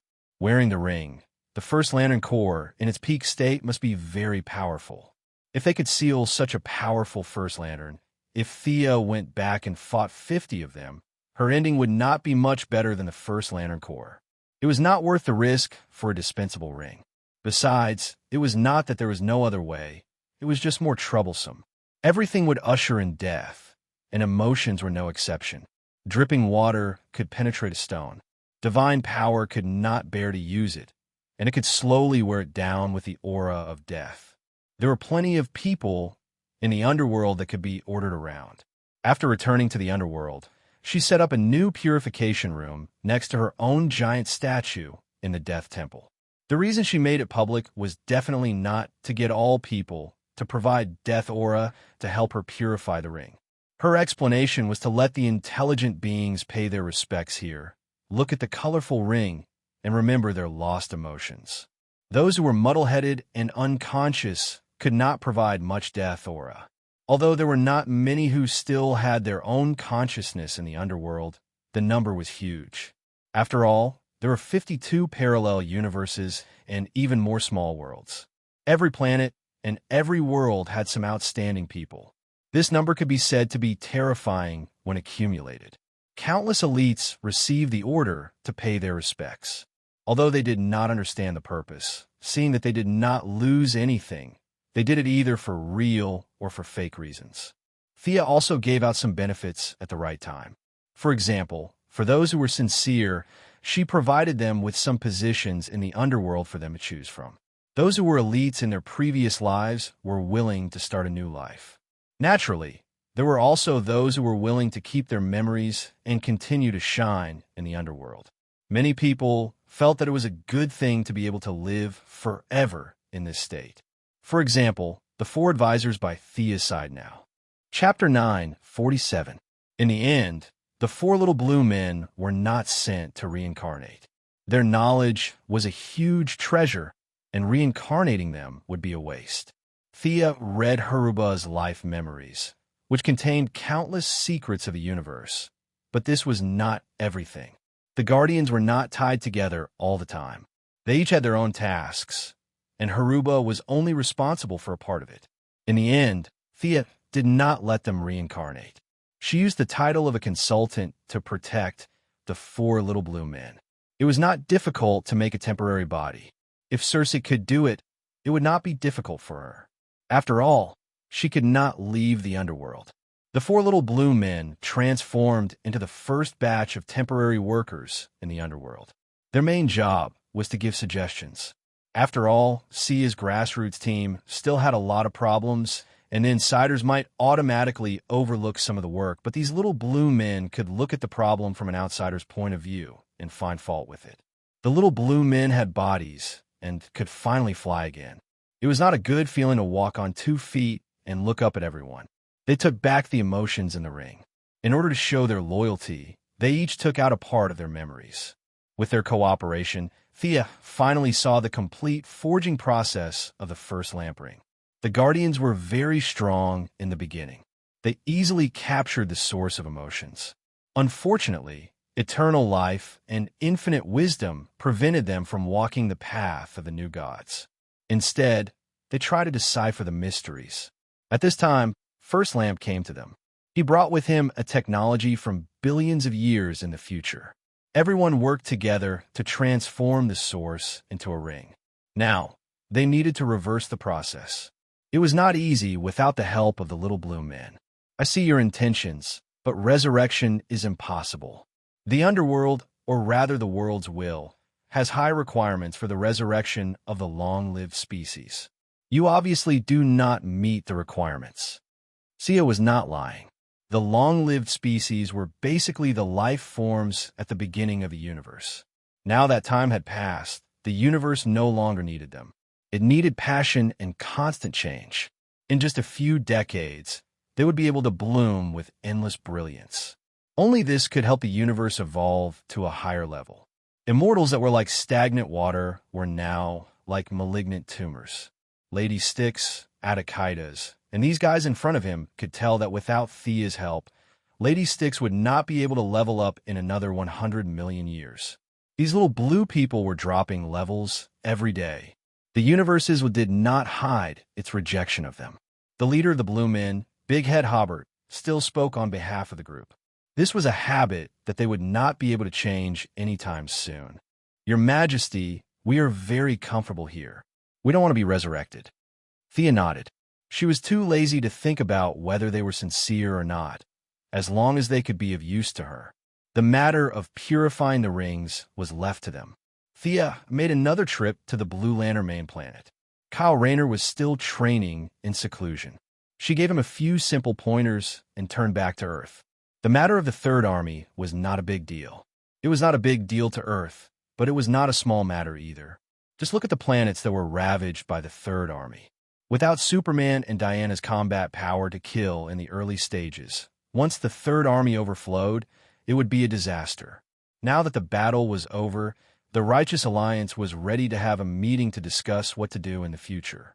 It was worth mentioning that because Kyle was left on the Blue Lantern main planet, the Green Lantern representative on Earth had changed again. Simon Baz, the Arabian Green Lantern, was sitting nervously in the Green Lantern's exclusive seat. In addition, Thea's unspeakable relative, Black Canary Laurel Lance, had also officially joined the Righteous Alliance. Laurel was a late bloomer. No one knew what stimulated her, but her strength improved by leaps and bounds.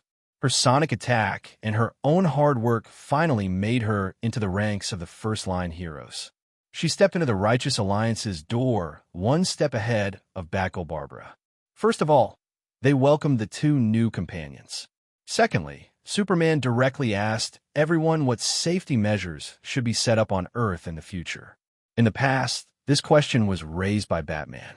It was rare today. Superman saw more than 10 planets suffer disasters. He could not help it. He had to do something. Many people on Earth did not realize what had happened, but he knew. He saw it with his own eyes. The Third Army assimilated intelligent life. The first lanterns threw the entire planet around like sandbags. Countless lives were wailing and wandering between life and death. If all of this fell on Earth, on the heads of his relatives, what should he do? Seeing these tragic scenes with his own eyes, Superman could not sleep all night.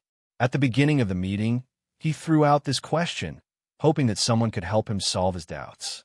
Will there be similar disasters in the universe? According to some convention, the Green Lantern was in charge of all problems in the universe. Several people looked at Simon Baz in unison. The Arabian Green Lantern was dumbfounded. You're asking me about everything? Just a day ago, I was chased by many agents on the road for stealing a car. Now you're asking me about disasters in the universe? How could I know? The Missy coughed twice, indicating that she had something to say. Superman, your definition is too broad. The disasters we are facing now are actually caused by certain individuals. It is not an earthquake or a hurricane. It is difficult to make a reasonable and accurate prediction. But Madame Xanadu can make a prediction. Am I right? You should be able to do it too, right? Batman resisted mentioning Old Ma's name. Prophecies require a price. Time is a long river. The prophet is like a fish in the river. It jumps up with all its might and sees the road ahead. However, the price is that it loses its original position and is covered in injuries. Thea avoided talking about herself. Madame Xanadu was now a relative she could not mention. After becoming the Lord of Hell, there was no need for Old Ma to appear. Thea spent time helping her sort out the burden on the timeline. Now, Madame Xanadu had finally recovered 40 to 50% of her strength. She did not explicitly refuse, but what she meant was that she did not advocate sacrificing someone to save Earth. Superheroes could basically reach a consensus on this point. Sacrificing the innocent in exchange for justice was not justice. Then do you mean that we can only passively defend? Superman asked. Thea thought for a moment. She asked in return, if a person did not make a mistake, would you arrest him for something in the future? No, at least I won't. The Flash immediately spoke, but then he reiterated that this was only his opinion. We won't either. Batman also nodded, but Thea could tell from his eyes that he wanted to collect all kinds of information about the other party first and carefully write down a notebook of information. Once the other party committed a crime, they would be arrested immediately. All right then, we've reached a consensus on this point. I'll just tell you what I've seen and heard for your reference. There's a group of people, and they're very evil. Sia was interrupted before she could finish. Chapter 948. Is it Darkseid? Batman still remembered the invincible power of the evil lord. Is it an alien? Superman was worried about his relatives. Neither. Do you know about parallel universes? Everyone nodded. The Flash and the others teamed up with Dr. Wells on Earth 2 every day, so they naturally knew about parallel universes. Batman had also seen Thomas Wayne on Earth 2 from afar, so he was no stranger to this concept. There is such a parallel universe. Although the codenames are different, the Superman, Batman, Speedster, Green Lantern, and Neptune are all evil. Of course, I'm even more evil there. The Kryptonians there use kryptonite as their energy source, and they commit all kinds of crimes. At night, Gotham is also ruled by a man in black. The speedy ones kill the innocent for fun, and the rest are their accomplices. Currently, this dimension does not intend to invade us, but I would like to ask all of you, what do you plan to do after knowing this? A dimension full of bad guys. Thea told them about Earth 3, and Guangdong's investigation showed that the evil Thea came from there too. As for whether she was still there, Guangdong could not be sure. A huge barrier covered Earth 3, and the new gods could not enter at all. A few of his subordinates suppressed to the level of ordinary people and entered the barrier, but they were limited by their abilities and could not get any high-level information. Thea thought about it several times. Whether the evil version of herself was controlling Tian Shou or being controlled by Tian Shou, they would have to fight. The anti-watcher was also recovering there. If he had absorbed the energy of the entire universe of Earth 3, it would be difficult to deal with him. Thea wanted to organize an expedition to Earth 3. She had even thought of the code name, Eternal Justice. She was working on her plan, and the people of the Alliance were also digesting the information she told them. They did not provoke us, and we're going to fight them? Was this the act of a hero? Everyone was thinking. It was normal for heroes to be schemed against by their enemies in the dark. Then, they would suddenly attack and lose their armor. They were not masochists who would like to live their lives in fear. But the enemy had not done anything yet.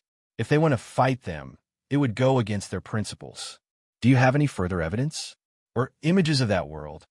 Batman asked. Wait here, I'll look for it.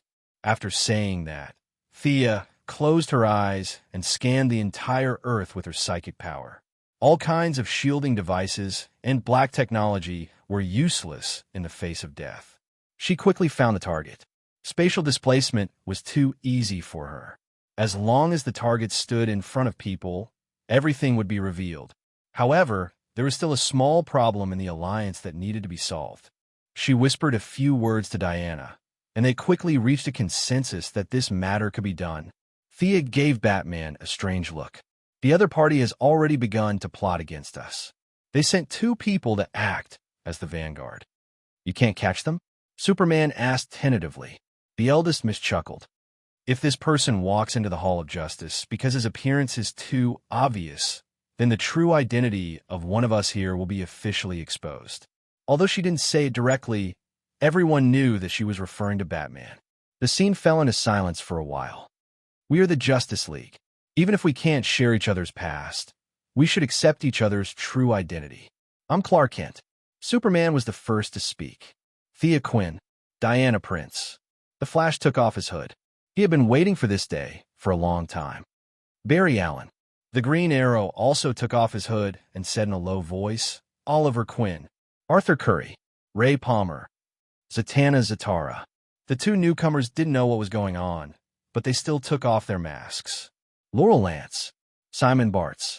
Nightwing hesitated for a long time. He was in the same boat as Batman, but when he thought of leaving those wings in order to find his own path, he made up his mind and took off his mask. I'm Dick Grayson. For a moment, all the pressure fell on Batman. He was a little tired, but also a little relaxed. Nightwing had been exposed, so there was no point in hiding. He finally took off his mask. Bruce Wayne. He hadn't seen the sun for a long time, so his face was a little pale. There was enough light in the Hall of Justice. Looking directly at the broken light through the glass, Batman felt a little awkward. In fact, many people knew his true identity. Now he was just taking off his mask. He quickly adjusted his state of mind. He was very unhappy with Thea forcing him to state his position. He rubbed his forehead. Can you tell me now? Who are the people sent by the evil plane? Thea didn't directly teleport. She looked from afar again. They've gathered a few villains from Earth. Should I directly teleport a leader or pull all of them over? If all of them are pulled over, we have to prepare for battle. Was there a need to say that? Good and evil couldn't coexist. With so many heroes suddenly attacking a bunch of villains, was there anything more satisfying than this? Even the Flash wanted to fight right now. The young mistress clicked her tongue and expressed her appreciation for the heroes' enthusiasm for battle. She motioned for them to put on their masks. With a light tap of her finger, under Zatanna's respectful gaze, she quickly drew countless complicated lines in the air. Prepare to welcome our visitor from afar, Mr. Alfred Penisworth from Earth 3. Hearing her say this, even though Batman had some guesses, he was still very surprised. He thought that it might be the counterpart of someone around him on Earth 3, but he really didn't expect it to be the old butler, Fu. If the other old butler stood in front of everyone as a bad guy, Bruce Wayne's disguise would indeed be lost. After the Azure teleportation array activated and the light disappeared, The four strangers panicked and found that they were surrounded by people from the Righteous Alliance. Batman immediately saw the old man standing in the middle. He looked exactly the same as the old butler, but his temperament was completely different. The old man's face was pale, and he was wearing a purple suit. The more he looked at him, the more familiar he looked. Thea seemed to know what he was thinking and gave him the answer. This Mr. Penisworth killed the clown on their side. Yes, the clown who fought against Batman's tyranny for freedom and democracy. A sense of confusion filled Batman's heart. The other party's evil aura lingered. Just based on his intuition, he felt that the other party was not here to discuss friendly relations and establish a harmonious parallel space. There was nothing to say. Let's fight. The heroes were sharpening their swords and were already prepared. A few villains wouldn't do. It was impossible to make the villains fight to the death without retreating. Even though the evil old butler asked them to charge together, they agreed verbally, but in reality, each of them had their own plans. Giantess, you open the way. Copperhead, you cover. Shadow Stealer, bring up the rear. The evil old butler quickly issued the order. Even though he was in a hopeless situation, he still didn't give up and was still trying to find a chance of survival. Chapter 949. The appearance of the woman called Giganteus could be said to be exaggerated. She had a head full of long, fluffy hair and bulging muscles. She wore a leather vest, and her entire body was filled with a murderous aura. One could not see the gentleness and charm of a woman at all. She looked like a bandit who had taken over a mountain and declared herself king. It was impossible to tell that she was a woman without looking closely. She took a deep breath, and her body expanded rapidly like a balloon. Soon, she broke through the human limit and moved toward a height of 5 meters, then 10 meters. This boring trick, the young lady sneered from a distance. If she was allowed to grow, her hull would be destroyed, and it would cost money to repair it. Considering the issue of justice, it was not convenient to use death magic, but casting a few transformation spells was not difficult for her. Thea was not as proficient in transformation as Cersei, but she was definitely good at it. Let's go. Whether it was a technological mutation or a bloodline mutation, with a shrinking spell, the opponent's body returned to the size of a normal person. Laurel, who had just joined the team and was eager to make a contribution, rushed forward with a whip kick. I've collected information about these 3 guys. The woman is a giant morphing woman who mutated due to a blood disease. Copperhead is good at military combat and jujitsu. There's not much information about the other Shadow Stealer. He should be a psychic. Batman didn't join the battle, but talked about them from the periphery. Thea interjected halfway. I teleported 5 people here, and there's 1 more. Adam Man, you search for him. Knowing that he had a part to play in the battle, Adam Man quickly shrank and searched for the enemy hiding in the dark. The battle ended quickly, but it couldn't be slow. After all, it was 12 top heroes against 4. Even if Thea and Diana didn't make a move, the villains were beaten to a pulp. Black Canary defeated the giant morphing woman, and Green Arrow also captured Copperhead. The Shadow Stealer was a little more troublesome. He could hide in the enemy's shadow, which was a combination of offense and defense. Zatanna saw the opportunity and released a flash to remove the shadows in the room. Then the flash stunned the enemy with a speed far beyond the enemy's reflexes. The evil old butler didn't have any superpowers. He only carried a pistol with him and was easily taken down by Nightwing. The Adam Man's battle did not go well. The enemy was very cunning and hid several times. In this microscopic world, outsiders could not help much. In the end, it was Superman who found the enemy with his supervision and captured the enemy with the help of the Atom Man. It wasn't hard to tell if a local criminal was an outsider or not. What Batman knew definitely belonged to the locals, and vice versa. That was how authoritative Batman was. Copperhead Snake, Gigantified Woman, and Shadow Stealer were all people who betrayed their own plane's information and acted as accomplices for the sake of benefits. Their actions were greatly despised by the heroes. Thea was in charge of contacting them, and all of them were imprisoned in the Heaven's Eye Society. Let Black Amanda have her way with them. After the accomplices were sent away, the 2 main culprits became the key points. Ray Palmer untied the belt of the original child. It was her shrinking equipment. Without the belt, the original child finally returned to her normal size. She had long brown hair and a pretty face. However, at this time, her eyes were closed and she did not say a word. She seemed to be ready to fight to the death, but the slight trembling of the corners of her mouth showed that she was not calm inside. The evil version of the butler was much calmer. He looked around the Hall of Justice and compared the appearance of the heroes with the images in his memory. Although he had been on Earth for a while, it was the first time he saw the superheroes of this world face to face. A strange sense of confusion lingered in his heart. The completely opposite world made him want to laugh. However, his heart was as hard as stone. He quickly put away his messy thoughts and said to the original child in a cold voice, "Calm down. They are heroes with high moral standards. Our lives are completely guaranteed." After that, he showed a provocative smile, which roughly meant that they could kill him if they could. The people of the Righteous Alliance had a tacit understanding. They gave Batman space. "I can see the struggle in your heart. You have the ability to break the shackles. Why don't you do it?" The evil old butler's voice was somewhat bewitching.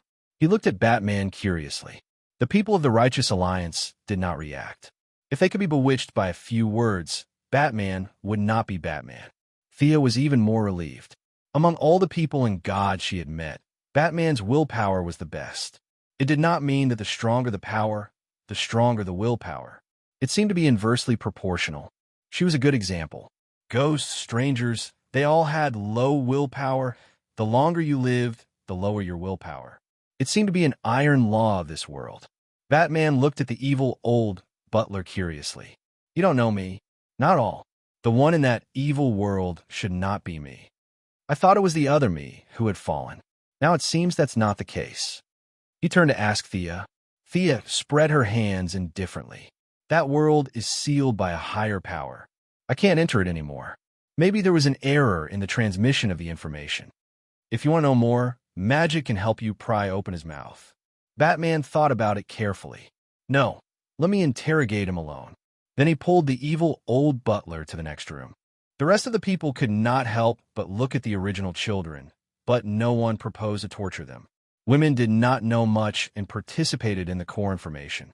This was the common view nowadays. How many men were there in the heroes, and how many women were there? How many men were there in the villains, and how many women were there? How many men were there in the big bosses? Were there any women other than Thea?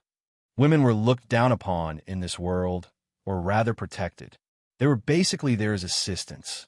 Except for the Atom Man, who was studying the original children's belts, the rest of the people were either resting or chatting with each other.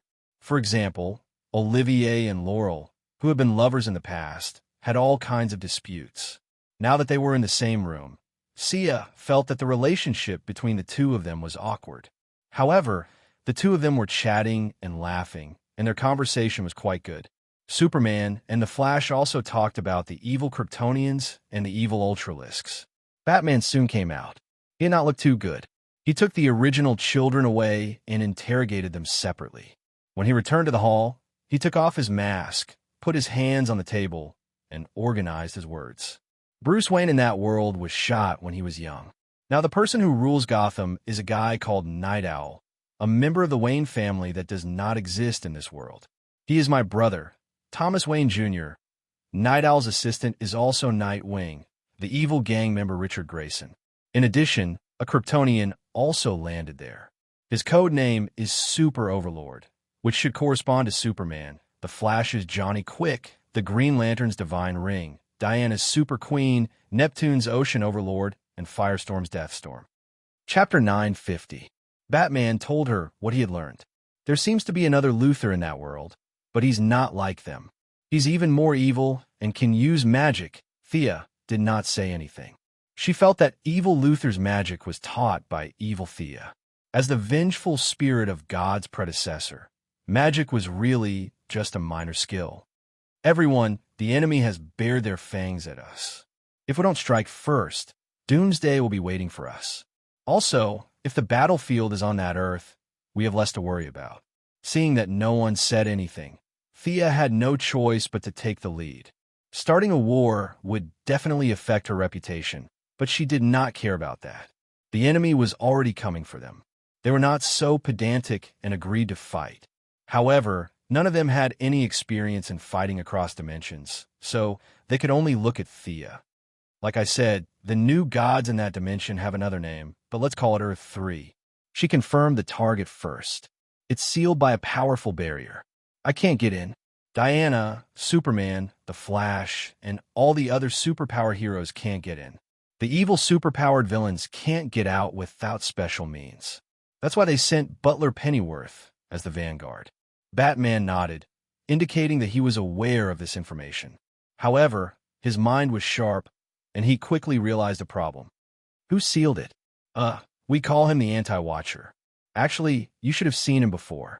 He was the one who was resurrected from the Black Lantern's power source on the darkest night. Thea answered. Batman immediately asked, is he more powerful than Darkseid? Thea took a long time to think about this question. Batman's question was too amateur, so she had to answer it in a more general way. Strictly speaking, the Anti-Watcher is far more powerful than Darkseid. Batman's eyes widened. Thea took another turn. The Anti-Supervisor is different from us new gods. We have a ceiling, and once we reach a certain level, we can't go any further. It's the same for me and Darkseid, but the Anti-Supervisor is different. He has no ceiling. Batman's posture was a little messy.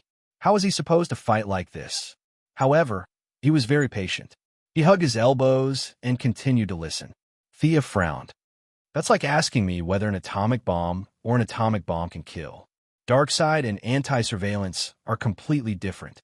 Darkseid is a conqueror. He wants all life to submit to him. How evil, the Flash whispered. The Anti-Watcher wants to destroy the universe. The more he destroys, the stronger he becomes. This one is even more evil.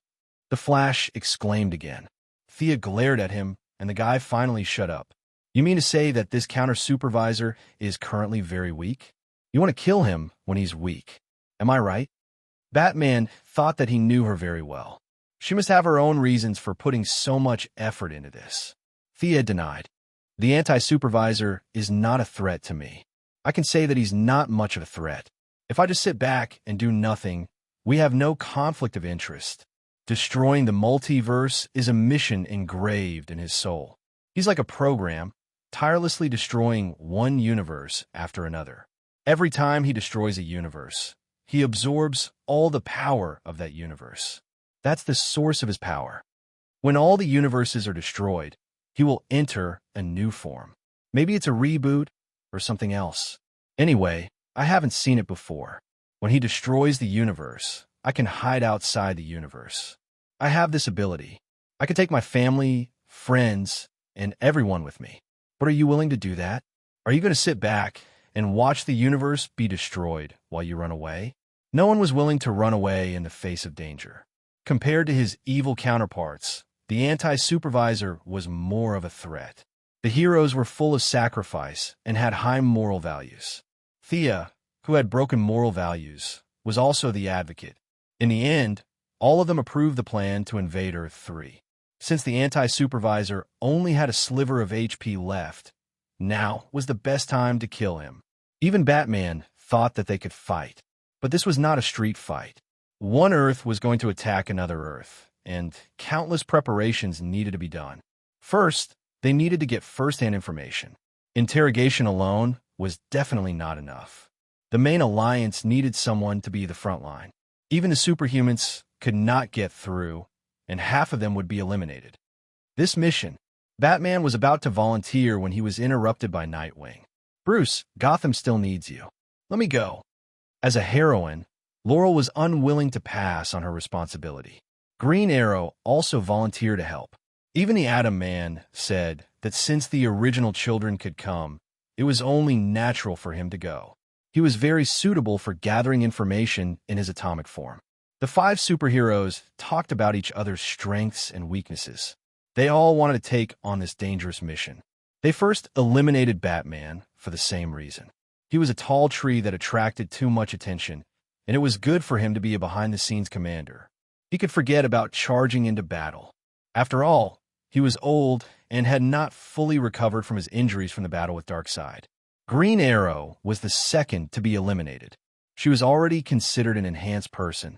Thea felt that she would not be able to get through. Besides, Star City could not do without her. The focus finally fell on Black Canary, Nightwing, and the Atom Man. Seeing that they were arguing passionately, Thea held her coffee cup and watched the show. She did not have the heart to interrupt. It was not until Diana poked her under the ribs that she spoke. "There's a small problem. Diana glared at her. Thea quickly changed her words. I haven't figured out how to get to Earth 3. Nightwing had the upper hand. As Batman's successor, he had an overwhelming advantage whether it was combat, reconnaissance, interrogation, or infiltration. If all three went, he would be the leader. If there was only one spot, it would be his. He did not expect Missy to come to a sudden halt. After arguing for so long, it turned out that there was still a problem. Was this a problem? You guys have been trying for so long. Can't you find a way?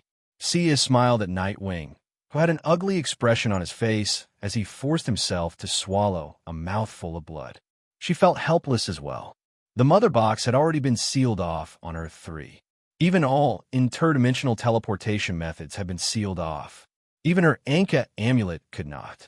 The official Sister of Death could certainly ignore it, but she, as a reserve, could not. Then how did the two of them get here? One-way teleportation? Batman still had a lot of questions, but he did ask the main point. How did they invade us? They must have some means to get here, right? What about after conquering us? Will they go back?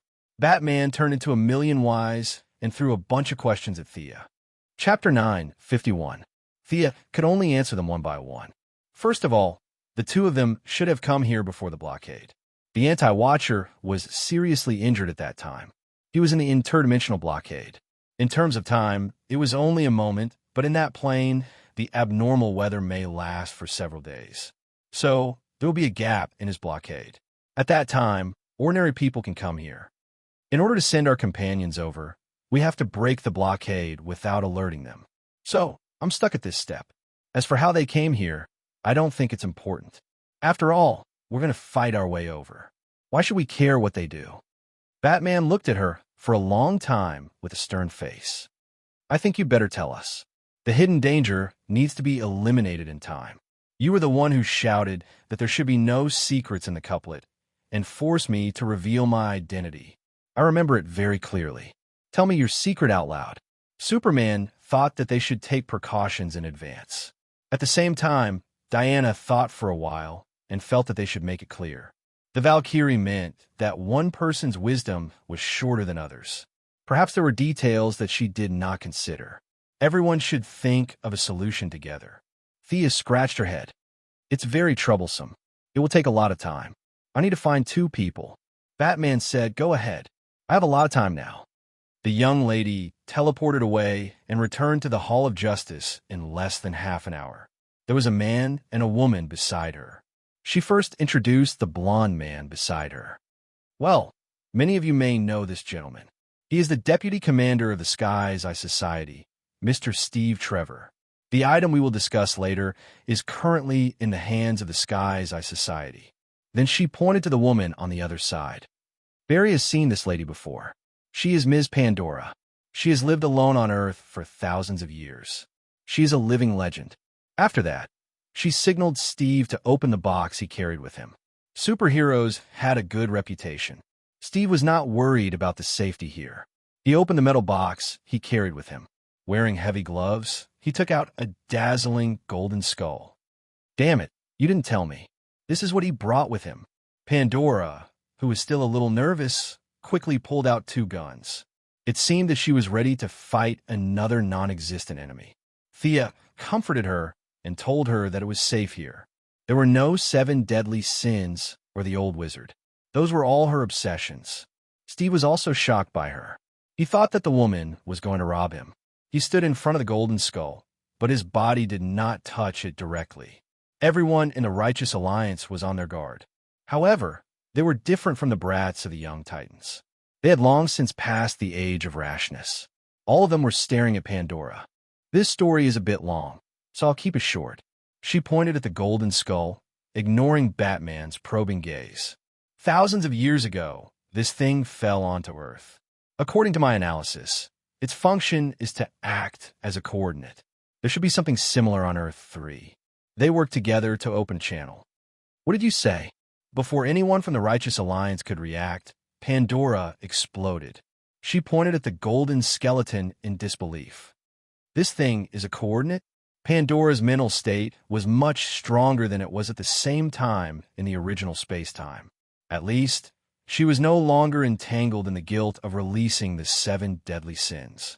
However, she still could not accept that the culprit who caused her thousands of years of suffering was actually a coordinate.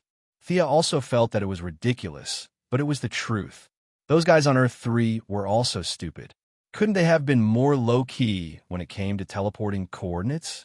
Couldn't they have disguised it as a stone and thrown it over? If they were afraid that the evil old butler could not find it, they could have made a locator or something.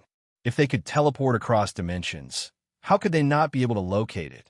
In the end, these guys made a very flashy and evil golden skull shape.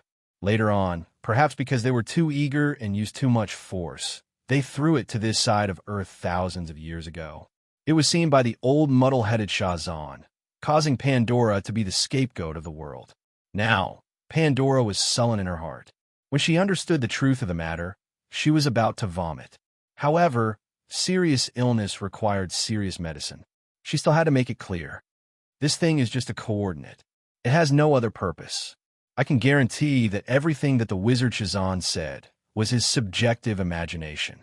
After saying that, she reached out to grab the golden skull. Steve shouted, "Be careful, it will bewitch your mind." Thea acted as if she did not hear him. She grabbed the skull in her hand. It was light and only weighed a few kilograms. The golden skull was one size bigger than a normal human skull, and there seemed to be a very evil red light in its eye sockets. It looked completely evil. No wonder the old Shazan thought that there was something wrong with it. Not only him, but since ancient times, this skull had fallen into the hands of many people. Many of the archmages, especially the evil archmages, had studied it.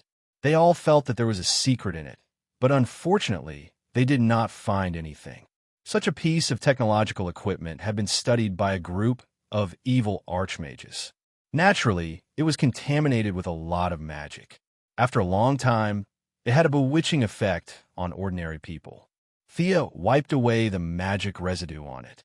This thing is modeled after the mother box. The specific effects are a little different, but the difference is not big. It is definitely a piece of technological equipment. Batman knew that he could try it. Without saying anything, he picked it up and studied it. After a long time, he said thoughtfully, "The technology here is very advanced. It will be difficult for me to crack it in a short time." Thea clapped her hands. She would leave it to him. It was a little difficult to enter without being noticed by the anti-surveillance team with magic and divine power. Technological equipment should be a good way. Steve saw that the people of the Alliance were looking at the golden skull like beating drums and passing flowers. His face was strange. "Miss Quinn, this thing, Commander Trevor, I will explain to the President. This is just the beginning. We still need to cooperate with several parties in the future." When the President was mentioned, the patriotic old young man Steve was defeated. Pandora knew that they were going to attack Earth 3. Filled with righteous indignation, she said that she would also join the battle and seek justice from the culprits who had harmed her life. Several technological heroes and Batman worked together to study anti-teleportation. Before Thea left, she called Batman again. "Tell Alfred to get ready. I think the Pentagon will most likely send him a message. You want the army to go too? How fresh. We can't just go with the 12 of us, right? There's also a government in that world. Without the cooperation of the military, we can't fight so many enemies. Not only the army, but all the heroes' forces, the International Justice League, the Alliance of Women, the Dark Alliance that Madame Xanadu is forming, the Young Titans, and even the Suicide Squad and the Rogue Gang. I'm going to pull them all." Chapter 952. In fact, the number of people participating in the war is not as many as you think. We can't send all of them. After all, the Earth here still needs to be protected. I can't go to war easily. Diana's power has exceeded the limit of the planet's battle. We don't know if the environment there is suitable for the Kryptonians. The three powerful Kryptonians on our side won't go there immediately. The Martian hunter is now focused on the Earth. He won't join the Alliance. He won't go if the enemy doesn't come. You see, Thea explained to him while counting her fingers. In addition, the Green Lantern has no emotional supplement in that universe. There is no energy battery charging there. The Seven Lantern Corps is our important ally, but without emotional motivation, they are not as good as an American soldier. Batman's face fell. 4 of the 7 veterans could not go to war. The Flash was the only one who could fight. You mean to let ordinary superheroes take the lead? No, I'll think about the Seven Lantern Corps later. They have to participate in the war. The environment of the Earth there is not easy to judge. Now it's just a preliminary plan. Everything has to wait for the results of the investigation before it can be confirmed. This is a war, not a fight against street crime. She was not telling the truth. At her current level, she had a vague idea of many things. Besides, she had worn a white lantern before. Many seemingly mysterious matters had their own explanations. Every universe actually had its own operating laws. For example, the current universe was righteous. It had to be righteous. No matter how evil jumped around, it would definitely be defeated in the end. This was the rule of the universe. The 3 laws of the Earth were evil. No matter how hard the righteous tried, they would fail.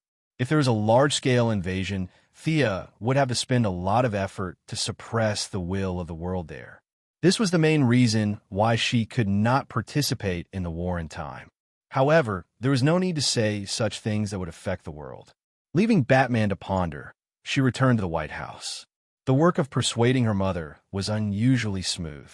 To be honest, when Moira first took over the presidency, she was a little desperate. It was similar to showing the true colors of a hero when the sea was turbulent. However, after the novelty, what was left was countless troubles and all kinds of emergencies. As the president, she was tired of dealing with them. Now that she heard that they were going to fight the enemy outside the country, she fully supported it. Superheroes had to wait for a while to consider moral factors, reputation, and a lot of other issues. As a politician, she did not have these burdens, especially when the enemy had sent an advance team. What else could she say? Fight, fight now, fight now.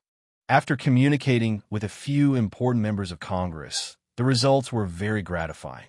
As politicians, they were also under a lot of pressure. They were tortured by all kinds of aliens and bad guys every few days. What would they say now? Could he fight his way out? Support, of course they had to support. The voters did not care about justice. Of course, justice was the best. They only needed to know that they were on the stronger side. The Congress was very easy to convince. As expected, the military encountered some doubts. They did not need to be responsible for the voters, but if there were too many casualties, they might be assassinated by the families of the deceased. This was the bad thing about the proliferation of guns. Doctors and teachers now had to carry guns for work. There was too much social pressure. The generals were very hesitant. At this time, the real and fake Alfred came in handy. They had to make them realize that if they didn't shoot first, the other party would come for them. 3 days later, Thea welcomed Bruce Wayne and the old butler, Fu, in front of the Pentagon. Only then did Thea realize that the old butler was not a retired British paratrooper. He was a British secret agent. It belonged to the MI6 and specialized in dealing with external matters. The famous 007 was theoretically the old man's colleague. Thea really wanted to ask if the old man's code name was 006 or 008. Fu came to the United States alone after World War II, under the background of the Great Depression, and lurked in the Wayne family for 40 years. The Wayne family now had few members. Before, they were the most famous of the famous families. Half of the properties in Gotham City were under their name. They were the way Banshung from head to toe. Sending an elite secret agent like the old butler to do undercover work meant that the British had prepared a big game of chess. Unfortunately, the empire on which the sun never set was a thing of the past. The old butler was not used.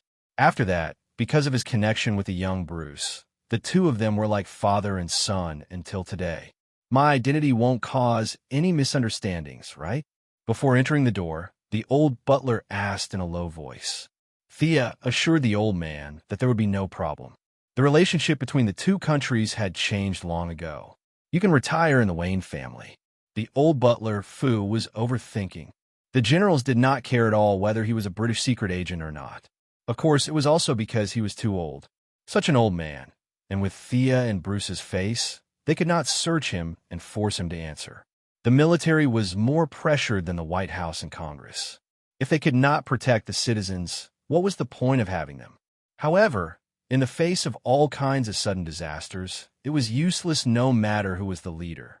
Louise's father, General Ryan, had been the Minister of Defense for 4 years and was about to have a nervous breakdown. Of course, they liked to fight the enemy, not be beaten by the enemy. Catching the enemy off guard, running into the enemy's house to kill and burn, was there anything happier in life? However, they could not just listen to rumors.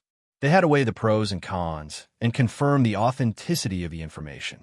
The evil version of the old butler had been handed over to the Pentagon, and the military had their own methods of interrogation.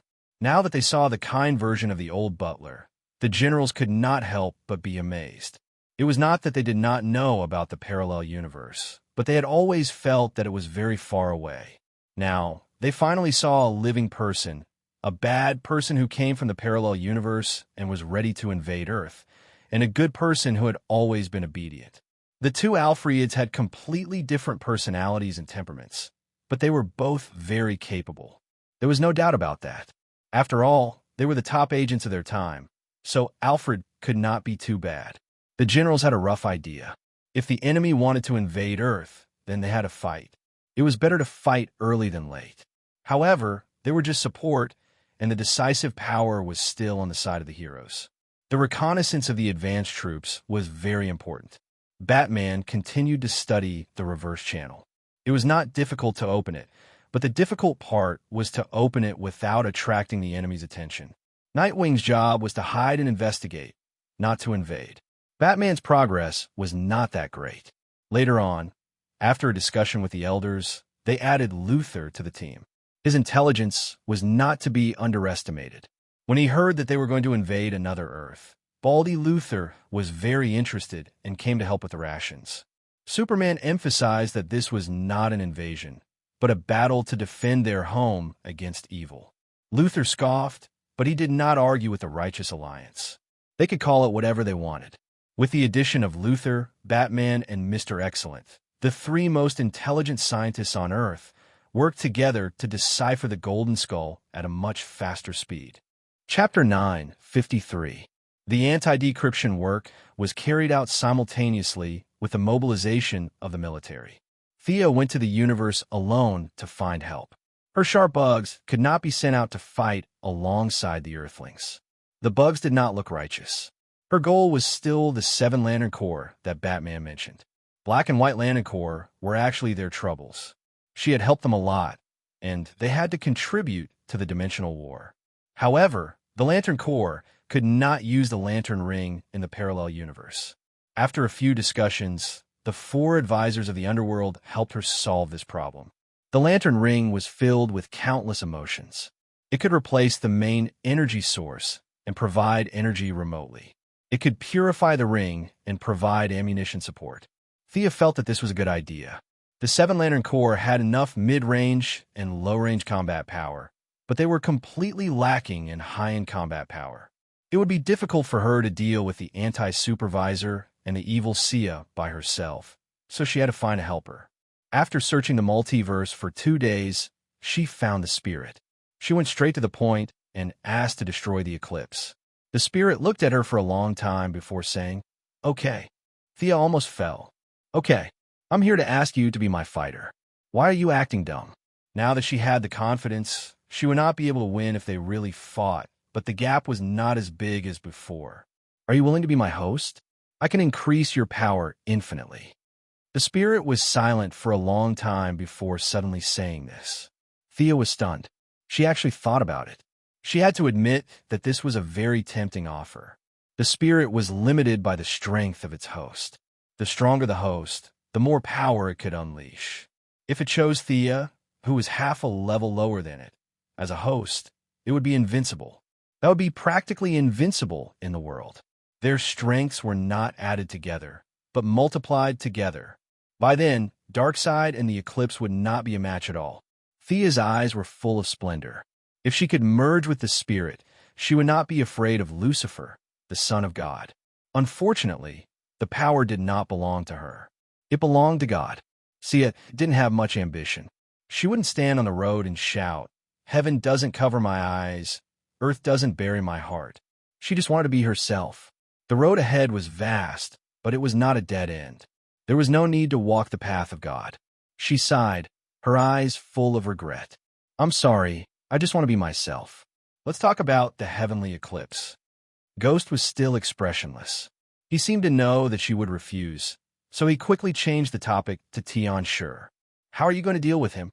Thea really wanted to say, "You go up and fight while I take advantage of you from behind."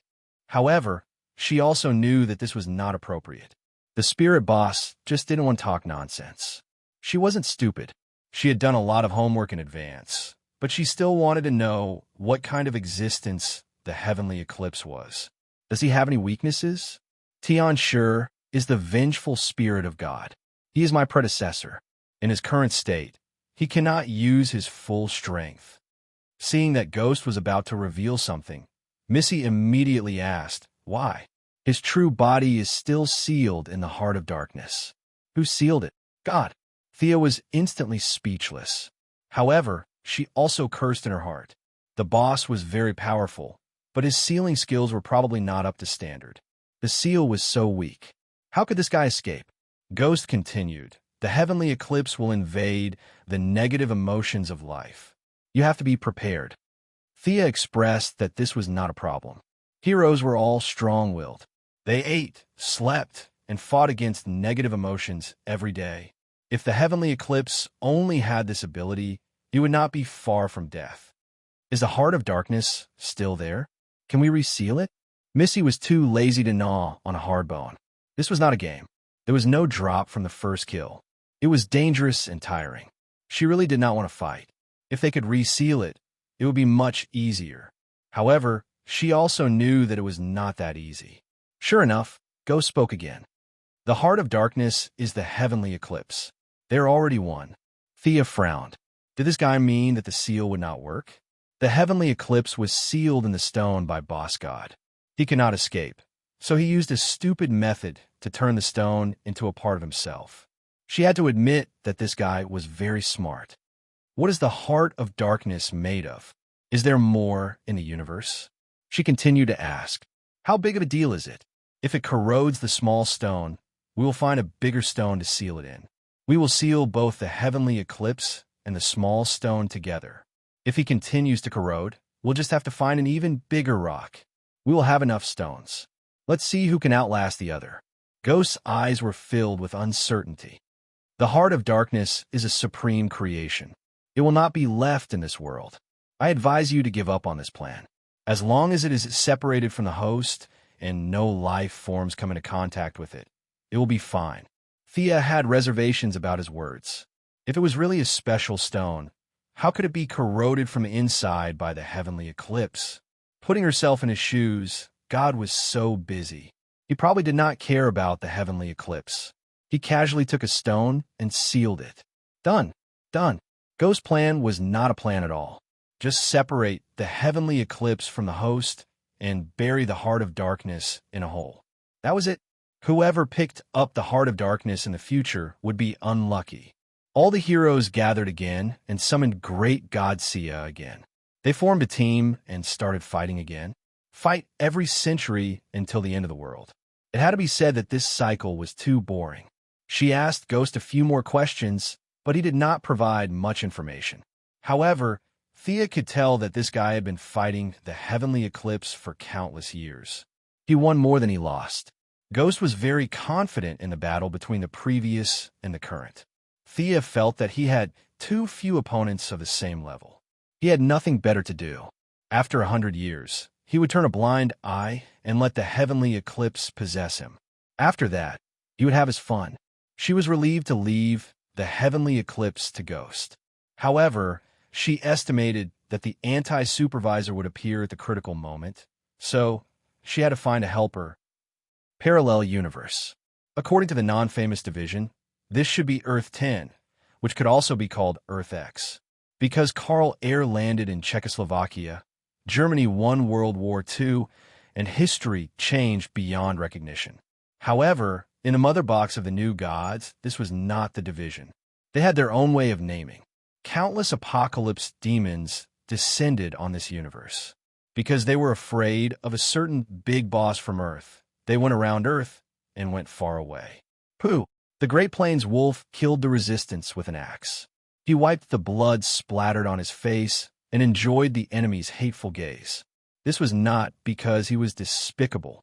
If he did not get scolded every day, he would feel uncomfortable. It was because the divine position required him to do so. Create hatred and absorb hatred. Hatred was the source of the Great Plains wolf's power. Chapter 954. The battle on Earth, the battle on the Apocalypse Star, the battle in Hell, and so on had caused the Wasteland wolf's divine power to reach rock bottom. In order not to drag Nephew Goo down, or to prove that he was still useful, he seized every minute to stir up trouble. The more hatred he accumulated, the faster he recovered. The continuous battles gave him a vague understanding. He seemed to have touched the position of the god of fear very vaguely. In order to become stronger, he waved his big axe vigorously. He didn't need the help of the soldiers.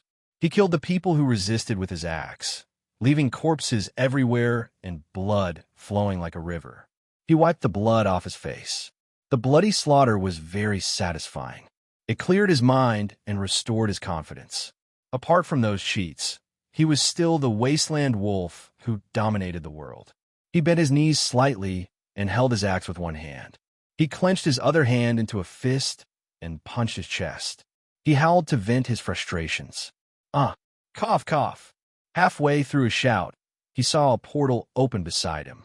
A beautiful goddess dressed in black appeared beside him, looking at him curiously with her spirited eyes, as if he was a retard.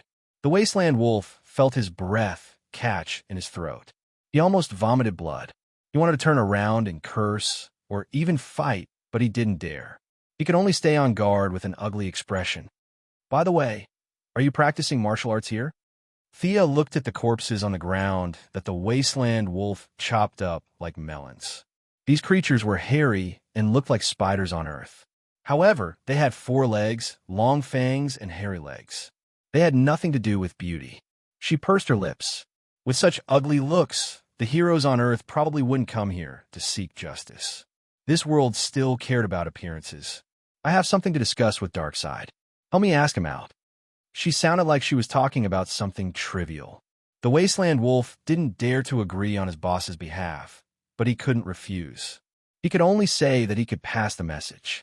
This was considered safe. Whether Darkseid agreed or not, she couldn't eat him. He wanted no more. The goddess of death was willing to work with the evil lord. There must be a huge benefit behind this. Seeing that Thea didn't show any hostility, he quickly thought about it. He wanted no more. What do you want to talk about? He asked in a strict manner.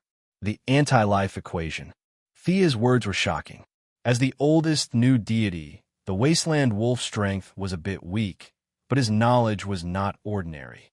If it was a great warlock, the kindly grandmother and the others most likely wouldn't know what the anti-life equation was. But he knew. You actually know about this. Do you know where it is? He asked anxiously. Thea smiled faintly. Why? Do you want to snatch it too? Her words were vague, but the meaning behind them was the same. You're not worthy. The anti-life equation is also very useful to you, right? Why don't you keep it for yourself? The Great Plains wolf put himself in his shoes. If he knew this news, he would definitely snatch it without a second thought. Firstly, that thing is too dangerous. Secondly, it's too dark and doesn't fit my path. Sia was telling the truth. She really did not want to touch the anti-life equation. This was an ultimate power of destruction extracted from the depths of the anti-universe. If her death was mixed with it, then an earth-shattering dark demon that could destroy the multiverse would definitely rise. She had a clear understanding of what kind of power she could and could not take. She had already walked far enough down the path of darkness. If she was given the anti-life equation, her path would be dark all the way. In order not to lose herself, it was better to take back some of it. Her goal was to obtain the anti-life equation that was filled with positive energy. It was not easy to obtain the anti-life equation. Even if she obtained it, Darkseid was not compatible with it. The slightest mistake could lead to a tragedy. She would just let Uncle to study it. I know Darkseid is worried. Tell him we can meet in hell. Thea teleported away after she finished speaking. After learning this earth-shattering news that could change the balance of power in the multiverse, the Great Plains Wolf could not be bothered to kill anyone. He excitedly opened the mother box and returned to Revelation Star. He was quite clear about his position, so he told Darkseid everything that had happened without missing a single word. The anti-life equation. Darkseid valued this news more than the Great Plains Wolf expected. The evil lord revealed a thoughtful expression in front of his subordinate. Just like Thea, Darkseid had no room for improvement. He studied the experiences of his predecessors and compared them in an attempt to find his own path of development. In the original timeline, Darkseid had his eyes on the god of death, but he had not made any progress. In the end, he gritted his teeth and plotted to kill himself so that he could cultivate again and be resurrected. However, he had not made any progress. In this timeline, he would not do such a thing again. He did not have many choices, and the anti-life equation had always been at the top of his list. However, ordinary people had never heard of such a creation of the laws of the universe. There was also no forum specially designed for the big shots for them to communicate and consult, chat, and exchange what they needed. A few of the big shots were holed up in their own places. Who knew who had the life-reversing equation? Unless Darkseid was strong enough to subdue all 8 regions in the god's domain. Of course, this was impossible. Other things aside, he could not even defeat the supreme ruler of hell, Lucifer. He was no match for him. For the sake of the anti-life equation, he was prepared to attend the meeting. Your Majesty, the goddess thinks that the equation is very dangerous. Shouldn't you be more careful? The Great Plains Wolf had calmed down. He looked at the anti-life equation with caution. He felt that his boss was a little reckless. Was power more important than life? Darkseid waved his hand, indicating that there was no need to say more. Of course, he knew the danger. The two paths were completely different. The anti-life equation was suitable for the anti-watchers, so it was not suitable for him. However, he had no choice but to take a look at it first. However, there was no need to discuss this with his subordinates. He sent the Great Plains Wolf to be the vanguard. He did not dare to go to a place like hell with his main body. Thea probably did not dare to go there either. Choosing to meet here was very suitable. Even if they did not come to an agreement, they would not fight. The boss of hell was too strong. The Great Plains Wolf rushed to hell alone. This was an unofficial meeting between the bosses of hell and the Apocalypse Star, so they still had to keep it secret. The aura of hell was chaotic, and the air was extremely hot. Even a new god like the Great Plains Wolf felt uncomfortable here. According to their previous agreement, he crushed a talisman to inform the other party that he had arrived. Not long after, the blood-red portal opened, and an extremely gorgeous female demon walked out while stroking her hair coquettishly. Chapter 955. The female demon was extremely beautiful. She sized up the wasteland wolf playfully, her gaze sweeping across his chest and arm muscles. She giggled and said, "Welcome to hell, commander of the Apocalypse Star. I am Acanthus, the lord of the city of the dead." The wasteland wolf couldn't help but take another look. She had a name and a territory. This was a great demon. She didn't seem very strong. Her thin waist wasn't even as thick as his arm. However, he didn't underestimate the female demon. When it came to scheming, no one would dare to say they were the best. Moreover, this was hell. With the blessing of hell's will, one's combat power would increase exponentially. One couldn't just look at the surface. He said in a muffled voice, "Where are we meeting? Are you for the goddess of death?" Macanthus didn't admit or deny it. He tacitly agreed. The underworld was starting to add sand to hell. The wasteland wolf was impressed by the beautiful lady's ability to scheme. The Apocalypse Star was not afraid of hell, but even the villains were divided into factions. Demons were greedy and could not be killed. Darkseid had once publicly declared that he hated demons, especially those who were ranked at the top of the Apocalypse Star. The meeting place isn't far from here. It's the territory of the eldest son of the three palaces, the Black Gold Flame emissary, Belial. Macanthus opened another portal. The Wasteland Wolf checked that there were no problems and walked in as well. The meeting place wasn't big. It was just a small palace. Although the underworld and the three palaces had fought, the demons only cared about benefits. After a few negotiations, they had formed a tacit understanding with the eldest son of the three palaces. It was very cliché to help the older brother deal with the younger brother. Macanthus was now the channel between the two sides. He was doing well with money and power. The Wasteland Wolf checked the meeting place. There were no problems, no ambushes, no traps. Actually, there was nothing to be afraid of even if there was an ambush. The boss would definitely come with a projection. If a projection was destroyed, it wouldn't affect the main body at all. As for himself, the Wasteland Wolf knew very well that Thea wouldn't spend so much effort to trick him. He didn't have that status. The Wasteland Wolf and Macanthus sent out signals at the same time. In less than 10 minutes, Thea and Darkseid's projections appeared in the room. Like a servant, Macanthus bowed and withdrew, causing Darkseid to give him a second look. This was a great demon that had been transformed from a human. His combat power was ordinary, but the aura of hell was not weak. This meant that he was favored by the will of hell. The evil lord quickly retracted his gaze. His voice was as heavy as a giant hammer, and his words were like thunder. Who has the anti-life equation? Anti-watcher. Where is the anti-monitor? Most likely in the antimatter universe. You want to attack the antimatter universe? Their conversation was concise and comprehensive, with questions and answers, testing each other's bottom line. For example, Darkseid knew that Sia did know about the anti-life equation and did not lie to him. No matter what the final result was, at least this trip was not in vain. Thea had also confirmed Darkseid's desire for the anti-life equation, to the point that he was determined to get it. Now, the two of them had a basis for cooperation. The anti-watcher has just revived, Darkseid nodded. I saw your battle in the timeline. Was that when you sensed the anti-life equation? Thea did not expect him to be able to fill in the blanks on his own. She immediately admitted it. Yes, it was then. That power that can destroy everything is really terrifying. We still have a chance now. The anti-monitor is very weak. If he destroys a few more parallel universes, his strength will change drastically. By then, we won't be his match at all. The other party had something they needed.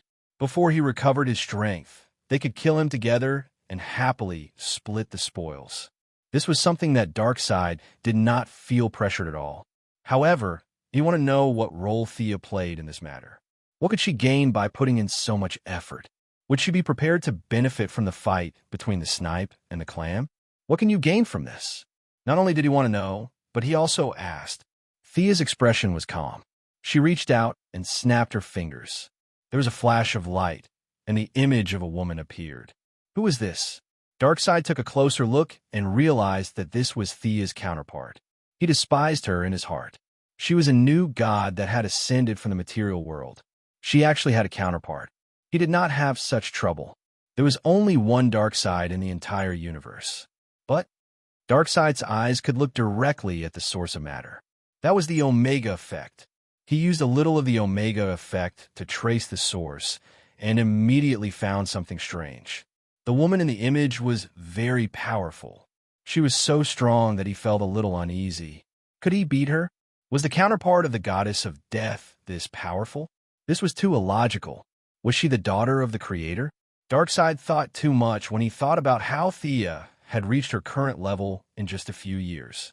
Could it be that they were essentially the same entity, a higher-level being who had separated for some reason? Now, she wanted to regain the lost part of her origin. Was that why she was not interested in the anti-life equation? The more he thought about it, the more it made sense. In fact, the Great Plains Wolf was not the only one who was unhappy. Darkseid was also under great pressure. At the rate Thea was leveling up, it would only take a few years for her to catch up to him. This was a huge blow to Darkseid's confidence. If she had descended from a higher plane, then everything would make sense. It was not inconceivable for a powerful being to experience life. As for whether she had gone too far or was part of the game, Darkseid did not want to know. Thea did not know what Darkseid was thinking. She waited quietly for the result. You want to get rid of your counterpart, and I'll deal with the anti-watcher. Is that right? Darkseid wanted to confirm. The two of them would fight on their own without interfering with each other. This would prevent the other from attacking, and it would be easier to collect the spoils after the battle. This was the ideal situation. That's right. As long as the anti-watcher appears, he'll be yours. Of course, if you can't beat him, I can help, but you'll need to increase your leverage. What if he runs away? Darkseid was not sure how confident he was in defeating the anti-watcher. Considering his current pitiful state, he was still confident. However, if the anti-watcher ran away, it would be troublesome. Darkseid's large body showed that he was not good at speed. At least, he was not good at speed among those of the same level. I can stabilize time and space. He won't be able to run away. Thea felt that she had to do something while watching the two bad guys fight to the death. This mission of stabilizing time and space was not bad, so she immediately took it on herself. As for the evil world's consciousness, it had little influence on Darkseid and the anti-watcher. Besides, it was hard to say whether Darkseid or the anti-watcher was more evil. Chapter 956. Darkseid felt that Thea's task was too easy and unfair to him, but he suppressed his displeasure when he thought about the importance of the anti-life equation. Mage-type gods were rare, especially those like Thea. Her understanding of space and time was far greater than Darkseid's. If she could seal the space, she would definitely be able to prevent him from escaping. If she turned hostile after the battle and refused to let him leave, Darkseid was not worried at all. He was strong enough to break through all space barriers. If worst came to worst, he could flip a table and shatter a planet. He had no qualms about doing so. There was definitely a risk, and it was not a small one. However, after thinking about it for a long time, he felt that it was not a big problem. He nodded and agreed. Okay, I agree. After discussing the details of the cooperation, the two gods disappeared from Hell. There were too many powerful beings in Hell, so it was best to stay away from them. Skyclips was left to the Ghost, Anti-Surveillance was left to Darkseid, and the rest had their own opponents. As for the terrifying Luther from Earth 3, he was a retard and was not worth the effort. After counting the enemies and matching them up, she found that the arrangement was very good. The young lady basically had nothing to do in this battle. At most, she would help out when someone was in danger. However, she did not slack off. It was always right to be prepared. She had discovered a problem when she fought First Light the last time.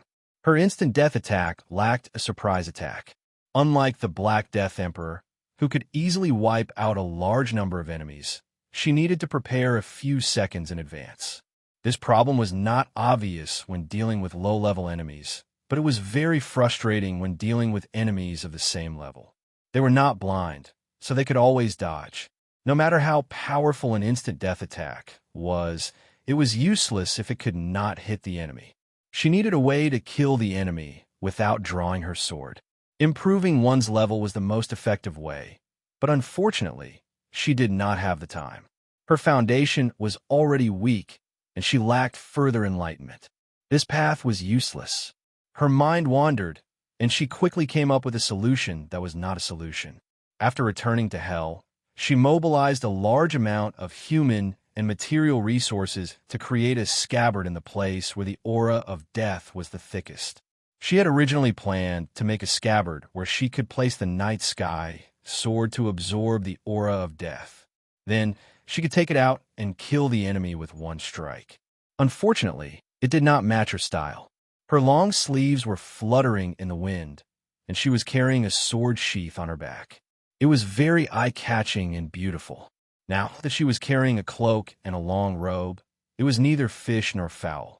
She could only compress it further and turn it into a sword sheath. Their effects were about the same, but the only problem was their durability.